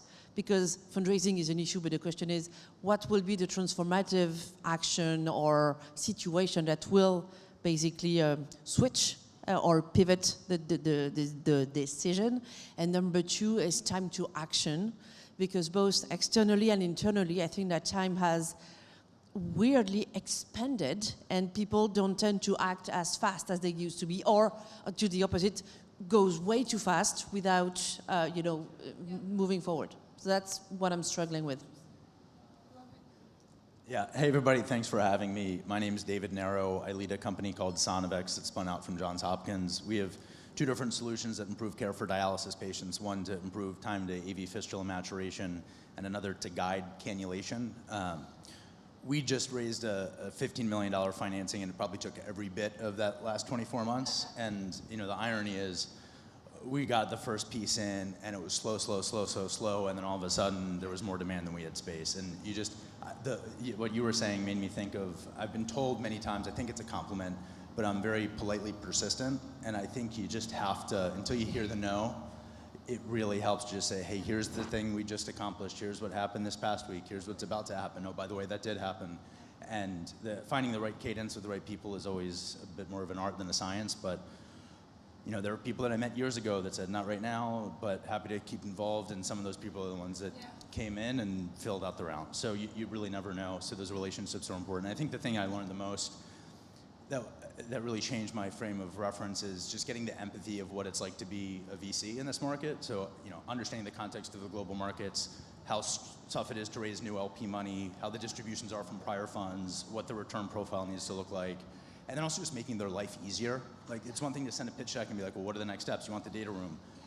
It's just so these people must be getting hammered by everyone all the time, and you have to stand out. So what we did is we just started aggregating all of the questions that I have heard, or if I was a VC, what I would want to see, and creating easy to read documents that had, in a pre-NDA stage, the stuff that was non-confidential, and then stuff behind an NDA that was more confidential, that outlined everything about, clinical, regulatory, market access, commercialization, and obviously you don't have all the answers, and the plan's going to change as you make, as you move forward, you have more information and the plans change, but if you can demonstrate that you have thought through this, you understand it, and you have a logical plan in place and a team to execute on it, it just makes people gain a lot more confidence without having as long of a relationship to say, okay, this is a team I can bet on versus some of the others that I've seen. As a communicator, I love the emphasis on communication. You also said the important thing, meeting your milestones, communicating that you're meeting your milestones. Don't feel like you're being a pest. I love the patiently persistent. I love that. I mean, you just have to be. Don't feel like you're being a nudge. You're communicating, you're sharing. Okay. And then, so now if we think back more than 24 months, the lessons learned from your younger self, what you need to be a successful CEO, where would that go? And we'll come back down, so you get another little moment to think. We'll come back down this way, or you guys can ping pong, whatever you want to do, but start with you. Yeah, I think I was too focused on the what and what's next, and not working backwards from the exit and the empathy with what the investor necessarily wanted to see. We were so excited to talk about what we were doing, and we were getting all these great results, and there was all this good momentum. But that's the story that's heard from everyone, and I think I was a little naive, and I'd reach out to people directly, not through a trusted relationship, and your conversion rate is way lower. I would always start pitching before asking questions, which I now never do. I start every conversation trying to figure out the information first, and then better make sure that I'm highlighting what's relevant. So I think it's just that shift in empathy and understanding really what the other party is looking for, and again, not to be a nuisance. And I think it's just a style change, and just thinking a couple steps ahead versus just what's right in front of you. And know your audience and communicate. Julie? To elaborate on what you're saying, create the personal and individual relationship with the investors. It's absolutely critical, but also focus on the quality of the people you hire within the company, and maybe not just have process roadmaps in mind, because you need to have them, but you need first to attract the right talents, even though they're not partially or totally aligned with the skills you would expect. Just attract the right people that will embrace the project and that will basically support it with you. And I think that if internally I could have hired sooner the people that we have now, it might have been, move that time to action and time to conviction to attract partners sooner than later. More brand champions than just you and your inner circle. Yeah. Because that's the culture we want to have. And I mean, especially in our environment, we're pioneers. We're exploring, we're developing new ground. So we need people that have this mindset. They need to be focused, they need to be capable of execution because that's mandatory, but we need to have the right personalities to build this trust and this relationship. Yeah. Somebody said earlier on a panel, fall in love with your problem, not your solution. So if you can do that with people surrounding you that also are like-minded in that, they can really lift you up and support you. And again, they can also keep you honest about your solution, because it might not be the perfect thing yet, but they can keep you honest about what solution that we're meeting. No, I think those are great insights. And for me, looking back, I would say being naive about all revenue being equal. And we would go out and collect short-term revenue for this dopamine high of bringing it in, and realizing that whether it's a bad fit from a customer or not the great indication, we would have the revenue on the books, but it would end up costing us so much in the long term that being short-sighted on just revenue generation, which sounds counterintuitive, doesn't necessarily mean long-term success. So if I was to go back 24 plus months, I would think more about that targeted, and I'm not necessarily saying you shouldn't go out and explore different opportunities, but I feel like sometimes that this isn't going to be a long-term relationship, and we would have those partners, and unfortunately lead to longer-term headaches than a benefit. So, I love it. I mean, this may sound slightly negative, but let's be honest, it's no fun being a CEO these days. I mean, you tend to want to recruit people that are better at all their different departments than you are. And if there's things that they can't solve, it lands on your table, it lands on your desk. And for me, this is my last CEO gig. I've taken the decision. So you say. It's my last one. I'm not doing it again. I'm going to exit this project. It's a virus. Once you have it, you're done. It's contagious, right? Absolutely. But I think, in terms of learnings and in terms of over the last few years, it's just that, making sure we outsource a lot of our skill set now. So rather than bring in, because you've got to stay fluid and flexible, everything's so tough these days, regulatory-wise, especially regulatory-wise. So we outsource a lot of our regulatory skills, and that helps us to stay fluid and flexible. So I think I would probably have done that a long time before. Rather than look for employees and employ people, it sounds negative, but there's still a lot of good consultants out there that are able to make good livings from being consultants when their skill set's clear. So I think I would have used those people faster. And in some ways that de-risks the journey, because you're getting top talent that really understand, but you're not carrying the load, the payroll load. And if a program, you need to pivot, you can switch that on and off and things like that. I think we're gonna end with you on this question, but we had talked in prep a little bit about the things that you would have considered sooner that you didn't consider, and reimbursement and regulatory, which I know those are not fun R words that we talk about or like to necessarily. But we had all agreed as a panel, we think about those things too late. So maybe if you want to touch on that, and then we can, if any of you want to comment, just like areas you would have focused on sooner had you now had this hindsight. Yeah.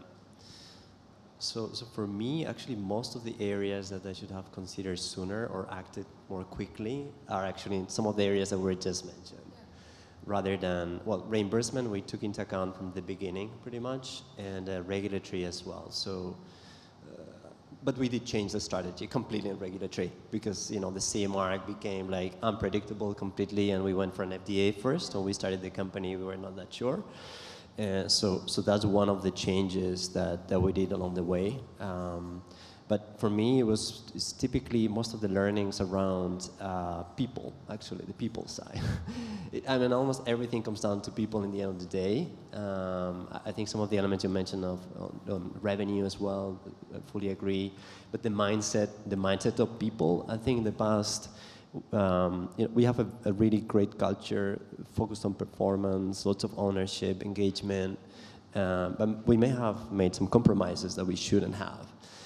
And when you have to go through a time where you need to focus a lot and be super lean, then you make all of those decisions because you have no choice, right? You have to be very lean, save costs where you don't need it, focus commercially where it matters the most, and then yes, you're very stretched, but it feels good. It's like, oh, this is great. This is lean. It's running really well, right? Super focused team. So those are the things particularly that I would tell my younger self, or even a couple of years ago, and really run with it. And I think, now that I closed the bigger round and we are in a commercial stage, that's what I try to maintain going forward, right? How do we make sure that also as we commercialize, that we don't get distracted with the million opportunities that land on our desk. Many of them sound super interesting, but yeah.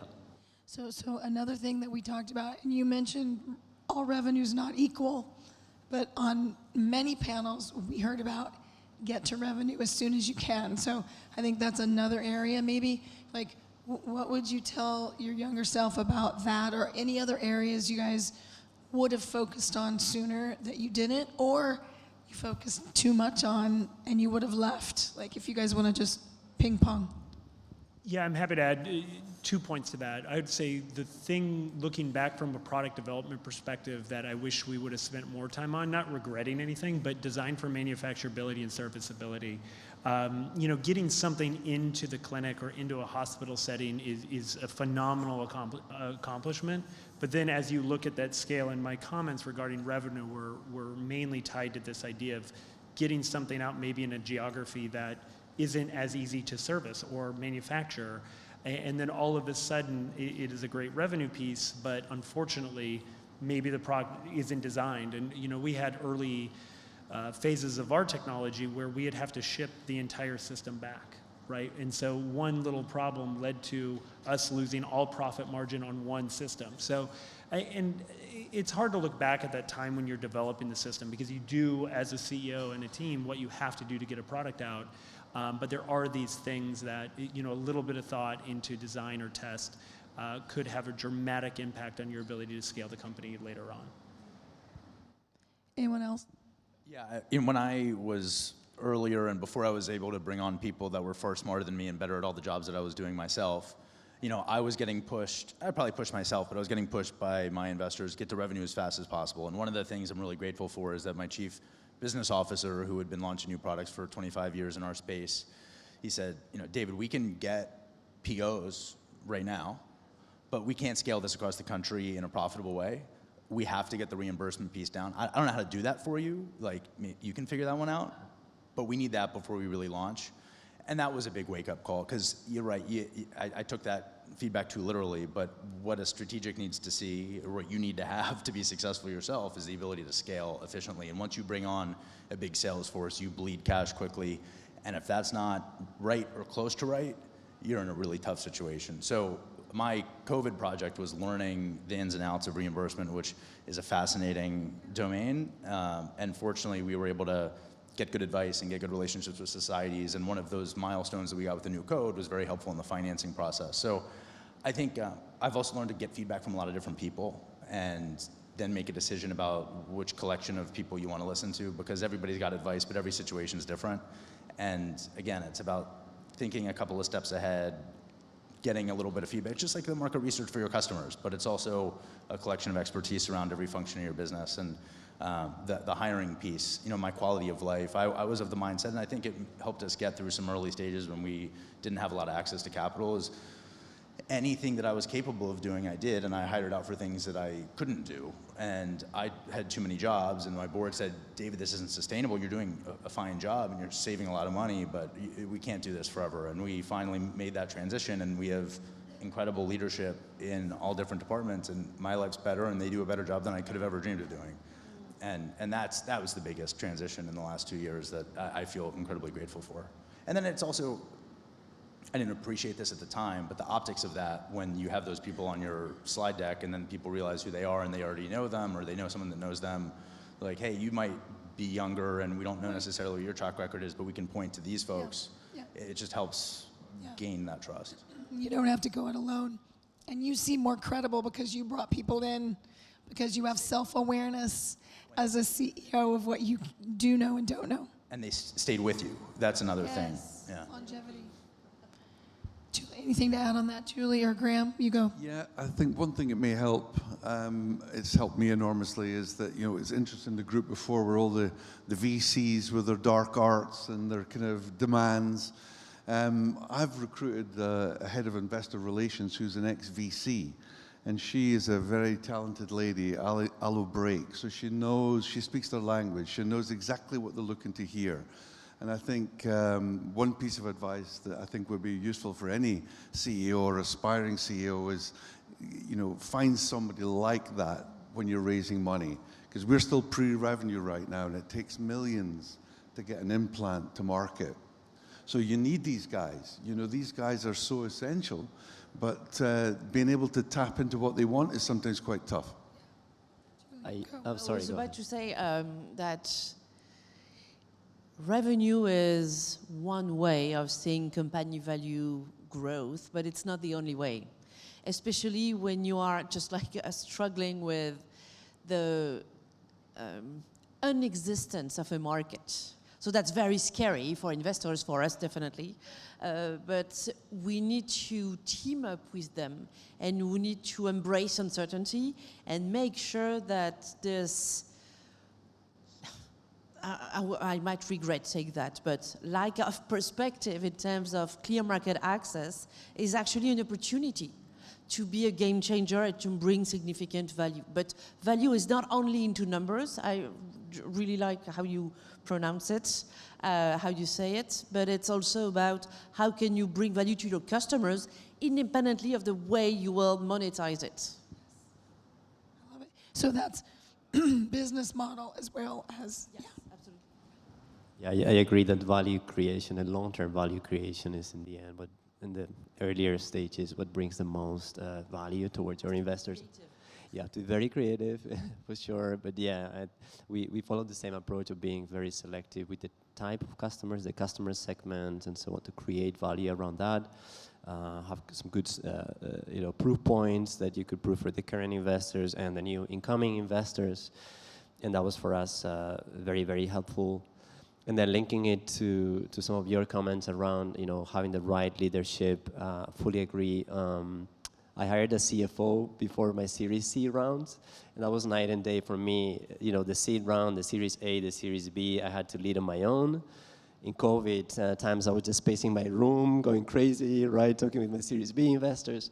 And then for the Series C, I had a CFO, and then we were together on the roads, and we could follow up. You know, I still ended up running the company in the evenings and weekends, but it was much better. It's a much better way to do it. love it. Okay, we might have some time. If you guys are gonna have questions, sorry, I know it sounds so painful, but I don't feel bad, it just sounds bad.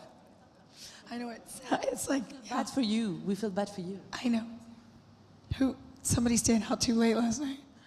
No. So that last question again is, coming out of this rough and rowdy time, which we are gonna do at some point, we'll have our bounce, we will. Could be a quick one, it could be a slow burn. What do you need to keep in mind? And I also think, you know, we mentioned the VCs and the investment. It's what a lot of people are for. Talk in your answer, if you would, about what you think is most important to those funding folks right now that you can be about. I know this is the quintessential question of the whole conference, but from your perspective, I know everyone wants to know that, like what you think coming out of this. You've already said pieces of it, right? But give us kind of your kind of final drop the mic comment about that and where you think you need to focus, where you want to go. Why don't you start? So I think going forward for me, it's about making sure that we focus on everything that really, really matters, that creates value, and the things that are not aligned with that, you just should not do them at all, right? They get in the way of hitting your milestones, creating value for your investors, maybe a next financing round, which we expect to close as well in the coming period. So that's for me what's most important. That feeling that, let's say, if you were about to run out of money next month, what are the things that you would be doing? And to me, I think that's a good mindset. And that also means being lean where you can. So if there are areas that maybe you're overspending, or you need to be brutal about that, and be decisive, make the difficult decisions quick, and that helps in the short term and in the long term, and everyone's happier. So those are the things that I'm going to be doing going forward. Yeah, I think everything goes in phases, and we're just about to see all the money printers whir into action again. And it's been a tough few years raising money, regardless of what position your project's at. But I think that's going to change. My gut feeling is in the next couple of years, we're heading into some really positive times where all MedTech projects will find it easier to raise money.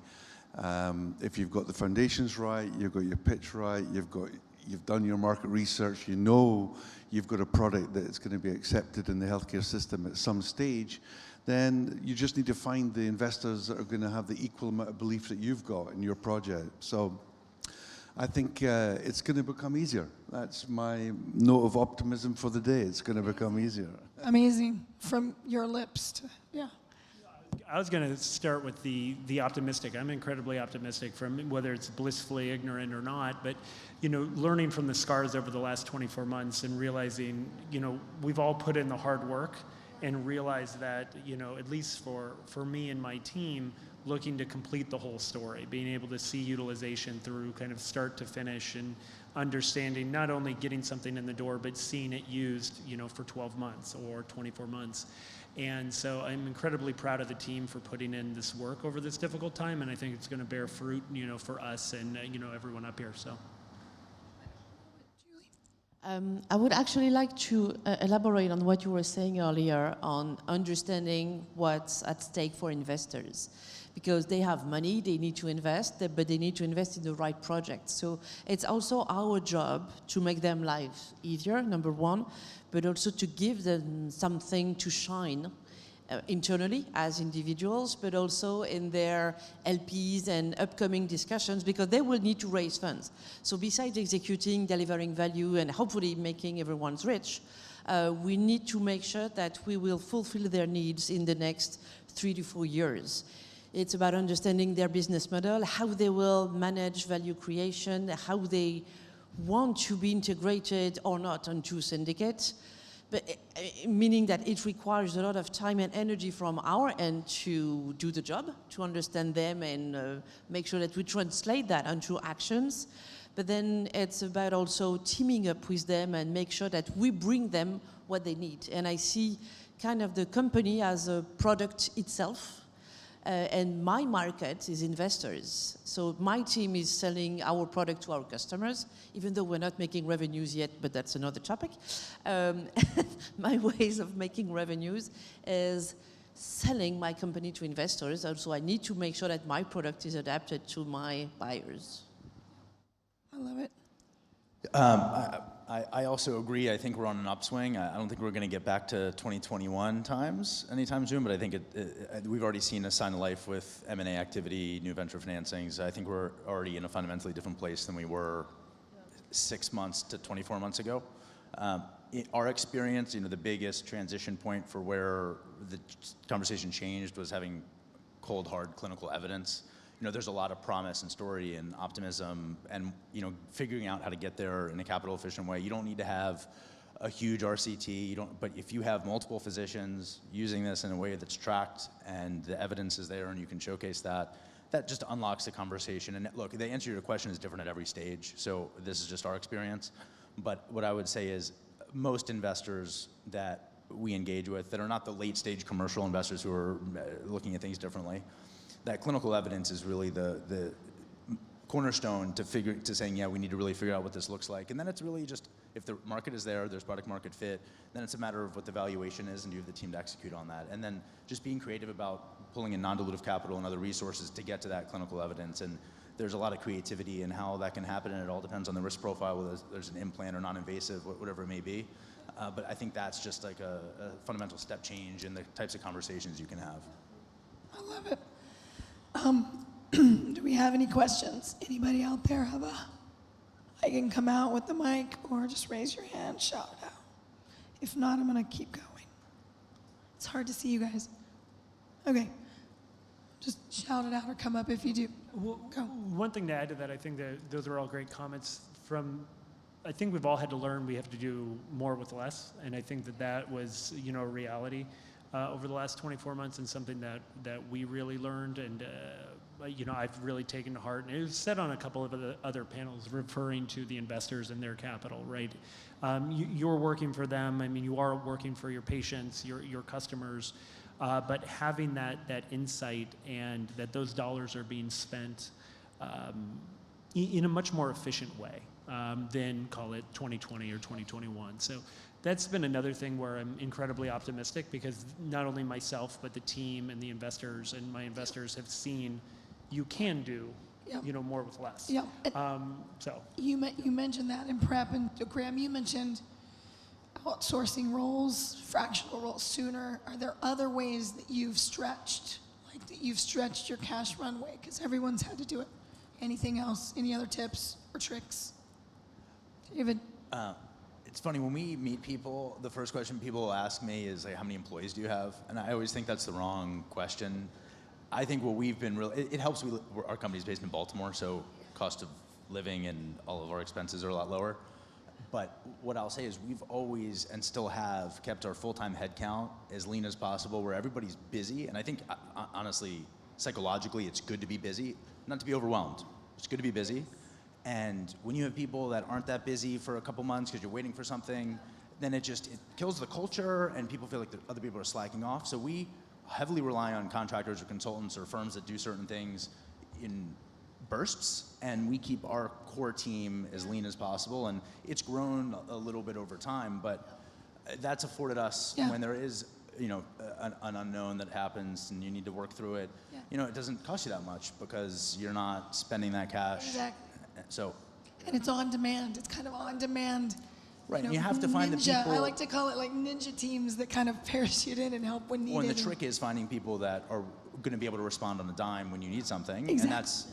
and that's not always trivial. Separate thing. But if you can find people like that, it's incredible. Shameless plug for Finn Partners. I'm just there saying. We go. Go. And I think the other way to stretch, of course, there's the cost side, but the other way to stretch is by having the right investors, right? So if you have the right investors on board, and when things get tough, they'll support you, right? And there we've been very, very lucky. Always that when we needed further support from the current investors, and they believe in the company, they know that there's new investors that are going to be coming in.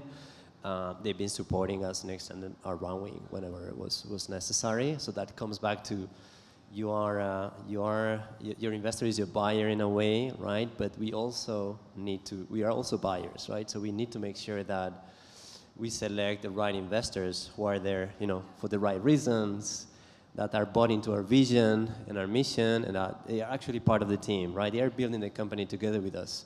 So we have the right investors, which I can say we do.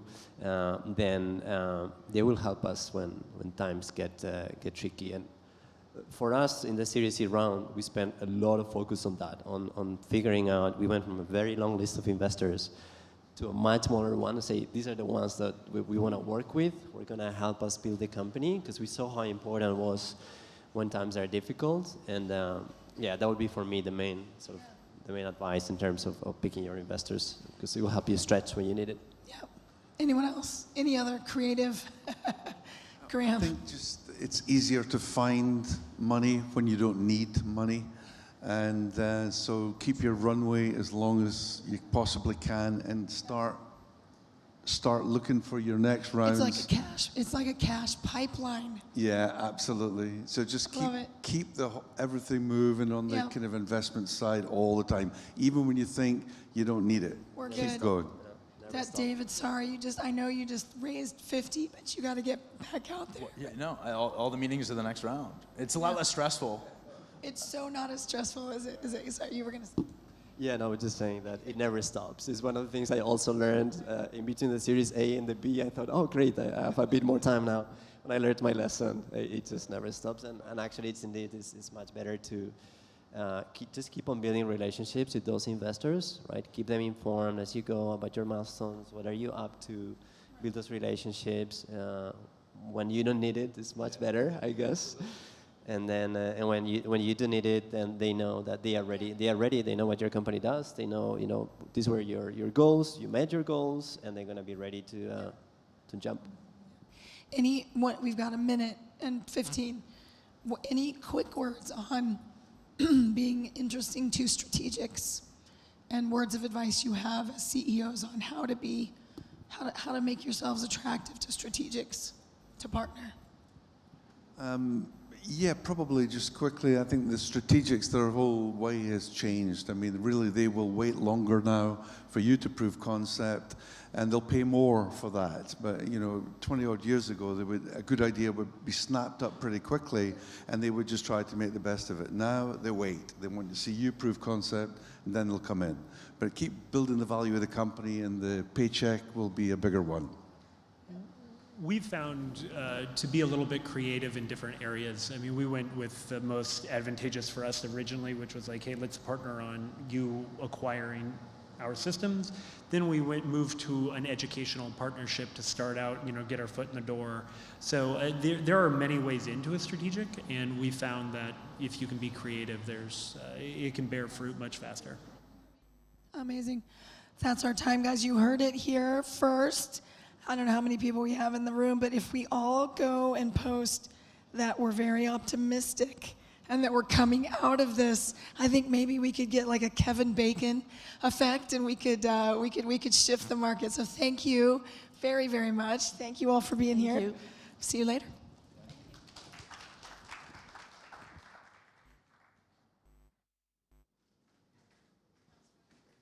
Thank you. Thank you so much. All right, it's time to warm up this stage a little bit.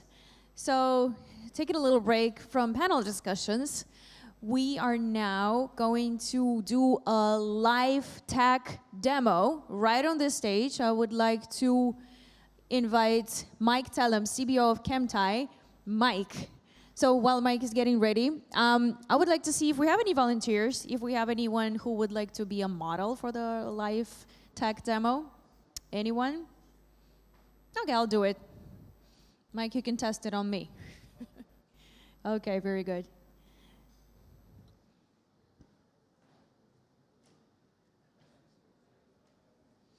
Everyone in the back, don't be shy. Please make your way to this stage. Come closer, take your seats. We're going to have a nice, interesting live demo of a unique technology by Chemtai.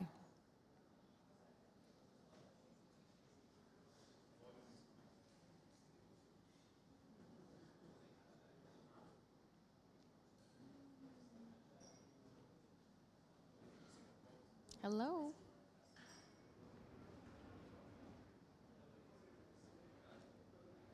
Oh, Diane, would you like to be a model for the testing?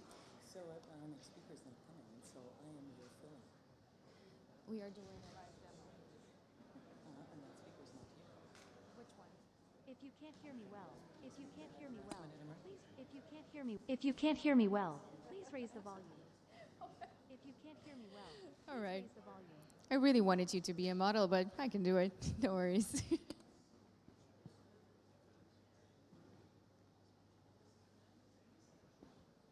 If you can't hear me well, Shout please out raise to the volume. people in the back. Please make your way to this stage. Don't be shy. We're ready for you. Ooh, that looks nice. Can we get a live stream? That is interesting. Yeah, may I remind you that we're going to have... Oh, okay, we're good? Okay, let's go. What do I need to do? I'll just stand here, okay? You can sit or stand for now. Yeah, feel comfortable. Yeah. So, let's start in the beginning. Okay, so hi everybody. Thanks for those who have stayed. I promise we're not going to have too many slides. This is going to be about the actual technology. My name is Mike Tellem. I'm the co-founder of ChemTai, and ChemTai is a computer vision exercise and assessment platform. ChemTai actually uses computer vision AI to identify the human body and identify and analyze motion in real time from any device, your phone, your tablet, your laptop, and provide real-time guidance and real-time feedback. Now, computer vision has been coming into our world in various facets. We all have used it for maybe image searches, facial recognition, of course. But computer vision is still a relatively difficult technology, starting to get into autonomous driving more and more. All of these great inventions are based on computer vision. And also, of course, various types of imaging analysis is using computer vision. And we're using computer vision to provide an answer to analyzing the human body and analyzing human motion, which is essential for many, many conditions. ChemTai is a computer vision exercise platform that provides real-time corrective guidance to scale physical therapy, especially around musculoskeletal conditions. Now, not that many people realize it, but musculoskeletal conditions are the biggest healthcare spend in the US and in the Western world. The US spends more money on musculoskeletal conditions than on cancer or on diabetes. It's a huge problem. Now, the only solutions for musculoskeletal conditions, which every second adult suffers from, and more than 25% of all primary doctor appointments relate to musculoskeletal conditions. You can either do surgery, which is not much fun, and in many cases not efficient. You can try taking painkillers, and that's never a good idea for the long term, and actually one of the biggest drivers of the opiate pandemic in the US was MSK pain. And you can do physical therapy. Now, physical therapy works. It's been proven in many research papers. However, physical therapy does not scale, and it's not accessible enough.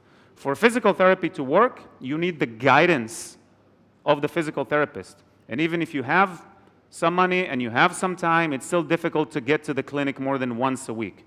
And that's exactly what ChemTai is doing. We're providing guidance at scale, and it's accessible from any device, and it provides both the tracking, the guidance, and the accountability of the patient. We work with various organizations in the US, in Europe, now also in Australia and India, so 4 continents, 1 more to go, and then we conquer the world. Many of these are digital health platforms, some of these are traditional health platforms, and I'm sure you are recognizing some of these names. And now, without further ado, what the heck is computer vision? So first of all, I'm not wearing anything special. This computer is not special, and you can do this on your phone or your tablet. It's not a problem, right? ChemTai is identifying 111 points on my body, including the spine. We're one of the only platforms, if not the only one, that uses our own proprietary technology. We are the most accurate, and we support the most exercises, more than 2,000 different exercises for various conditions, from musculoskeletal and even through neurological and cardio. This is very powerful when you provide the guidance. The ability to see all of these points means that you can cover more exercises. So what is the actual experience like? Well, one thing that I can do, for instance, is I can very easily test my range of motion. I'm not wearing anything special, and ChemTai can see the range of motion in my shoulder. And give me that number. You should be able to see it on the screen. So a quick digital application for computer vision for MSK. And the most important thing about treating MSK is the physical therapy, which you should be doing at home on a daily basis with guidance and tracking. So let's see what that looks like. So would you like to try? Okay. My lovely assistant, yes. We'll do something relatively simple. If you can't hear me well, please raise the volume. Now, before I start, what we're going to see is you're going to be looking to the laptop. They're going to be seeing it here. On the right side, she will see the exercise that the physio or the doctor or the program prescribed for her to do. On the left side, she will see herself with the skeleton mapping, with visual and audio cues telling her what to do. Now, the better you do it, the higher the score gets. And you'll see that everything is immediate, and you get a very good kind of interaction and feedback loop. So, Tilt your, great, that's the spot. yep, perfect. Side back stretch. Wait till the countdown. Listen, yeah, look at what she's doing. Now you should mimic her. Oh, that's very good. Bend more to the you got to left. keep on doing it. Just hold the position. Now, if you bend a little less, right, you see that the score changes to all the small differences in her body. Now we'll do the other side. I can never get more than 80 on this, but she's a bit more Side flexible. back stretch. Okay, the other side.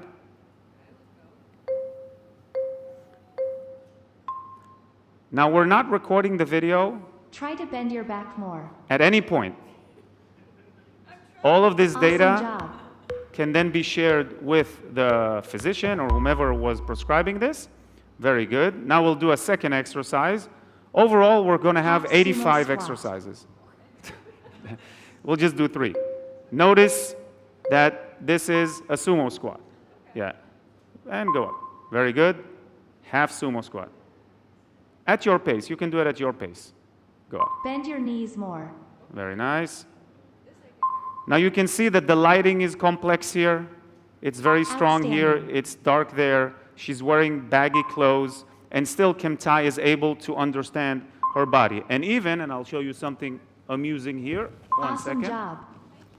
Ah, this doesn't go off. But even if I were the physio helping her, we Well trained done. Kim Tai not to get mixed up if I'm helping her do the motions. This is more for the hard rehab cases. Very good. Last exercise, very Knee important lift. for elder care, for fall risk assessment. Yeah.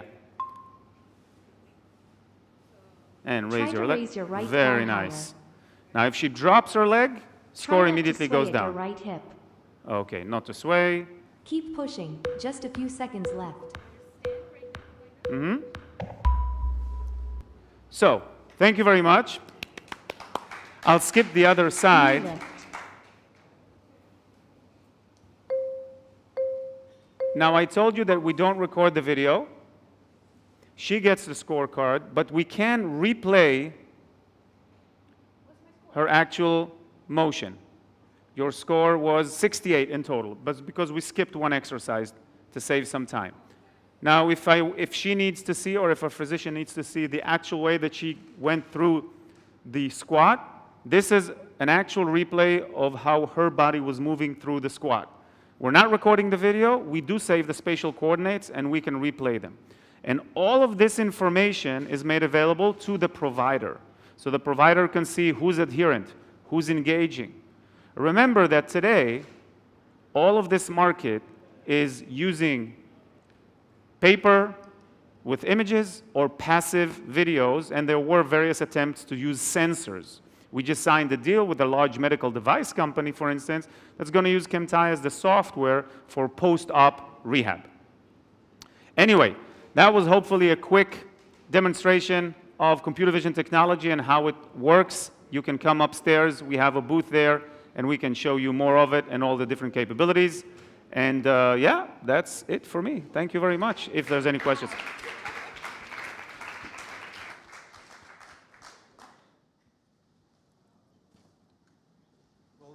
Thank you. It's a nice little workout, you know. That's what we all need for at the MedTech conference.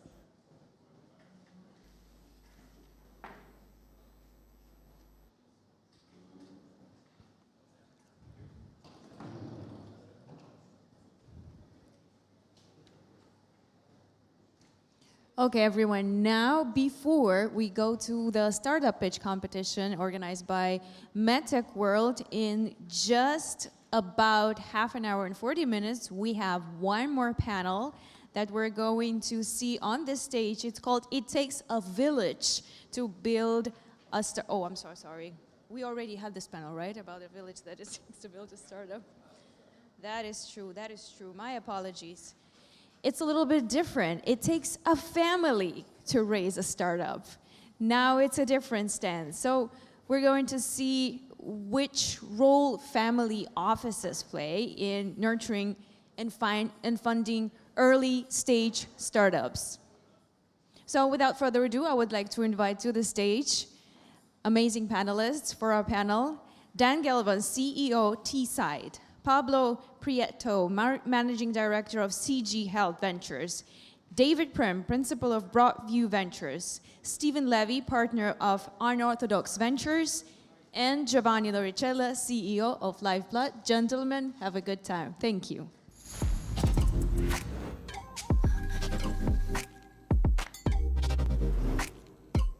It takes a family office to raise a startup child.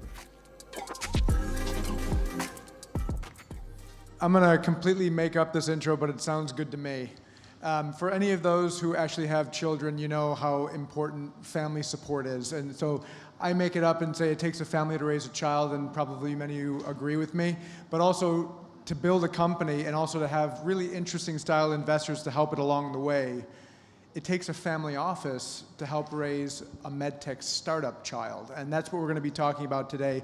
I call it the enigma because I hear so many entrepreneurs talk about, how do I find family offices? Where do they come from? What do they invest in? How different are they, or how similar are they to a venture capital firm? What is the nuances? We're about to demystify that right now with these incredible gentlemen up here, all coming from various different backgrounds. Actually, 2 from the United States we'll get into, 1 from Spain, 1 from Israel. Thank you so much again for making it in. I know it wasn't an easy situation, but thank you so much for joining us, Dan. We're going to get into everyone's background. But give a round of applause for the family office members who have made it here today, so hopefully we can learn something fun right now. Give a round of applause. Okay, we're gonna have some fun, starting with some introductions and diving into some questions. Dan, you have a very interesting background. So talk about this long-winded background that you have that led up to you jumping into a family office, what you do, and then what you're doing now. So I got to a family office. I was a founder of a company, and one of my investors, when we eventually sold the business, one of my investors came to me and said, listen, you've cost me a lot of tuition, so now you're going to have to pay that off, and you're going to come and work for me. And that's something you can't argue with, but someone wants you to come and manage their family office, which is how I ended up doing it. And of course, I have a view. I did that family office for 12 years. And subsequently, I did something else, which was also in the family, established an accelerator in another family office. So I've been doing this a couple of times. I've also started companies. My accelerator activity has been about establishing companies together with founders, sort of working shoulder to shoulder. So that's in a nutshell. And does your experience exist in Europe, United States? Where are you coming from? So we worked out of Israel in all of these. We did investments in the US as well, and much less in Europe. I don't want to get into it, but the US was the natural place to do. Very good. Please, Pablo. Not too dissimilar, I would say. So I started, however, in corporate pharma, then became a founder like yourself. The chairman of my board was a member of a family, and a couple of startups later asked me to run his family office fund in healthcare, and I've been doing that for 2 years. The companies that I've worked for have been global, mostly US-based, not that much Europe. However, the family made its wealth in healthcare in Europe mostly, so we invest in both sides of the ocean. Please. Yeah, so a little bit different structure and background. So Broadview is a investor on behalf of a charitable family trust. And so we have a team of people in Boston focused on cardiovascular disease and stroke, which is the mission of the family trust. And I came to Broadview by a background in cardiovascular research and then some time on the business side of our industry and consulting and banking. Thank you. Stephen, tell us about yourself. Where are you based? What you do? You got an interesting story. I love your story. I love all these stories, but tell us about how Unorthodox came to be. Sure. Well, my personal story is not the fun part of it, but by way of background, I was an investment banker for many years, based in New York, and I knew our founder through those travels in that business. Our founder had been a serial entrepreneur, not in the healthcare space, and had a company that made very large commercial ceiling fans, up to 25 foot or 8.25, 8.5 diameter fans. The name of that company was called Big Ass Fans, so, you know, great name that people remember. Unorthodox Ventures, not quite as good a name, but I kind of take the credit for the Unorthodox Ventures name, so not as good as the founders, but it is what it is. We came to, when he sold his company, he really wanted to work with entrepreneurs and help them build their businesses, and the premise was not just to provide capital, but tactical operational support. He lifted out a group of folks who worked for him, you know, all people with real operating roles, and the idea was that they would provide that expertise on project basis. We don't, you know, we just do that as a value-added investor. We're not looking to be consultants and to help companies, and so that's what we do. We ultimately came to the MedTech. It's a longer story I won't get into here, but we spend about 80% of our time focused on medical devices, more recently including digital technologies, digital health solutions, and that's what we do. I'm personally based in New York. The firm's based in Austin, Texas. We have a couple guys on the ground in Israel, and from a regional perspective, we look at opportunity sets in North America, Europe, and Israel. Thank you. And we'll get into some more tactical questions, but some of these more fuzzy questions, these entrepreneurs, they run around, and it's very easy to find a list of medical device VCs if they really want to find that. But they hear this notion of family offices, and then there's like these stereotypes of, okay, they're rich people, but how do you find them? And then there's some advice that says, okay, go to cocktail parties. If you get one, you get them all. How do entrepreneurs find family offices? Like, what is the best way of approaching a family office? And is it really silent money and really hard to navigate, and you have to get through a secret door in order to get one of them? How does it work? Pablo. I don't think we're secretive or shy. We're all here on a panel standing where everybody can approach us. And we're in the business of deploying capital, and so not too different to funds. I think we just have mandates that may be a little bit more, at least in my opinion, in my case, wiggly, in that we have more wiggle room, we can be more dynamic. At the same time, we can invest for longer periods than regular funds, because the LP structure is fundamentally different, and so is the decision making, and in many ways, so is the due diligence that we do on companies and founders. A little bit, I think this speaks about the story of Dan and myself, where we were previously founders and entrepreneurs, and we got hired by family. This is the kind of relationship that you establish. It's not so much a transactional relationship with companies, but rather a personal relationship with companies. And so I would like to say that we share that operational view, and that's a common theme that I've seen across family offices. But then again, it's a very diverse group of people and investors. Dan, what do you have to say about that, especially being Israeli-based? So I think in Israel, and when you look at the ecosystem, a lot of the family offices is actually second-generation high-tech successes. So it's people who have exited successfully in the tech sector. So you can actually understand that if someone has made $100, $200 million on an exit, they have a family office because they have people managing their money. So whether it's a formal structure that has actually VCs on board, or if they just have the willingness to invest, you should look up these people, especially if they're in your space. They can come in with so much more than just the money, some understanding of how you build a business, right? So every time I have something in consumer goods, I'm first thing after Steven, because these guys have more consumer experience than anyone else and have made a lot of money. So this is one thing you have to remember, that when you go to a family office, you're not just looking for money. So a VC will have picked up money from institutional investors, whether it's insurance companies or pension funds or anyone. In a family office, you have people who have actually made money from building businesses, not from selling businesses in many cases. It's actually building sustainable businesses, successful businesses. Maybe they exit them, and maybe they didn't. Maybe they're just drawing out a lot of money. So these are business people, and you should, when you look for it, you should just look for people who have invested in your space. Try to look at the names, even if it doesn't say VC or it doesn't say partners. It could be a serious investor, and so be open-minded about it. And I think always the best way to find people to invest in you is to look at who has invested in people in your in proximity of your business, and then try to approach those. That's how I would go about doing that. And David, you represent Broadview Ventures.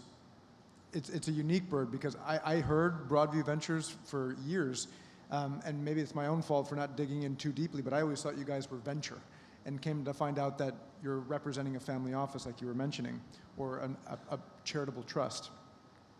But you act very unique because, talk about some of your KPIs that you're focused on, how you actually invest, because it's somewhat of a romantic story, especially to an entrepreneur's ears, where you're not there throwing away money, but you are very mission focused. And how does that correlate necessarily to your expectations on ROI?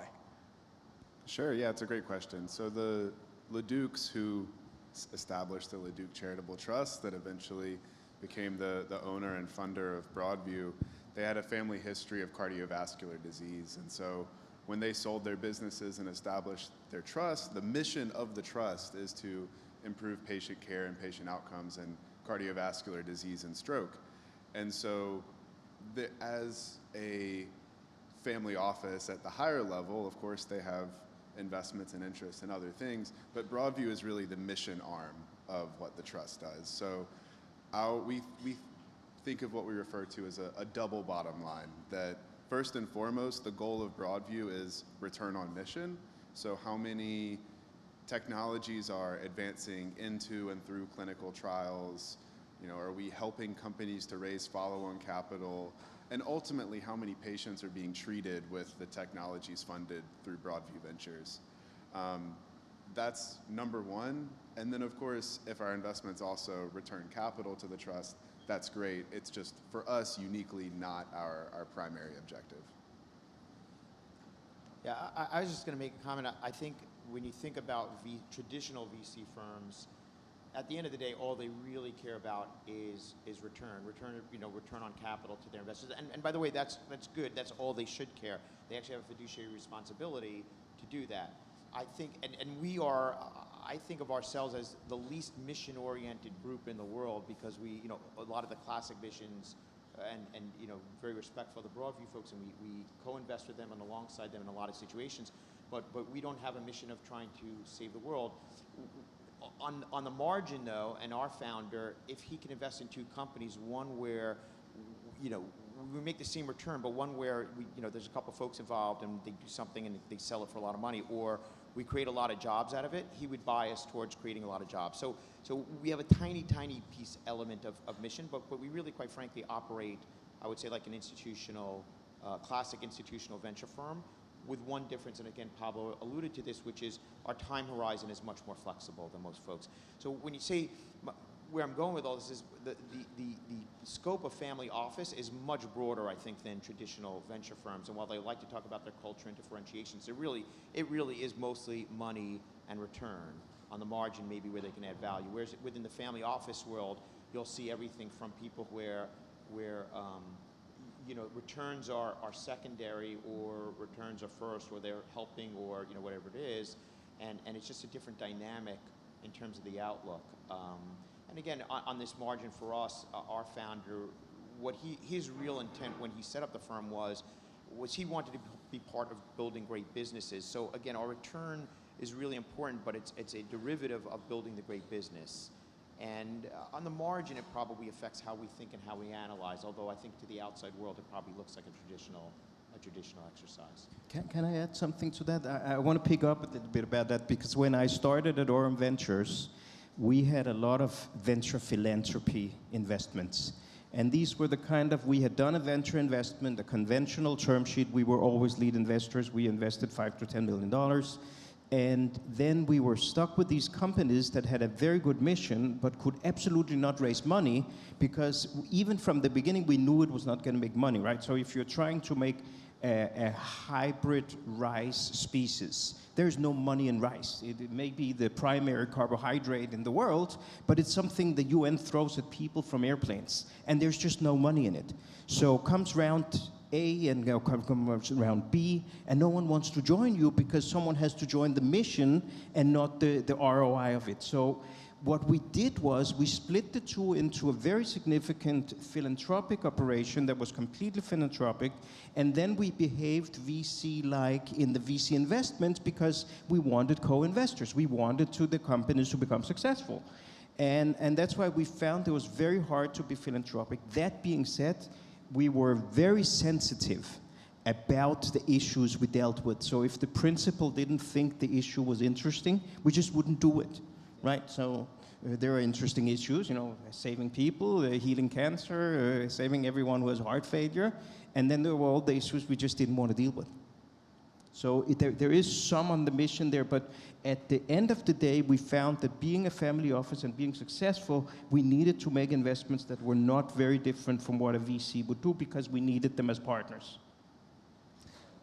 In also, you know, complementing what you're saying, I mean, a lot of companies that approach us, or founders or entrepreneurs, forget that a family office really is a structure to increase, at the very least, generational wealth. And it does so through all possible financial asset classes, whether it's real estate, public equities, private debt, you know, you name it. And venture, which I think is represented here on this table, is only a fraction of that, and not unlike any other, you know, asset manager, it's not the majority. And so we go through ups and downs in allocations, depending on whether we're evergreen or not. We go ups and downs in terms of the market because we don't invest in a vacuum. But most importantly, I think, even if we have longer investment terms in general, or exceptionally longer, we're not like an endless pocket of money. And I think a lot of people forget that. When you say there's super wealthy individuals or structures, yes, but our allocation is not infinite, and we need to produce return on investment. Yeah, and to Dan's point, you know, we are mission first. That is what we do. But at the same time, we need to be practical and intelligent with how we deploy that capital. We can't waste money. That would be irresponsible to the mission. And so sometimes it's an important point to try and tease out to entrepreneurs and other people in the ecosystem that we can't fund things from you know, a cardiovascular device from seed through approval that can be $100 million, and that's way more than we can support on our own. So we need to be investing alongside other more traditional venture investors or family offices. And so we still have to think about commercially viable products. We have to think about business models. We have to think about appropriate valuations. And so even though we are mission first for Broadview, we are still having to act in this ecosystem of, you know, financial sustainability. So we can't ever just let that to the side. And so that's something we have to remind people sometimes as well. But the flip side of that dynamic, and I think we've all talked about this, is I think somewhat uniquely, the medical device, maybe more broadly MedTech world, by nature of those things, is a very collaborative environment. So you know, we all talk here. Pablo, I didn't know before, but we will talk, because we've talked now. We will talk in the future, and with Dan and David, we talk and share ideas and share opportunity sets. We don't see ourselves as competitors, and so I actually think it creates a better dynamic. If you are kind of this family office structure, I think it's actually a better dynamic for us culturally. Even though I would argue we're pretty tough guys at UV and very business oriented about it, the underlying dynamic in kind of, call it, our industry sector, it creates a little bit more flexibility of room for how we operate culturally broadly as a group. A few questions, smaller questions that kind of fill in a bigger picture, but because they're not necessarily defined rules or a thesis for, say, like a true venture capital or an institutional venture capital firm, is it possible for family offices to make emotional decisions because they simply like the company? Depends on the family office. And for sure the answer is it possible? For sure the answer is yes. And we think of ourselves as analytical, but I could tell you our founder can sometimes be emotional, and at the end of the day, it's his he's involved in, it's a little bit, again, our situation may be a little different. He's involved in the business, he's involved in the investment decisions. He hasn't outsourced that just to pure, money managers. And so he sometimes sees things that he really thinks are interesting, he likes. And so the quick answer is, of course, yes, it happens.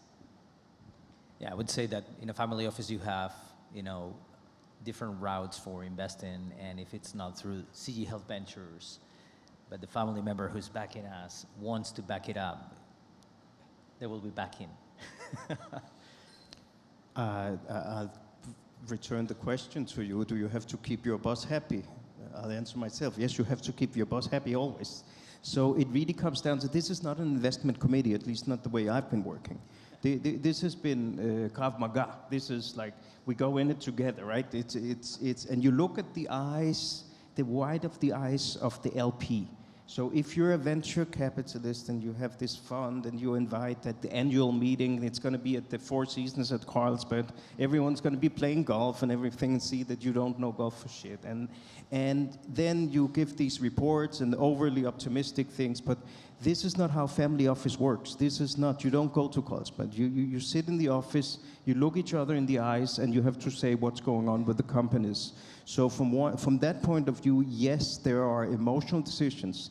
And I could easily see myself do an investment that maybe I didn't believe in 100%, but the principal wanted to do it, right? So you have a grandson with type 1 diabetes. Do you think I'm not going to invest in it if principal wants to do it?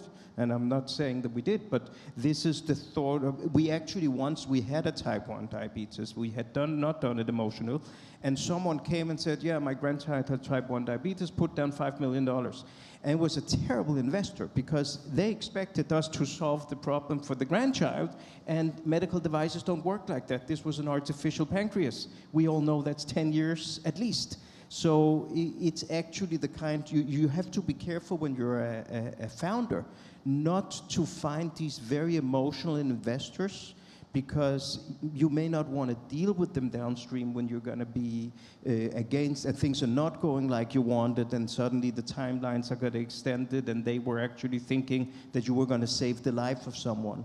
So I'm not even sure that for founders that's the best situation to get yourself into. But by the way, there's emotional decisions made in all sorts of firms. The only, probably in a quant hedge fund, might be the only place where it's de minimis or doesn't exist. I mean, but you can go into private equity. I mean, traditional LP private equity, and then some founder made money or lost money on a type of investment, and gosh, the next thing comes along and they're ready to do the same thing because, well, I made money on it here. And it's semi-analytical, but that's largely emotional. So emotions drive into all of these processes. The question is the degree. And to Dan's point, you'll have somebody who, in our case, we see it all the time, where just for whatever reason it catches, there's a little glow, there's a little silvery reflection off of something, and people get excited about it. So it's a hard line to walk between the ROI and the philanthropy, but when you think about an entrepreneur running around, they have an interest that they need to satiate, they need to raise their fund. Not to say that they don't care where the money comes from, but they're hitting everyone that they possibly can that would give them attention, and then assess if there's any interest later on. But what they don't really understand is that lineage, or what comes behind the story of that family office sometimes. What I mean by the difference between philanthropy and ROI, and we've touched on it some, are these ultra wealthy families that, when we know health tech, MedTech is a very hard industry to invest in, and it's very patient capital, or it should be patient capital.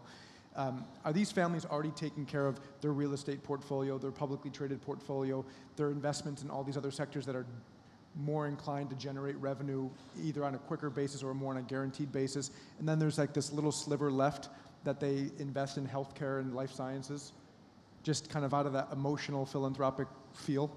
Yeah, I mean, as a VC, you're as the family, part of the family office that does the innovative investments. You're part of a resource allocation. It's probably a very small part, right? So you have the real estate, you have the markets, you have the private equity, and then you have this small part. But you have to remember that the innovative part of that portfolio, all of these things are boring, right? We all agree. Real estate is boring. All of the other things are boring. Innovation is the good story, right? This is the bragging. This is the story you're going to tell at dinner. I just invested in this company. And that matters, right? Because there are certain things you don't want to talk about. You may not want to invest in proctology because that doesn't make good dinner talk. And then you become scooted against these things. It could be the best business in the world, but sort of this is people who want to share what they're doing in their daily life, and actually running a portfolio may not be so exciting, especially when rates started to go up. Suddenly you put $1 million in the bank in Switzerland, you get 7%. Who's going to invest in innovation? And then what are you going to talk to people about? Yeah, I just deposited money in Switzerland. It was like really exciting. So then you become the part that is the exciting part of it. You become the story of the portfolio. And then you, as the one who manages this, you have to manage the story. You have to generate a narrative that's going to be interesting and making good talk. And it's an opportunity because it means you can go to the real innovative stuff. Yeah, I mean, Broadview, I think, is the most extreme example of this, where we are a fully separate entity to do the thing that the family cared about. We do the mission investments as a separate legal and operational vehicle from the rest of the holdings and interests of the trust. I mean, we are somewhat connected. We're all a part of the Leduc Trust, but I have quite literally no insight into the other holdings or investments that the trust makes. And that's not my job. That's not what I'm hired to do. And so everything we do is that passion project. And it's something that the directors of the trust really care about, and because this is carrying on the legacy of the Leduc family. So yeah, very much true.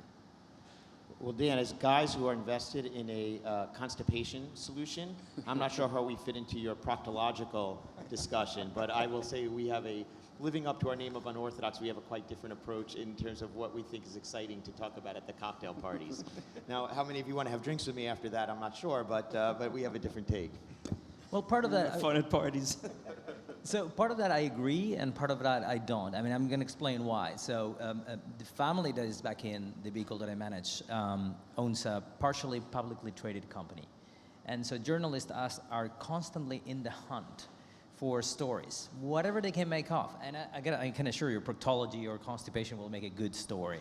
And along with a list of others, to have a story on media about such and such invested in such and such. And that's part of the reason why I think some family offices, not all of them, are more discreet. Like, we're not open about our portfolio, for instance, or our investment criteria. And part of this is because sometimes we see a lot of great innovation in areas which may still not be completely consolidated as conditions. I mean, I'm thinking about, female sexual dysfunction and things like that, right? Which are, if you go by the book, they may or may not be established conditions. They may be good places to invest money. They may be interesting technologies. But if you make an investment and a journalist picks up on this, then all of a sudden, you're in a snafu where you didn't want anything but investing in exciting technology. So we just finished up an excellent panel talking about health system investment arms. The analogous example of how they could be like a corporate venture capital firm. We talked about other styles of investors that have a value add. So the health system investment arms talked about how they champion their clinicians beyond the check that they write. Others, when it comes to institutional venture capital, they talk about the network that they bring. But when you talk about representing a family office and they have all these different asset classes that they invest in, not just singularly, they happen to invest in MedTech, but they invest in other things. Besides the check, our family offices saying, wow, interesting, I'll do the diligence, or I'll follow the other family offices or the other investors, trusting their diligence. Sounds really cool. I'll do what I need to write the check and then wish you guys luck? Or what resources do family offices provide? I mean, we act, again, as a traditional institutional VC firm. We always, we will, lead deals, we'll co-lead deals, we follow, but even when we're following, we always do our own primary diligence. Now, if there's folks that we know and respect, so let's say David's looking at a deal and they're leading a deal, and, we'll ask them, will you guys share your diligence materials? And I don't think there's anything unique being a family office, and again, the way we do this, but we'll leverage off that, but I don't think, again, no different how we would operate, whether our money's coming from, single source or if we had LPs in it. So that's the way we operate with all this stuff. And I'm sorry, I just want to touch on one interesting thing, though, that you mentioned when you talk about corporate VCs, health system folks, and folks like ourselves. One thing, because it is such a collaborative environment, and you pretty much always have syndicates, it is important, and it's part of our diligence thinking of what is motivating the other folks. And so we have a lot of respect for some of the, particularly called the health system innovation centers. We're trying to spend a lot more time because they're so smart. They have incredible resources. Dave and I were just talking about some of these issues specifically. But their motivation is a little bit different. And if they're a classic VC, their motivation is a little different. And if they're a corporate VC, they're motivated. So as investors, we think a lot about what's motivating those other people. And to the extent that they're directly aligned with us, we say, great, we have a lot more faith, and put your money where your mouth is, and we can believe it. To the extent that what they're after is a little bit different, that goes into the calculus of, okay, we like it 99%, we like it 98%, we like it 82%, or whatever it is. And so that is an interesting element, I think, for us as investors in this space, given the nature of what the syndicates look like. Yeah, for us, we're so deeply focused in one area, in cardiovascular disease and stroke, and specifically the mission of how a technology is going to improve patient care and patient outcomes, that our diligence is very, I would say, very deep in science, clinical, technical of do we think this technology can work? Which patients is it going to treat? How is it going to help? How does it compare to standard of care? Most of our diligence is really focused on that, on the scientific and clinical side. It's not that we ignore things like business models and valuations, but it's secondary for us. So I think that's where we spend a lot of our time in diligence, and then I think because of that and because we're so narrowly focused that when we go out to lead a deal, because I would say we lead or co-lead half to 2/3 of our deals. I think when we go to syndicate things and we call our investor friends and we say, hey, Steve, we're working on this, I like to think that Steve realizes, okay, well, Broadview probably did some work here in cardiovascular disease, so hopefully they know something about what they're talking about. It depends on who at Broadview. That's true, that's true. The royal we here. And that's, I think, important for us. And then also to the point of how we like to be involved, it's not just that we will be involved, it's something that we select for, that we don't see ourselves as a good fit in a deal if it comes to us and they're raising $30 million and they have 28 million syndicated and they just want a final check to sit on the sideline and watch and wait. We're almost always going to say no to that deal because we want companies where we can be active and helpful and connect to our clinical network and connect with our advisory board and be really involved because we see that as part of the mission for us. So maybe at Orem Ventures, we were very well connected, so we had a very good network, significant philanthropic activity, and significant economic activity. But what you really got was access. We had the flexibility, for example, I could say, I'm going to hold back on deal flow now. I'm going to work with this company for half a year, and that's the only thing I'm going to do to build this business. And then when I started T-Side, I was trying to mentor companies, and I saw no one could pay me for it. So it's a terrible model to give away for free. And then I thought about a worse model, and that is, how about I pay people for me to mentor them? And we called it an accelerator because it sounds better. But essentially what that was is, let me invest $250,000 in your business and let me work with you for half a year. I'm paying for myself. And this is something very important. You're talking about people who have business experience. You can get access to them. I had the prerogative in both these roles. I didn't have to raise my next fund. Most venture capitalists are busy raising their next fund. And I'm just saying this as criticism. It's just how it is. And I had much more time available for deal flow. I had much more time available for my portfolio companies, especially for the younger children, that they needed more attention. Those who maybe had some behavioral problems that we needed to work through. And then I had the prerogative to say, okay, this is what I'm going to be doing now. I'm not going to let this one go south. I'm going to work with this one until we turn it around. I roughly agree with everything that was said, but I'm going to paint a slightly different color to this because I'm based in Spain, in Europe, but most of my investments are in the US. And so due diligence in the US is very different. Exposure to liabilities in the US is very different.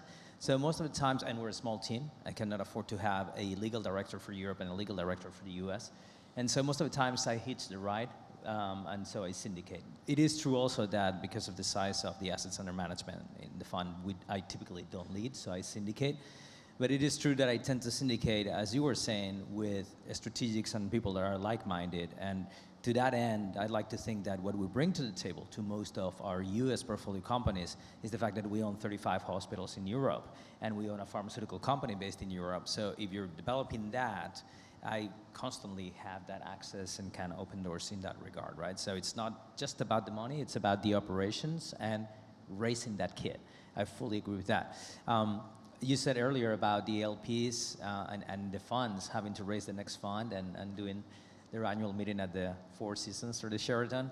I think that's very true. I think that the fact that these are maybe Gen 2, Gen 3 of families that have built big businesses and made big exits have this mentality of very strict financial discipline in how they operate, because they learned that scaling their businesses, and now that's how they run their family offices, and so that's what it's expected of us as managers too, and that's why some of us here have operational experience, I think.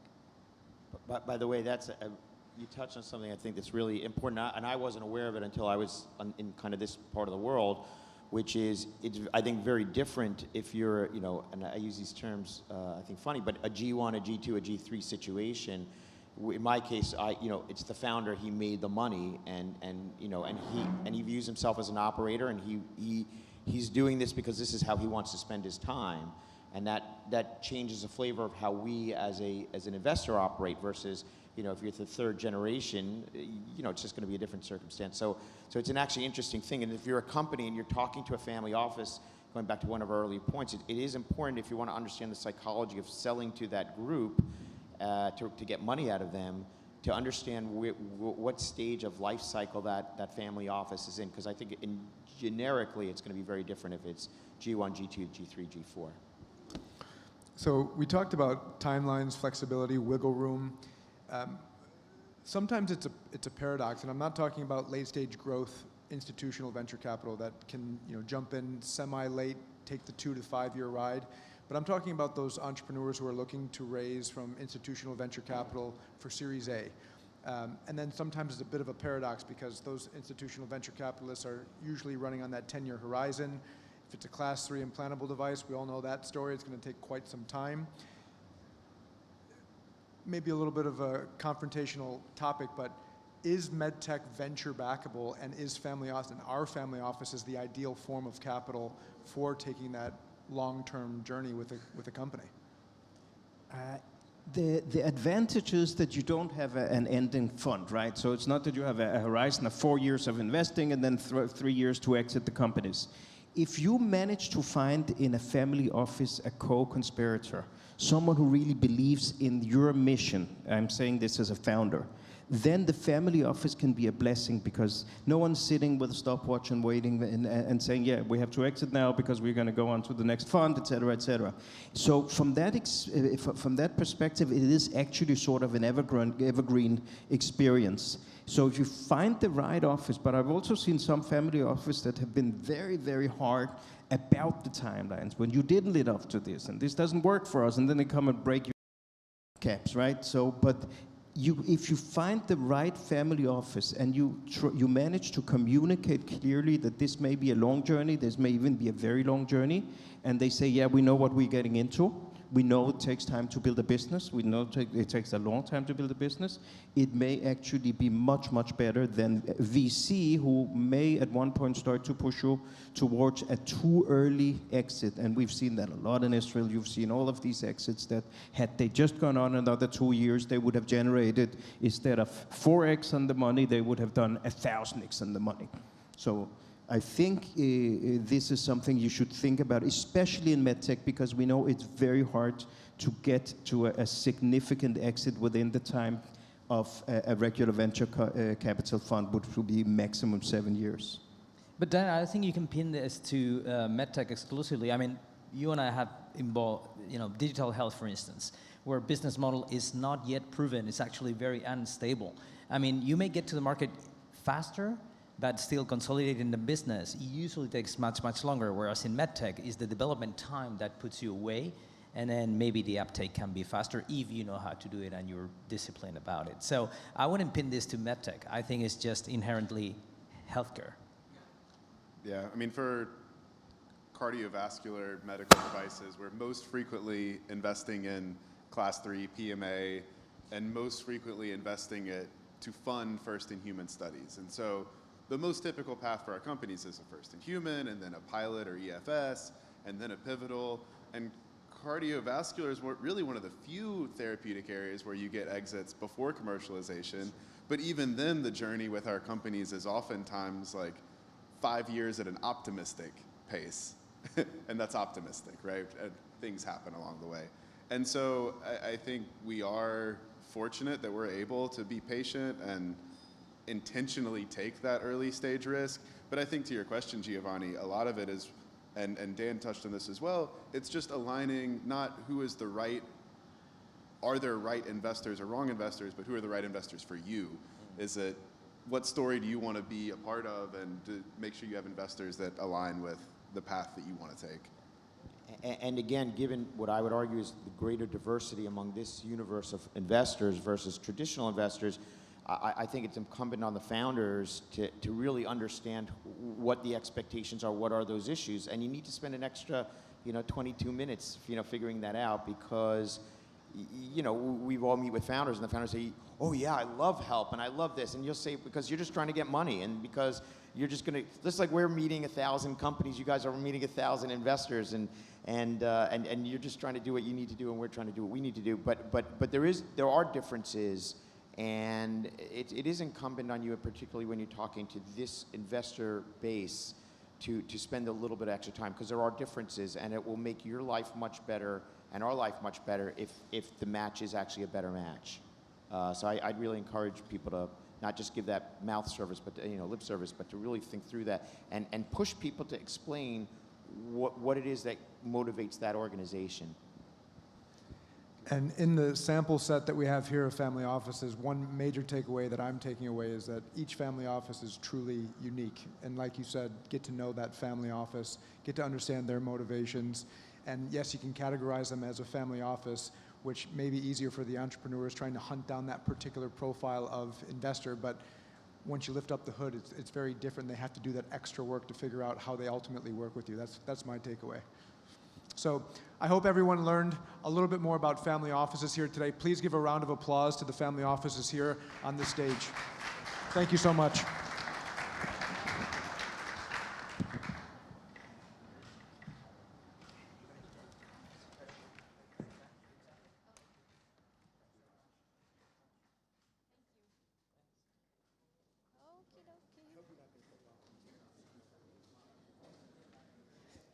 Okay, everyone, thank you. Thank you so much.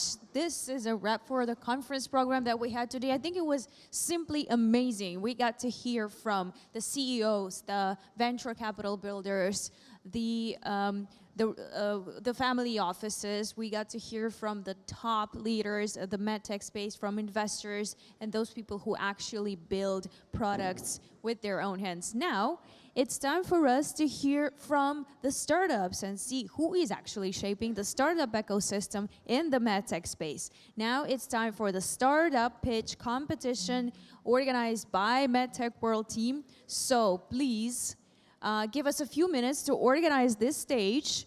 I'm going to give the mic to the host of the upcoming pitch competition, so don't go anywhere. Stick to us. We're going to hear from several very exciting, very interesting projects. And of course, make sure to be here in this wonderful hall tonight for the MedTech Awards Gala Dinner. I will see you tonight. Thank you so much.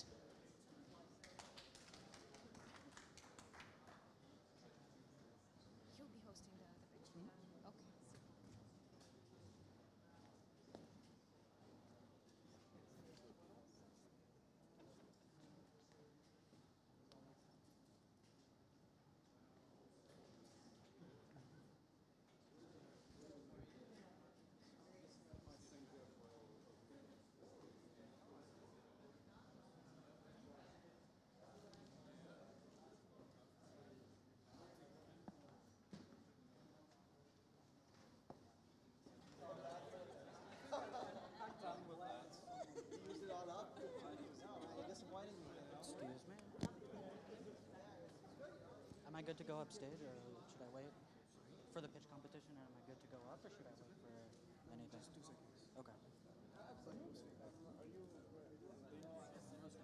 I'm hosting the whole pitch competition. All right, perfect. Then your microphone, we will need it for the 10th judge over there. Well, I need to present the startups as they come up, though. It ideally would have gone before.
Can we turn the mic on? Yeah, he'll put the volume up when you want. You want it Yeah, now? I was just up there. There you go. Okay.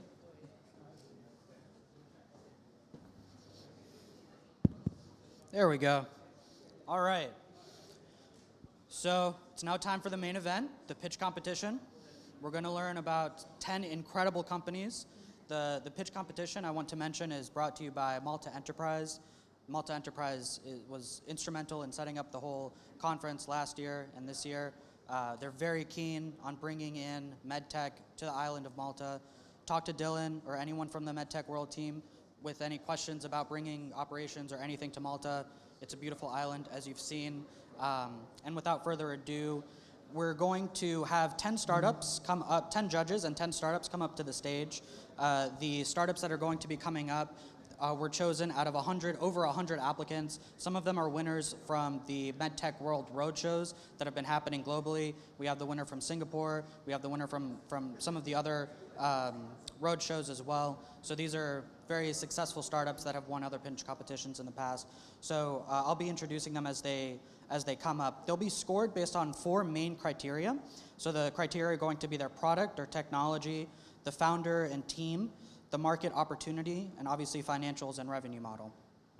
The prize that they're going to be competing for, 3 prizes, they're going to be getting a free conference package for 2025 for MedTech Malta next year, a media package as well, full media package, as well as an AI-powered software in-kind services by Formally AI to help with regulatory approval as well. So with that said, I'll introduce the judges. If we can all come up stage. First, we'll have Andreas Wupper, Managing Director of Fresenius Medical Care Ventures. Next will be Melanie Debatasita, Head of FDI Digital Innovations for Malta Enterprise. Hirak Parikh, Principal of JJDC Venture Investments. Jyote Kanapan, Senior Associate of Intuitive Ventures. So-Young Park, General Partner of 1004 Venture Partners. Joshua Phillips, Co-Founder and Managing Partner of Catalyst Health Ventures. Todd Swartzinger, Partner, Cleveland Clinic Ventures. Sasha Berger, Investment Director of Neom Biotech. Miguel Borg, CEO of Malta Venture Capital. And David Prim, Principal of Broadview Ventures. Let's give a round of applause for our judges.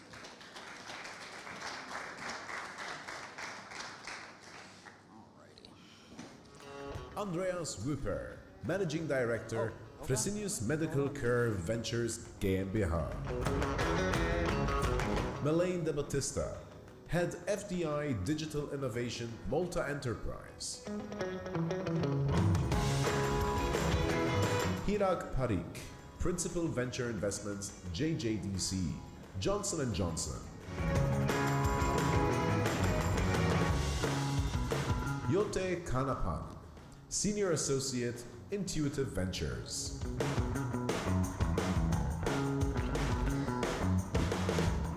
So-Young Park, General Partner, 1004 Venture Partners. Joshua Phillips, Co-Founder and Managing Partner, Catalyst Health Ventures. Todd Swartzinger, Partner, Cleveland Clinic Ventures. Sasha Berger, Investment Director, Neom Biotech. Miguel Borg, CEO, Malta Venture Capital. David Prime, Principal, Broadview Ventures. Good luck to all the participants, and let the pitches begin. Alrighty, so the setup of the pitch competition will be 3 minutes to pitch, 3 minutes for Q&A. We're going to be strict on the 3 minutes because we have to get out of here so they can set up the gala that's going to be happening at 7:30 tonight. So we have a hard stop at 5:15. We're going to be very strict on the 3-minute time limit, cutting mics if anyone goes over. So with that said, I'll welcome up our first startup, Mark Wong, the CEO of AuguiTrack Medical.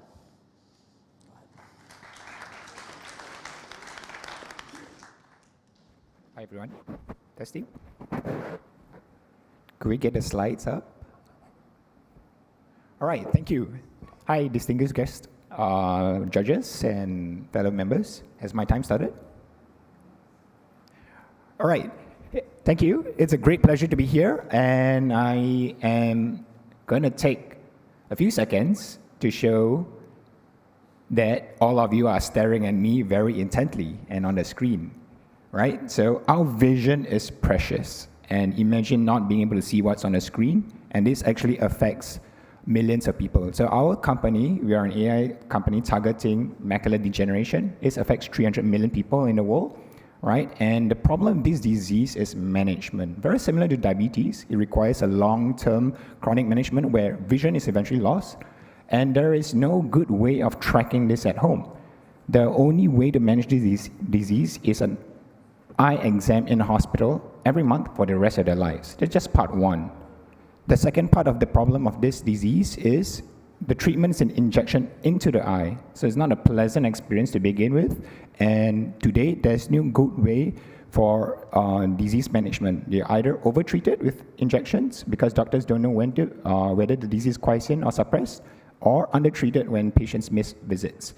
With that problem, OcuTrack has developed a solution that tracks how you look at a screen, and we have managed to digitize the follow my finger test. Basically, now patients and doctors have a better peace of mind. They just need to look at the screen.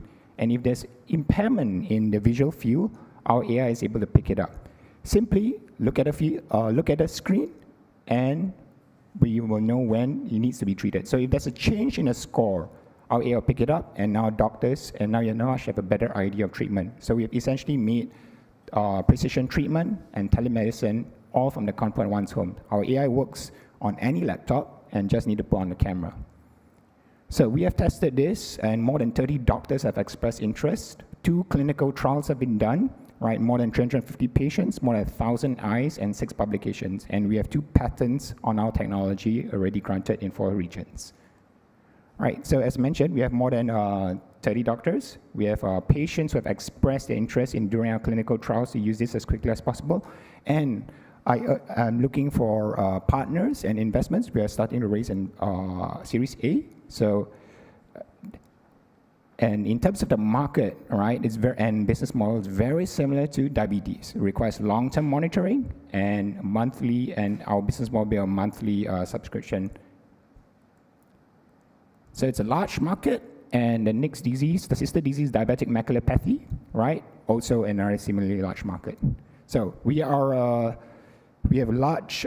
platform and huge potential for growth. So happy to join us, and look forward to working together with you all. Thank you.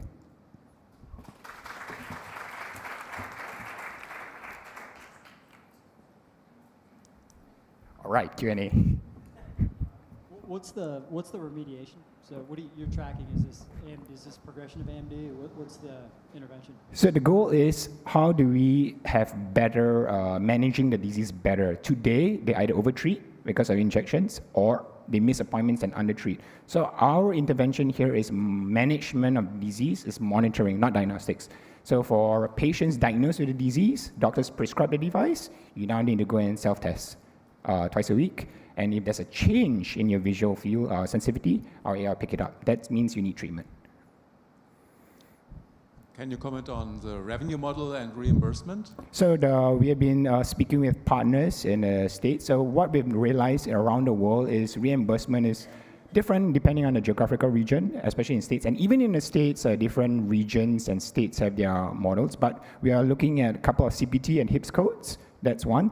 But in terms of the business model, it's very similar to diabetes management, where diabetics need finger pricks. So in our case, they just need to get a device prescribed, and they do self-tests twice a week, and it will be a subscription model monthly.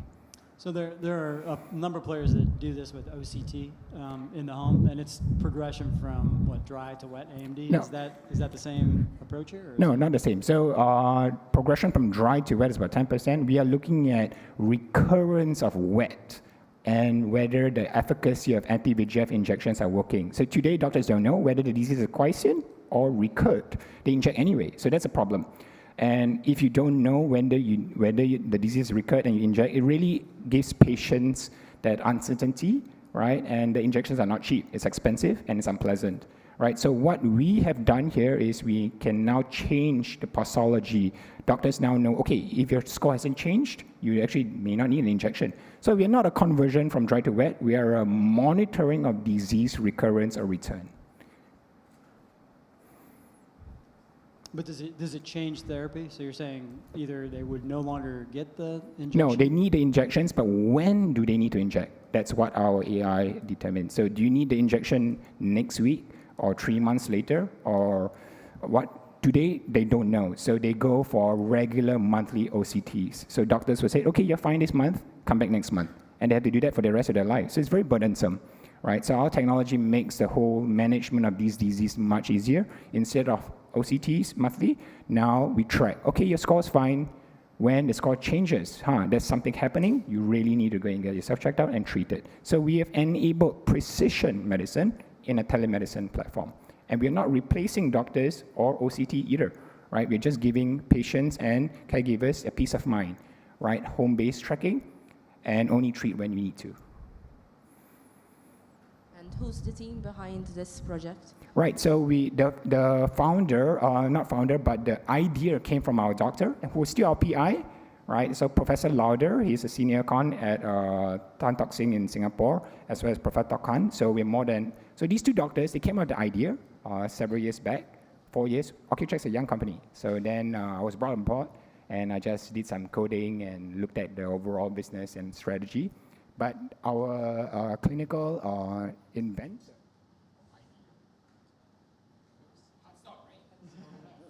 So the idea came from a doctor, and a doctor is the PI. So the founding team, we are led by Trendline's group, and of course, my background is biomedical, and I help code and design some of the stuff.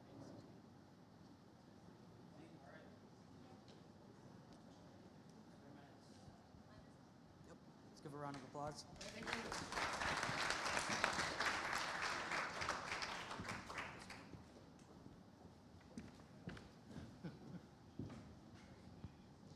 Alrighty. Up next, we're going to have Cedric Spass, General Manager of our Spectra Medical. Thank you. Dear jury, I'm Cedric Spass, the founder of our Spectra. We're specialized in medical augmented reality solutions. One of our key applications is, can you put the slides on? One of our key applications, for example, is breast cancer. Especially with the detection of sentinel lymph nodes, this avoids repeat surgery, reoccurrence, and negative patient outcomes. So if you look at today's state of the art, we're looking at fluorescence-guided surgery, big, large devices that are rolled in the operation room, big cameras that need to see this near-infrared signal. We propose augmented reality glasses. Surgeons put them on, can immediately on their patients see the actual target through the skin. So this is live. It's naturally more accurate because you're seeing immediately what you have to do. It's cost and time efficient, and it's a better patient outcome eventually. This is technology developed since its inception with surgeons, so it's not a standard augmented reality headset that you can get in any consumer goods store. It's a very specific headset. It's a result of combining the best out of two worlds. So you have this world of fluorescence-guided surgery, the existing state of the art, and the rising industry of augmented and mixed reality systems. We took the best out of two and created a new device. This device has over 10 patent families in protection. It's developed by a team of over 30 experts in augmented reality, machine learning, computer vision, but also quality, regulatory, and commercial elements. We're well guided by an extensive scientific and strategic board, and we are connected to a lot of hospitals in Europe and in the US. It's also not our first success story. 2 of our devices are already launched in the US and are scaling big with big MedTech in the US. The third one is the go-to platform at this moment, competing with Microsoft HoloLens and Magic Leap. It's the only 3 devices in the world that can do what we can do. Looking back at specifically the fluor market, we're aiming by 2029 to have about 80 million plus in revenues on that specific device and aiming at least 10% of market shares in our primary US and European markets. We can further diversify afterwards to other cancers or to other applications like in the orthopedic industry. Our go-to-market is being present at key trade fairs, at large conferences, also involving our famous key opinion leaders from large clinical institutions in the US and beyond. And the technology is basically available for just a bit more than $1,000 a month for surgeons. Our nearest competitor in price is $100,000. So we're disrupting that technology market with much better usability, but also a price that is much more accessible. As a company, we aim to be break-even by 2027. We're further developing technologies. We're launching commercially in many more countries right now. We're extending our team to 50 plus people, and to support it, we're opened a Series A of 10 million right now. Thank you.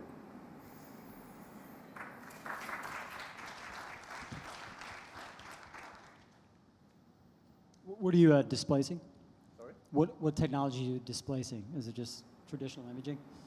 So we're basically covering you get more and more diagnostic data, more devices in an operation room. All of this can be replaced with a simple headset that can show multiple screens. That's the basics of augmented reality. The moment you add other sensing capabilities, like we did in this device, you can actually make them actual diagnostic devices. The surgeon just has to wear the glasses and look at his or her patient.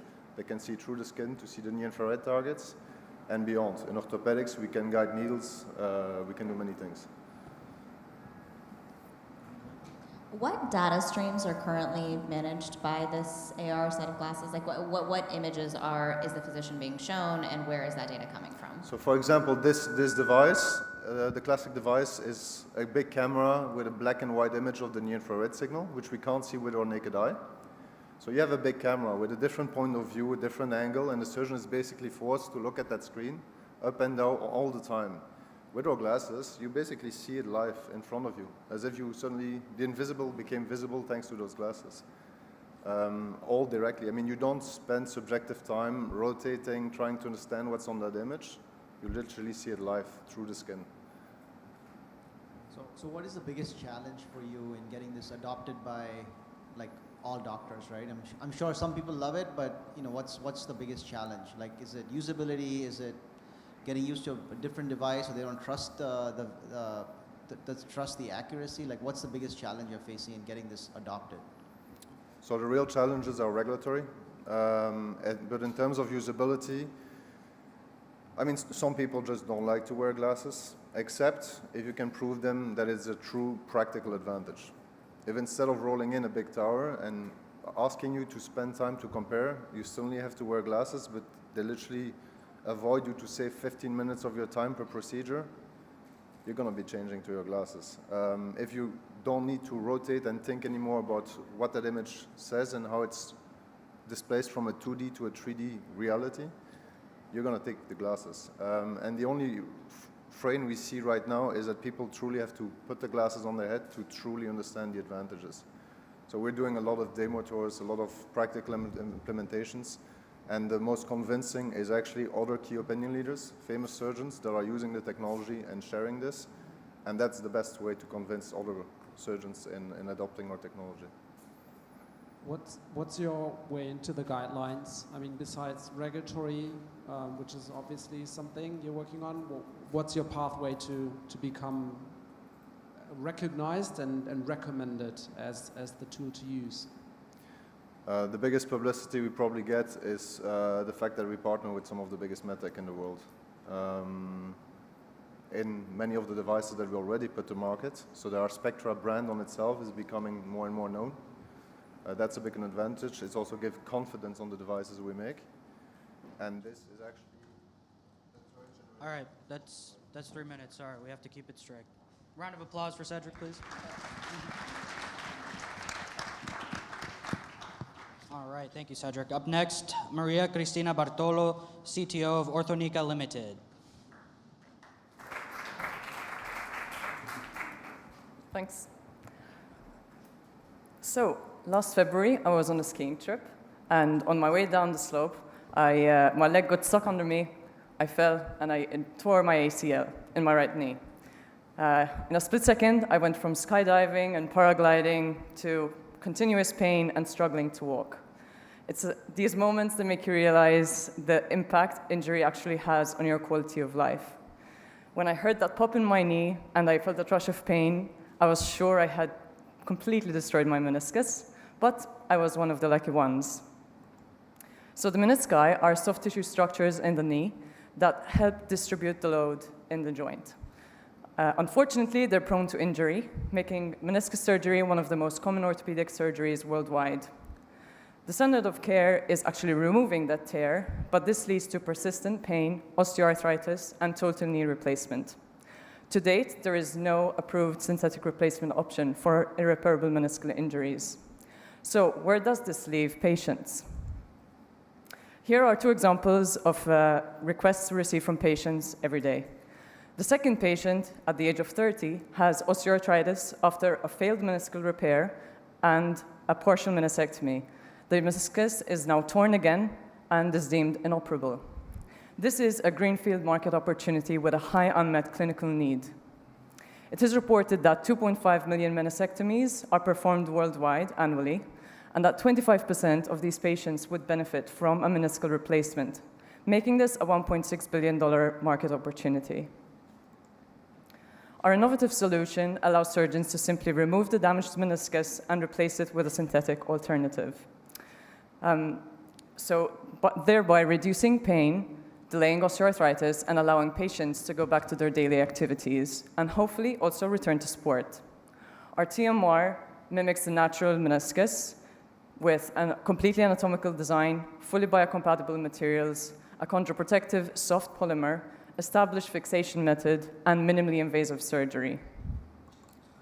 Our treatment solution has been validated in a preclinical proof of concept study using a highly translational animal model, and this has demonstrated implant body integrity with no cracks or tears, which is the primary mode of failure of the meniscus, together with limited signs of cartilage damage and secure fixation.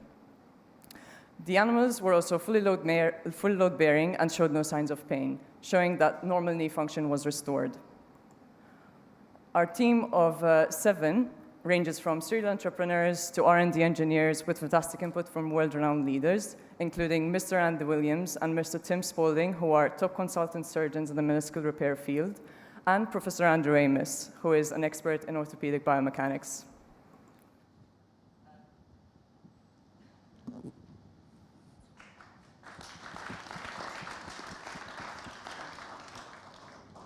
So how much money are you raising, and how far will it take you? How far will the money take you? How much are you raising, and how far will it take you? So we're currently raising $2 million, and we're hoping that that covers all preclinical work, including verification, validation testing, and our 12-month GLP study, all the way to the first-in-human study, which is planned in 2024. Sorry, 2027. I saw you had a 25% eligibility estimate on your slide. Yep. What makes a patient eligible or ineligible for this? Sure. So there's firstly an age range. You have to be above 18, and then there's a limit on how old you are. Usually it's 55 years of age, which is what the allograft limit is. And then there's also partial meniscectomies where the patient is still in persistent pain after 6 months, or patients who have received a total meniscectomy and they currently have nothing in their joint. I had a quick question on your clinical study. So you did a preclinical one, is load bearing, which is great. How big was the study with the animal? And then the other question was, I wasn't sure if you talked about the longitudinal effect of it, because this is sort of an acute response that you're measuring. So have you been tracking that, or what's the metric that you're using to show that this is a long-term solution? Sure. So the study was 7 animals for 3 months. This was a proof of concept, so we weren't looking at long-term systemic toxicity yet. That's what the 12-month GLP study is for, but we have done histology to look at what the cartilage is like and staining the cartilage in the right way, as well as integration inside the bone tunnels with the straps that attach to the tibia. We look at lameness of the animals. Obviously, that's visual. There's a sheep grimace pain score where you can actually score how much the sheep are actually in pain during the study. And then we look at also the movement of the knee at post-mortem and how well the implant moves.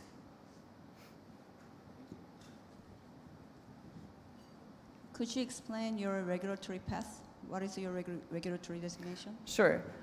So we are planning to run our first-in-human in the UK, since our KOLs are based there and we are also based there, but we will plan to build our company up to go towards the US market. So we'll go for FDA approval first and then continue on for CE mark and go towards Europe.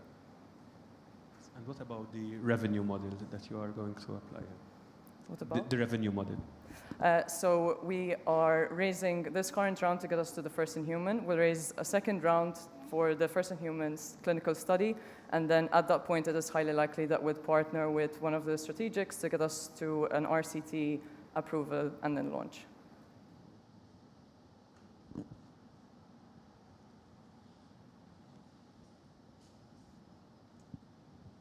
Any more questions? All right, let's give it up for Maria. All right, up next is Jake Edik from Mag Sorbio. He's the CEO and co-founder. Let's give it up for Jake.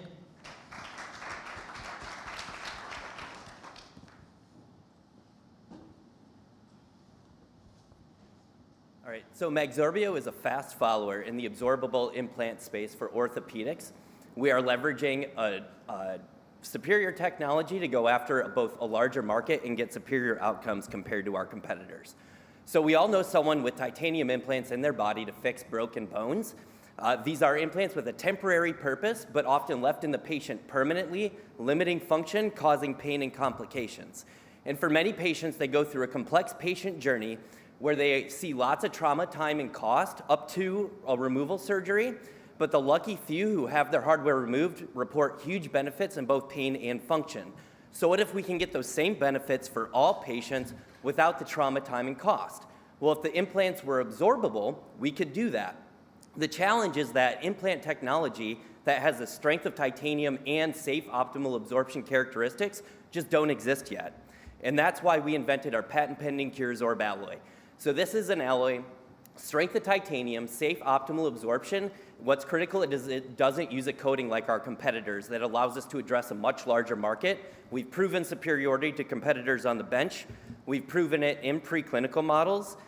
And our team is industry veterans. So myself and Carolyn, we started on this technology at Boston Scientific. We developed a magnesium alloy for stents that is on the market in Europe. Christian Nopfleet comes out of Stryker. He designed implants and instrumentation at Stryker. The rest of our team, clinical, regulatory experts, entrepreneurs, surgeon, key opinion leaders.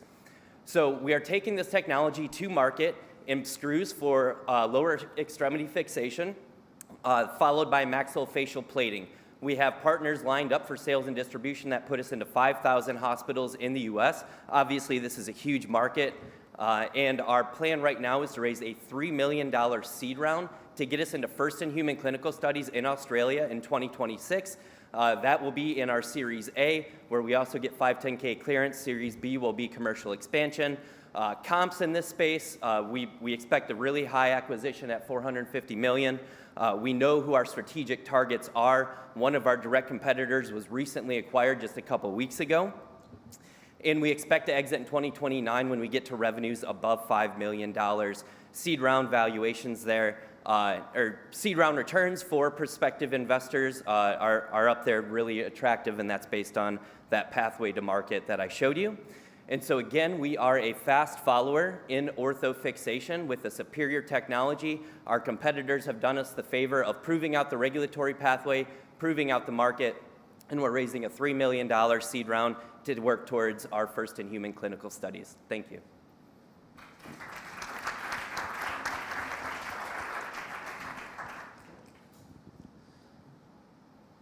Could you please explain your go-to-market strategy? It seems like you are targeting almost 50% of SAM. Could you explain how can you support that? Yeah, so it's actually about 30%, and that's just based off the current market breakdown. So when you break down these individual markets currently, they're really dominated by 3 or so top players, each running between 20 to 35% market share. So we put our estimate within that 20 to 35. So you mentioned being a fast follower. I'm less familiar with the space, so could you explain what it is about your technology that's superior to the incumbent? Yeah, so the first thing is not using a coating. So we control our absorption profiles all through metallurgy. Our competitors are all using coatings, and what's different about that is when you're designing for things like plates that need to be cut and bent and shaped, a ceramic coating is not going to survive that, and so our competitors have a much smaller addressable market than what we can. So because we can outperform them in those respects, we can target a much larger market. And what's the view of the regulators on the uptake of the metal?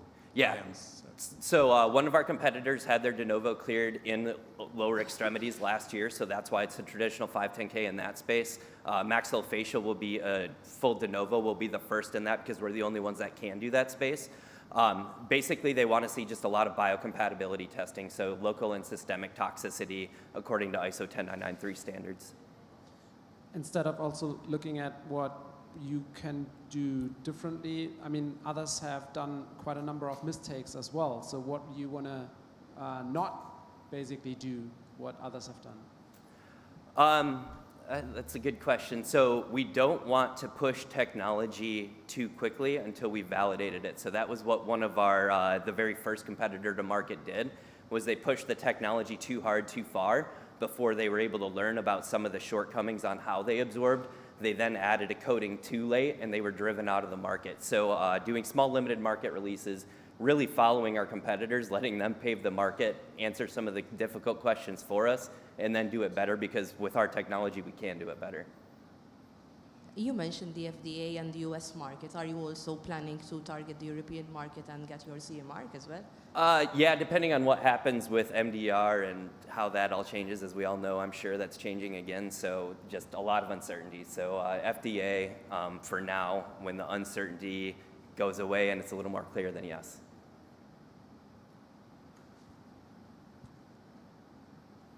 Any more questions? All right, let's give it up for Jake.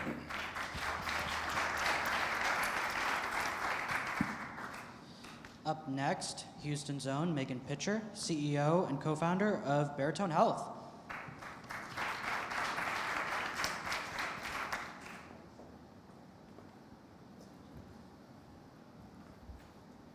Hi, everyone. Okay, so sleep apnea is much more than a disease of annoyance. These are suffocation events. People stop breathing during sleep. And some people, this can happen hundreds of times per night, with each event lasting up to a minute or more. Left untreated leads to really horrible health outcomes, with over 900 million people affected worldwide.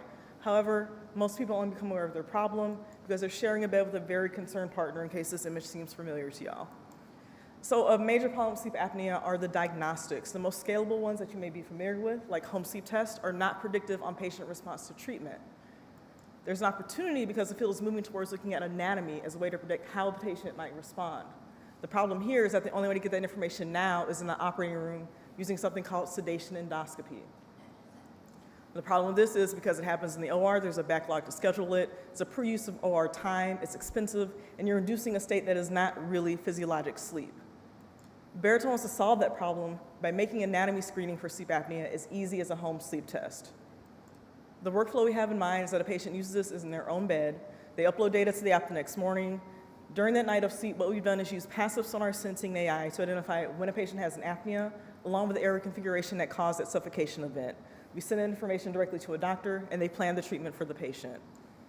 Here's a video of our prototype working in real time on a patient. We've tested this at a few people at Houston Methodist Hospital, and you can see in real time showing these collapse sites at different levels of the airway. We've tested this on a few people already, and it works really well. We like to charge $1,000 per diagnostic, and that's compared to $5,000 for the standard of care, the sedation sleep endoscopy. This slide has a lot going on, but this is just a sampling of all the activity going on in the sleep apnea treatment space. These are all the companies on the right. What they want to do is identify patients that they can treat and have really high cure rates in. They want to have good outcomes. We help them solve the problem of anatomy diagnosis by making it faster, easier, and more reliable sedation endoscopy. Our beachhead market is this stack. These are the nerve implants, 700,000 ineligible and growing in the US. Beyond that, we think about replacing home sleep tests and then moving on to the snoring market. On our team, we have Owner Killich, acoustics experts, 70 issued patents in this space. Britt Cross is our chief medical officer, expertise on workflows and payments, and a CEO I bring a background of working in IP and biotech. Advised by a really great team of sleep experts, including Ruchir Patel, a sleep doctor who's also invested in the company. Where we're at and where we're going, have a working prototype, working AI, 2 patents pending, 800K raised in our pre-seed round. Looking towards the future, we want to do a seed round next year of $3 million, looking towards an FDA clearance and product launch in 2026. So with that, I've been Megan Pitcher at Baritone Health. We want to help you sleep like a bear without sounding like a bear. Happy to take questions. Thank you.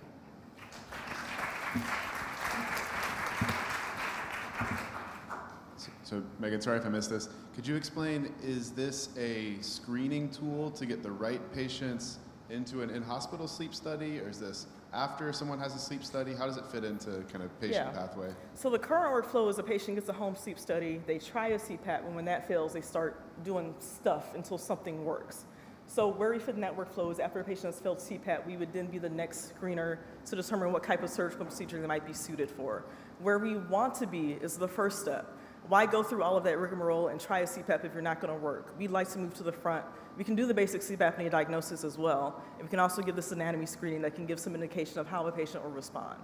So how do you get to that later step? It's building the trust. So getting the first launch in the sleep surgery market that we're aiming after, collecting more data to show that we have this influence on identifying patients that are going to do well with CPAP, identifying patients that do well on dental device, and then moving up that pathway, getting buy-in. But moving up the pathway, is there a regulatory step there, or is it just a commercial growth question? It's a commercial growth question. What our indication for getting this anatomy step is going to be the most challenging step. Lots of people have cobbled together sleep apnea, even Apple Watch, they have it in the watch. It's not hard to do that step, and we have it already in what we've built. So maybe I didn't catch this. Is this going to be a direct-to-consumer, or is it like the doctor is going to prescribe it? This is a prescribed device. There is some, the consumer market is interesting, but we're a MedTech company. It could be something in Baritone's future. And then what are other competitors that are in that space? And the other question that would come is like, what about usability factors, right? If someone doesn't place the device correctly, like how do you maintain like uniformity across different thing, and how are you verifying it? Like, are you comparing like with the CPAP machine or doing like the surgical, like what's your gold standard that you're comparing against? Sure. So there's a couple questions there. As far as competitors around identifying anatomy collapse, there's another pre-market company that's using a different approach attacking the same problem. When it comes to our gold standard, we think about sedation sleep endoscopy, which is already not a very good procedure. These are doctors looking at endoscope and kind of making a report. So the number we go after is the inter-rater reliability. Do two doctors look at the same endoscopy video and make the same call? They have about an 87% inter-rater reliability, and we're already at like 84%. So that's how we make our metric there. When it comes to other metrics around your basic home sleep testing, those are well understood. How well does your gadget identify an apnea event? We already have really good metrics on that as well. What's the interplay and, I don't know, maybe threat of GLP-1? Can you repeat the question? The GLP-1 threat or kind of interplay with what you all are doing? Oh, actually, we have an interesting viewpoint of that. We could actually probably predict how people are going to respond to GLP-1 and how that interacts on how their sleep apnea is recovering from that.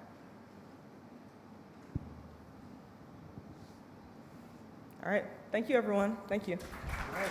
Thank you, Megan. All right, up next is going to be Roger Asseker, CEO of MD Sim.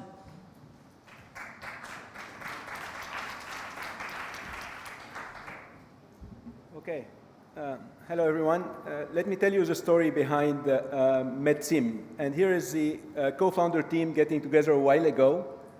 So what you have on the left is Richard. He is professor of neurosurgery, specialized in spine, 16,000 operation, 40 patent, multiple medical devices. And he's our chief medical officer. On the right, we have Danny, PhD in computer modeling and simulation, specialized in quality and regulation, and he's taking care of quality and regulation for us. And myself, I'm an entrepreneur, have also PhD in computer modeling and simulation, created companies, sold companies, bought companies, and the last company that I was running, 300 million, 2,000 people, all in the area of aerospace and automotive. So what we decided, and it happens that we are three brothers, and we decided to get together to solve an unmet need of the problem of spine surgery, and spine surgery failing after surgery. So we built a team, 11 PhDs and in AI, computer modeling and simulation, and biomechanical engineering, surrounded by teams of advisors, medical advisors, scientific advisors. And what we are after is back pain, which is concerning 60 to 80% of the population. And this becomes even worse due to aging, scoliosis, osteoporosis, and others, which create the spine to deform and to degenerate. The clinical solution for this is what we call spine fusion. Basically, they open the back, they cut some bones, they put screws into vertebrae, and they connect them by a rod. This is complex, can take 10 hours, costly, $200,000, and it fails almost 1 out of 2 times, for 40% failure rate. And for us, for surgeons, it's like normal day. For us as an engineer, it's shocking. So this is why we took concepts which have been used for 60 years to build every aircraft that you are flying, every car that you are doing. So the concept of a digital twin, so we create a digital twin of each one of us. And this digital twin is based on normal modalities, nothing new, and then we use it to assess the state of the spine and to predict how it will evolve. This is in the prevention area, but if things get bad and you need to have surgery, the digital twin will help you plan the right surgery. So put some science into the art of spine surgery. So it is a digital twin, and it's developed into 6 different products from checkup centers, so from prevention to planning and to educating the next generation of surgeons. So again, the technology behind it, computer modeling and simulation, I've been running the company which pioneered it to take the NASA to the moon, and its AI will make it accessible to surgeons today. So what is important on top of the team and the technology and the unmet need is the timing for it. Today, the healthcare trends are all for us, and AI which make it happen. The market is big, 3 billion in addressable, and we are going to market next year.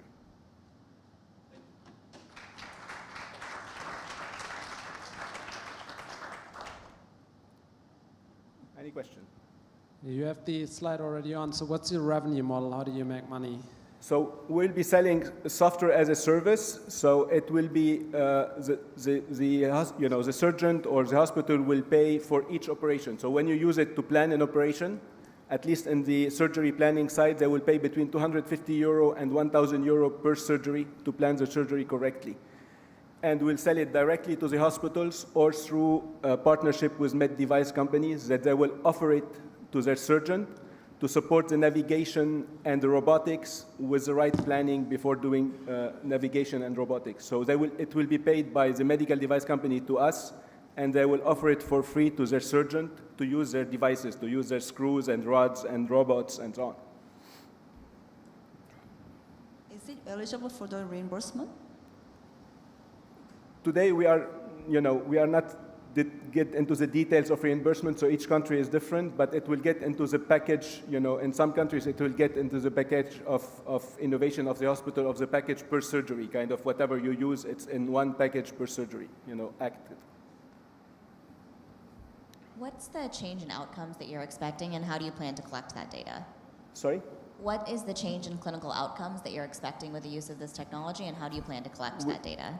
Yeah, we are expecting to reduce the failure rate, the revision rate, which is 40% today. Some patient has to go to 1, 2, 3, 4, 5, 6 surgery. And we think that, it's based on it's not surprising because we cannot predict what is the distribution of load within the spine and the devices and why it's failing. So what we are expecting is to reduce this revision rate, but we are not daring to claim it at this point of time. But we'll give like some science. We'll say, depending on the plan of the surgeon, we'll tell him this plan is more risky than this plan, and the clinical outcome is more complex. But at least we'll tell him that if you are using this plan, it's too loaded. So be careful. You can break the spine or you can break the device. Any other question? Any competitors on the market? All the competitions from the big players like Medtronic and so on, it's only on the geometry. No one of them can really create the digital twin, biomechanical digital twin, which includes the muscles, the ligaments, the intervertebral discs, the load, and so on. No one. There's one other startup which is trying to do exactly what we are trying to do with a different spin on the technology. But I think we will be, modestly speaking, we will be the winner because, we've been doing this forever. I run a company which pioneered it, as I said. And is this regulated as software, as a medical software? It's a medical device. At least the alignment software is a medical device class 2. But we have other products which are the connectivity with the patient and the prevention one that we think, we didn't finish the study yet, but we think that there will be class 1.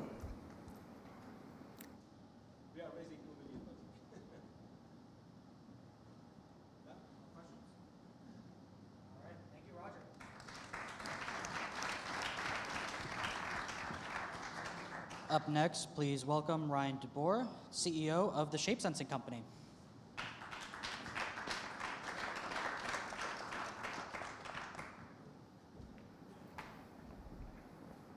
Thank you. As John said, I'm Ryan DeBoer, CEO of the Shape Sensing Company.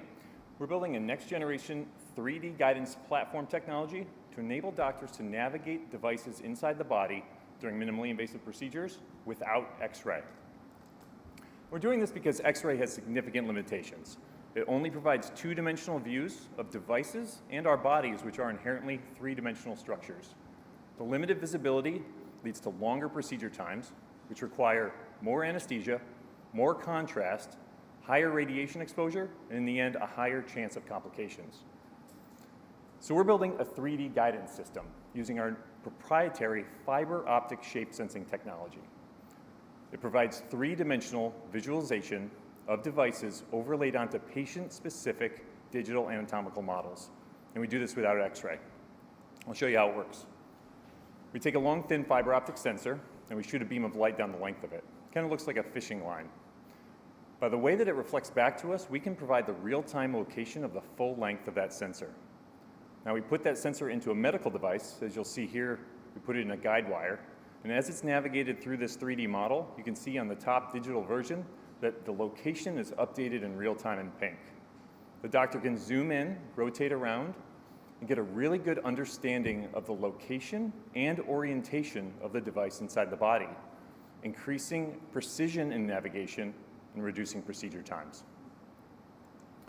You can probably see how we can take this anywhere, from endovascular wires to endoscopes, surgical robotics, and more. We've identified 6 target markets that are all multi-billion-dollar markets. And we already have strategic partners in all of those markets that have purchased our equipment and are at various stages of validation and pre-development. In that partnership, we will be the core technology experts, providing the sensors and the 3D modules and assisting with co-development. Now, if you look at just the procedures that our current customers are targeting right now, our market opportunity is $3.4 billion. And our team has experience in building innovative solutions just like this. Our co-founders have been working together for 12 to 15 years, and that included a previous successful exit. They brought in Alex, our CTO, out of NASA. He's the inventor of the technology. And in 2020, they launched the Shape Sensing Company. 18 months ago, they brought me in to help navigate the technology into the medical space. I have 20 years of experience in commercialization at Boston Scientific, St. Jude, and Rhythm Science. And together, we're not just building a tool. We're building an entire platform, transformational platform that is going to enable an entire new generation of 3D guided devices for decades to come. We're validated by the multiple strategics that are vying to work with us right now, and we were accepted into both J Labs and MedTech Innovator this year. Thank you very much. We'll take your questions.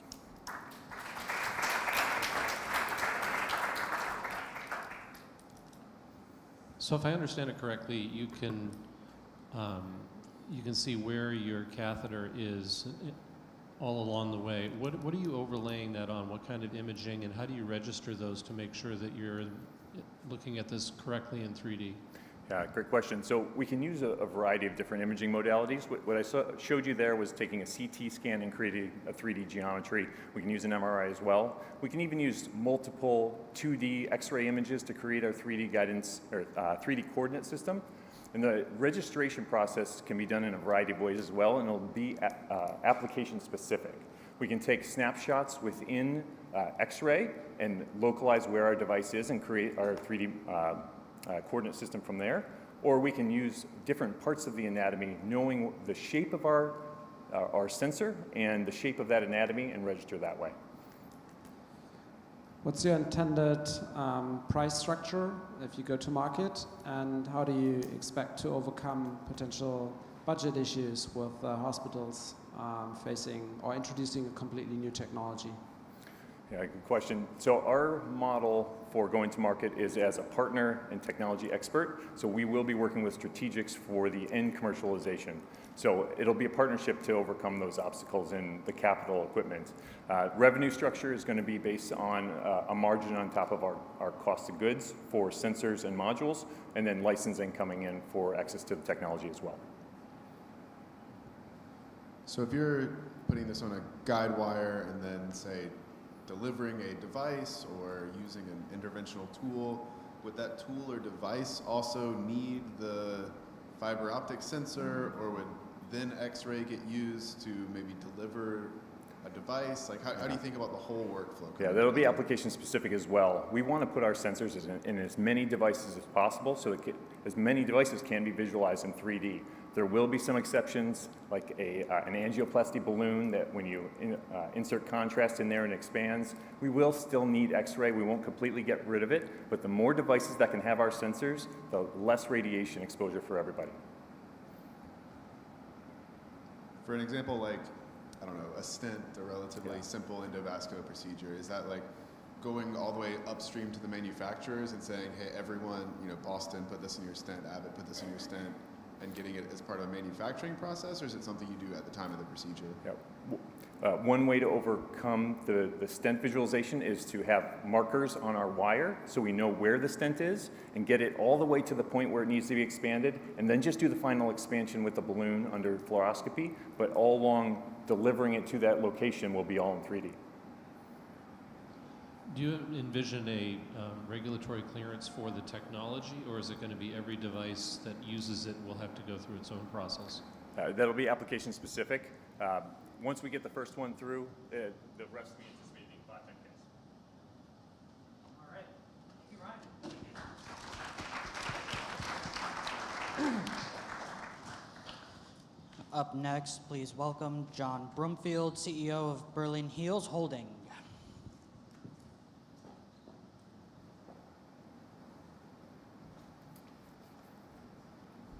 Hello everyone, my name's John, and I'm going to talk about Berlin Heels. Before we get started, I want to do a little bit of interactive work with the audience. So if everyone can look to the person to your right, look to the person to your left, and look at the person in front of you. In your lifetime, one of the four of you will develop heart failure. The pandemic is huge. 64 million today, it's growing rapidly. This is coming because we're getting really good at stenting. We're getting really good at giving medications to reduce the risk of acute death, which means now these patients are living longer. They're living longer with the chronic condition of heart failure. And most solutions today are based on reducing symptoms or just focusing on one small intervention. Very few are actually focused on reducing or reversing the disease, until now with the CMIC system. So at Berlin Heels, we've created a technology called the CMIC platform, where you take a defibrillator-looking lead that's put in millions of patients around the world. You place it in the right ventricle. Surgically, we put a patch on the left side of the heart, and then we create a direct current between these two poles. It's placed just like a pacemaker, and the microcurrent through the cells actually create this environment of healing. So we see reduction in inflammation. We see markers across multiple protein signals where inflammation reduces. This small X-ray image here shows one of our first-in-man patients where you see this large dilated cardiomyopathy, and within 6 months, the heart's half the size. We've done 2 clinical trials where we followed them for up to 30 months. Our RCT was just stopped early for CE trial because the effect was so good. I'll show you the results here from our first study. The second study is under review. We're hoping for a late breaker at ACC in March. But our first study showed an absolute EF improvement of 10 points. That's a 30% increase. In NYHA, all 10 patients were significantly symptomatic, and by the end of the study, 8 of the 10 had 0 symptoms. You double your work capacity, you double your quality of life. The results are pretty impressive. The team, I come from 20 years med device in heart failure and CRM, whether it's St. Jude, Abbott, CardioMEMS, Thortec. The 2 co-founders are thoracic surgeons that have done MedTech companies in the past. Our board is a lean board making room for our next round of investments across 2 independents with strategic experience, as well as 2 large investors. And then our R&D and clinical regulatory team has significant experience. When it comes to financials, we're looking at raising $30 million right now in this round, and that would get us through CE approval. It would get us through early revenues as well as our FDA pivotal start. Thank you.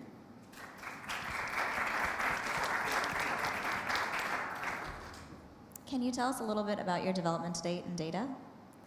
The development data? Yeah. Yeah, so So we've done, the company's been in existence since 2014, and so we have small animal, large animal, all the way through 45 patients now. And we have histology at the animal level. I can get into all the detail of which proteins are signaling and all of that. It gets quite complex. But yeah, we have everything from, you know, all of the device, that's the clinical data. From the device side, yeah, it's designs of leads. This is a tried and true market, so there's not a lot to reinvent. It's really just the therapy of the direct current. Can you comment on the addressable market and on your revenue model? Yeah, very good question. So 64 million is a lot of patients to go after. When you think of that surgical implant, which is more of an invasive implant, I think the target there is really the advanced heart failure patients. So in the US, there's 120 LVAD centers, 60,000 patients a year get evaluated for an LVAD, but only 5,000 are implanted. The other 55,000, the next step is hospice care. There's no other option for these patients. And these clinicians are willing to pay $100,000 on an LVAD for them. So I'm looking at pricing this compared to other heart failure products, somewhere in the 30 to 50K range is what we see with other interventions. And then pursuing a market penetration, maybe 10 to 15,000 devices a year. Could you elaborate the difference, competitive advantage over the pacemaker? What is the difference between your device and pacemaker? And I heard your device actually healing the inside of the heart. Mm-hmm. Could you explain a little bit more about how does it actually bring this healing? Sure. So a pacemaker treats an arrhythmia. So if you have heart block or you have a slow heart rate, you put in a pacemaker to fix that condition. Just like if you have valve disease with reflux, you want to fix the valve, or desynchrony, you want to put in a synchronization device. This actually creates an environment where it's non-specific to that type of etiology. It actually heals the heart tissue that's not overlapping or in competition to the other products. So what is the exact mechanism of action? You're putting direct current and then it changes the proteins that are formed? Just to understand. Yeah, so there's a couple mechanisms. One is initially, within a couple days, you actually see the ventricular walls thin, and that's due to electroosmosis. So they will reduce inflammation immediately. And then over weeks... Why is that? I'm just trying to understand from physiological... Why is that? Why is that? Yeah, so by creating a current through the myocardial tissue, just like ions, when they go back and forth, they get kind of energized by being in a current environment. And so when they're inflamed and holding fluid, by creating a current environment, they're more likely to expel that fluid that they've been holding on to.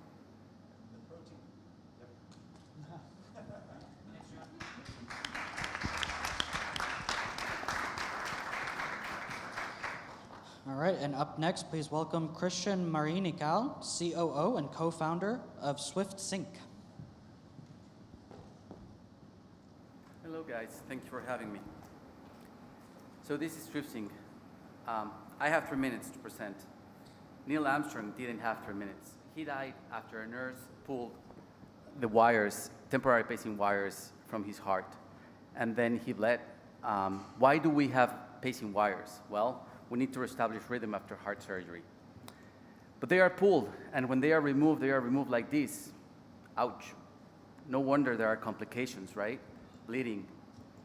So there are other options for pacing, but there are limitations. They don't do dual chamber pacing, and there is no AV synchrony. And they can dislodge. You can have a 30% loss of pacing capture. So SwiftSync put things together, and with that, a single pacing catheter can do both AV sequential pacing. We increase stroke volume by 50% because we have that. And we also, with the patent technology, secure the wires to the heart and maintain contact at any given time, avoiding dislodgement. The addressable market is big. We are about 300 million spent in 2022 and has a CAGR of 6.3, so we expect the value to be 500 million by the end of 2030. One of those things is pushing the market is structural heart procedures like TAVI, which has a CAGR of 18% right now. Competitors, Medtronic, Edwards Lifesciences, Johnson & Johnson, Teleflex, all of them have this technology, but they don't do what we do, which is dual chamber pacing. where are we with SwiftSync? We submitted our 510K. We're expecting an answer by the end of the year. We have a strong IP portfolio, and we are with scale production talks with NobleCat, SureTech. Financial model. We expect to go next year to market with 500 units or so, market penetration, an ASP of $500 with a gross margin of 50%. 2026, take it from there, and then CE mark in 2027. Financial needs, Series B, we're looking for $7 million.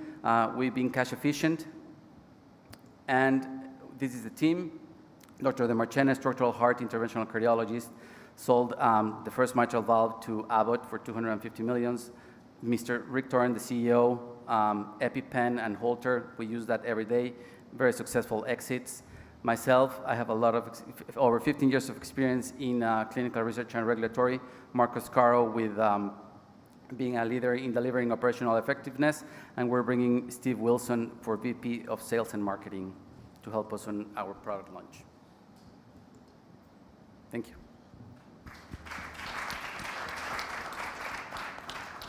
So I think there's some companies out there going after extracardiac or extravascular pacing technologies to be safer, not be blood contacting. So why would a physician want to continue to pick up this technology over one of those if they were to reach the market? Yeah, we're familiar with those. They cannot do AV sequential pacing, and that's how you're born. That's why you want AV sequential pacing, to have that atrial kick, which increases your stroke volume. Other companies, they only pace the ventricle, extracorporeal as well. And remember one thing, we're talking about temporary. It's not permanent implant. So that's what distinguishes us, the dual chamber pacing. And if I could ask another question, how is the IP protection of this technology? How do you keep Medtronic or Abbott or whoever from coming in and just building something similar? We have a strong IP portfolio. I mean, we have about 4 patents and 3 going already. And what's your go-to-market strategy? So we want to have market penetration with 4 or 5 beta sites in the US after FDA approval, and then go to key opinion leaders, go to presentations, present our post-market registry with the 500 units that I'm talking about, and start spreading the word, and then grow from there.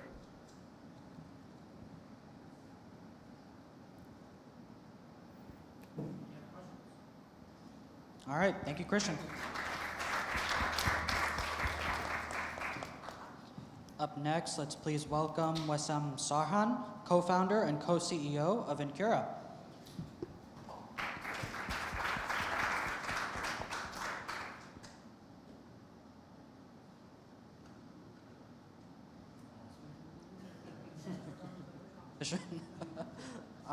Okay, well, if Wessam is not here, then that's the end of the pitch competition. So what we'll do is we'll have all of the judges come off stage and hand the clipboards over to the AV team here. They'll tabulate all of the results from your sheets, and then we'll announce the winner in a few minutes. And please give a round of applause to the judges for their time.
go.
All right, so we had the last startup show up, so we're going to have the judges come back up, regrade the, here you go, reset up, and then we'll have the final startup come up on stage in Kira, okay? Let's give them a hand.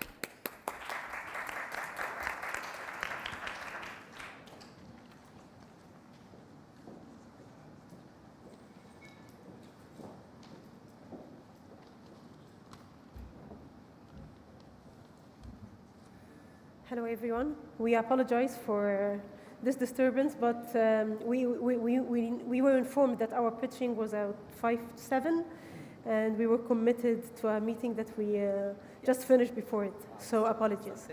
Okay, we started. Okay, so introducing Incura. Incura is an IP medical device company.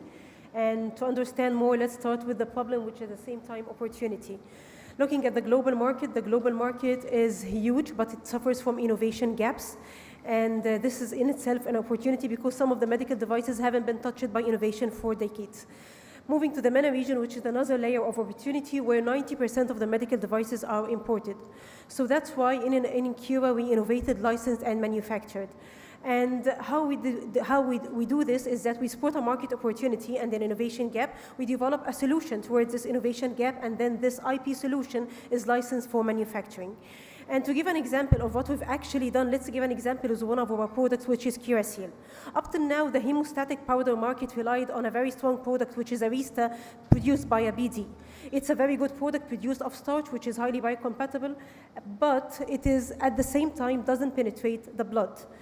Surgicel powder was produced by Johnson & Johnson, detected this innovation gap, so they developed a product that can penetrate the blood. However, it's made of oxidized cellulose, so it causes tissue inflammation. At Incura, we spotted the two innovation gaps. We developed Curasil, which is made of starch and highly biocompatible.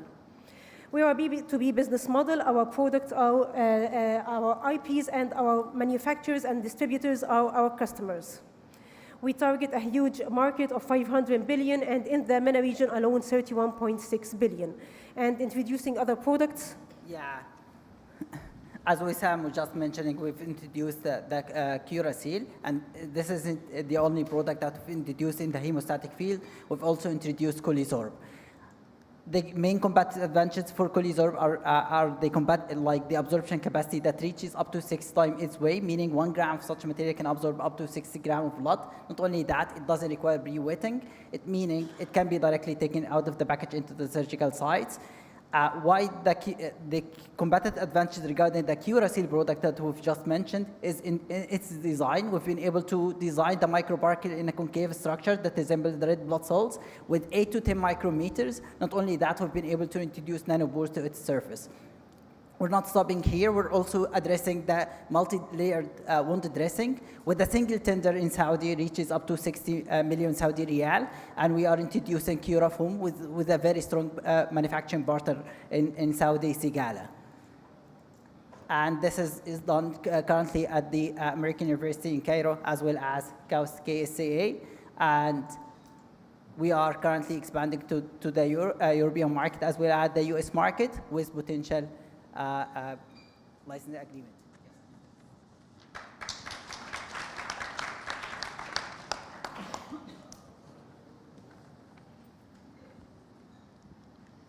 So I just saw your device. So your powder product is sealed in the device, and you actually seal the device. Could you show me the device, the picture? Can you show me? Yes. So I'm curious how you actually regulate the one-time dosage to when you kind of use the pump or something syringe. How the actual users or maybe doctors can regulate it? Yeah, so that's a very good question because as we mentioned previously, what the market relied on is Arista. Arista or the hemostatic powders are powders that are supplied in this kind of pumping applicator that comes with two tips for the direct wounds and for the laparoscopic applicators for endoscopic surgeries.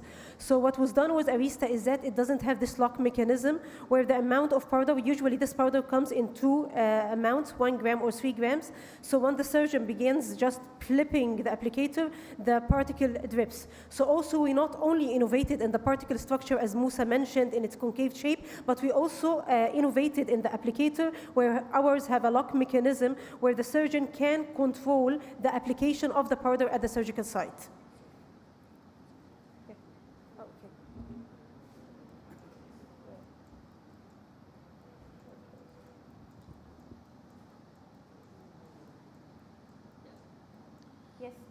Yes, this is the applicator that we have this kind of lock mechanism that is also patented, allowing the surgeon to control the amount of powder applied at the surgical site.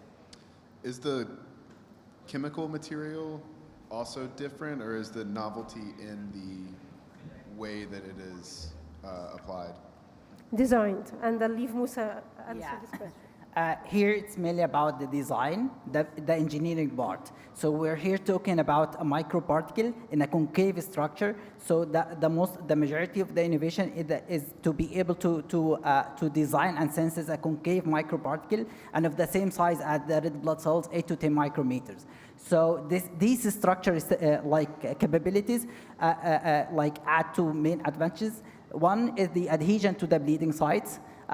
Instead of just spherical particles, we have a concave structured particles. This one side. The other side is that these nanopores that we've introduced to its surface enabled it to rapidly absorb the liquid from the blood itself, so expand in size from 5 to 6 times its original weight. That means concentrating the blood clotting factors, and that means enhancing the clotting effects. I saw your pipeline is kind of a future wound dressing. So J&J is very famous for bandage. And are you trying to cannibalize the J&J bandage? What is your plan?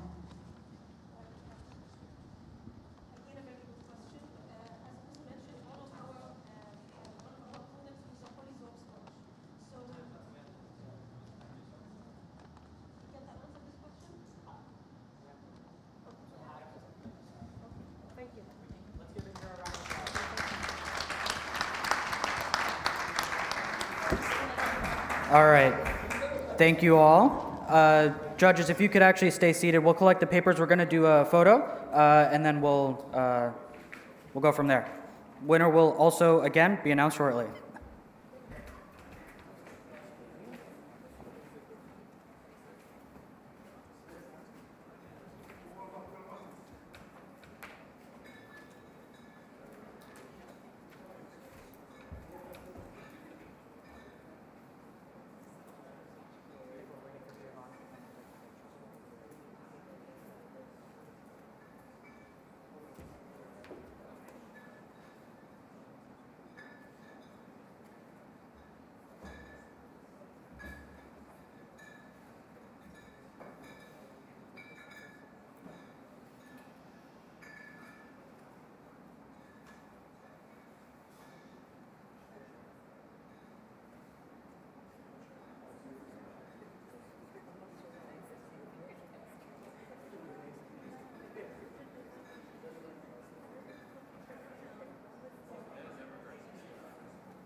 All right, the votes are in. Not sure what they say on American Idol, but we have a winner. So please welcome John Brumfield from Berlin Heels.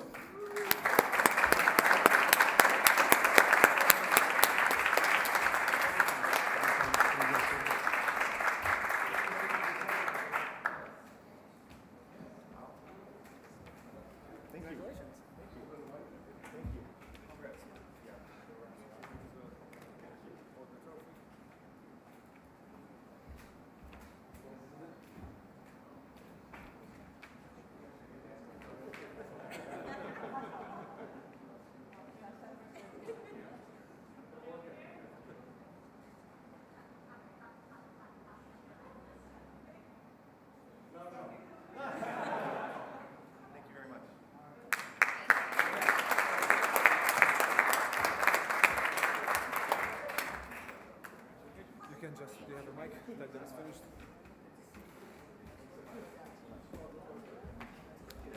And that concludes MedTech Malta 2024. Thank you all for coming and being here for the pitch competition and the conference. We hope you enjoyed, and we hope you'll be back next year.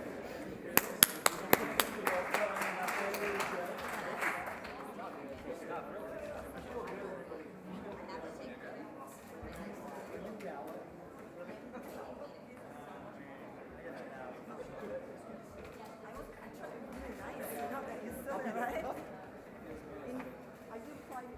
later.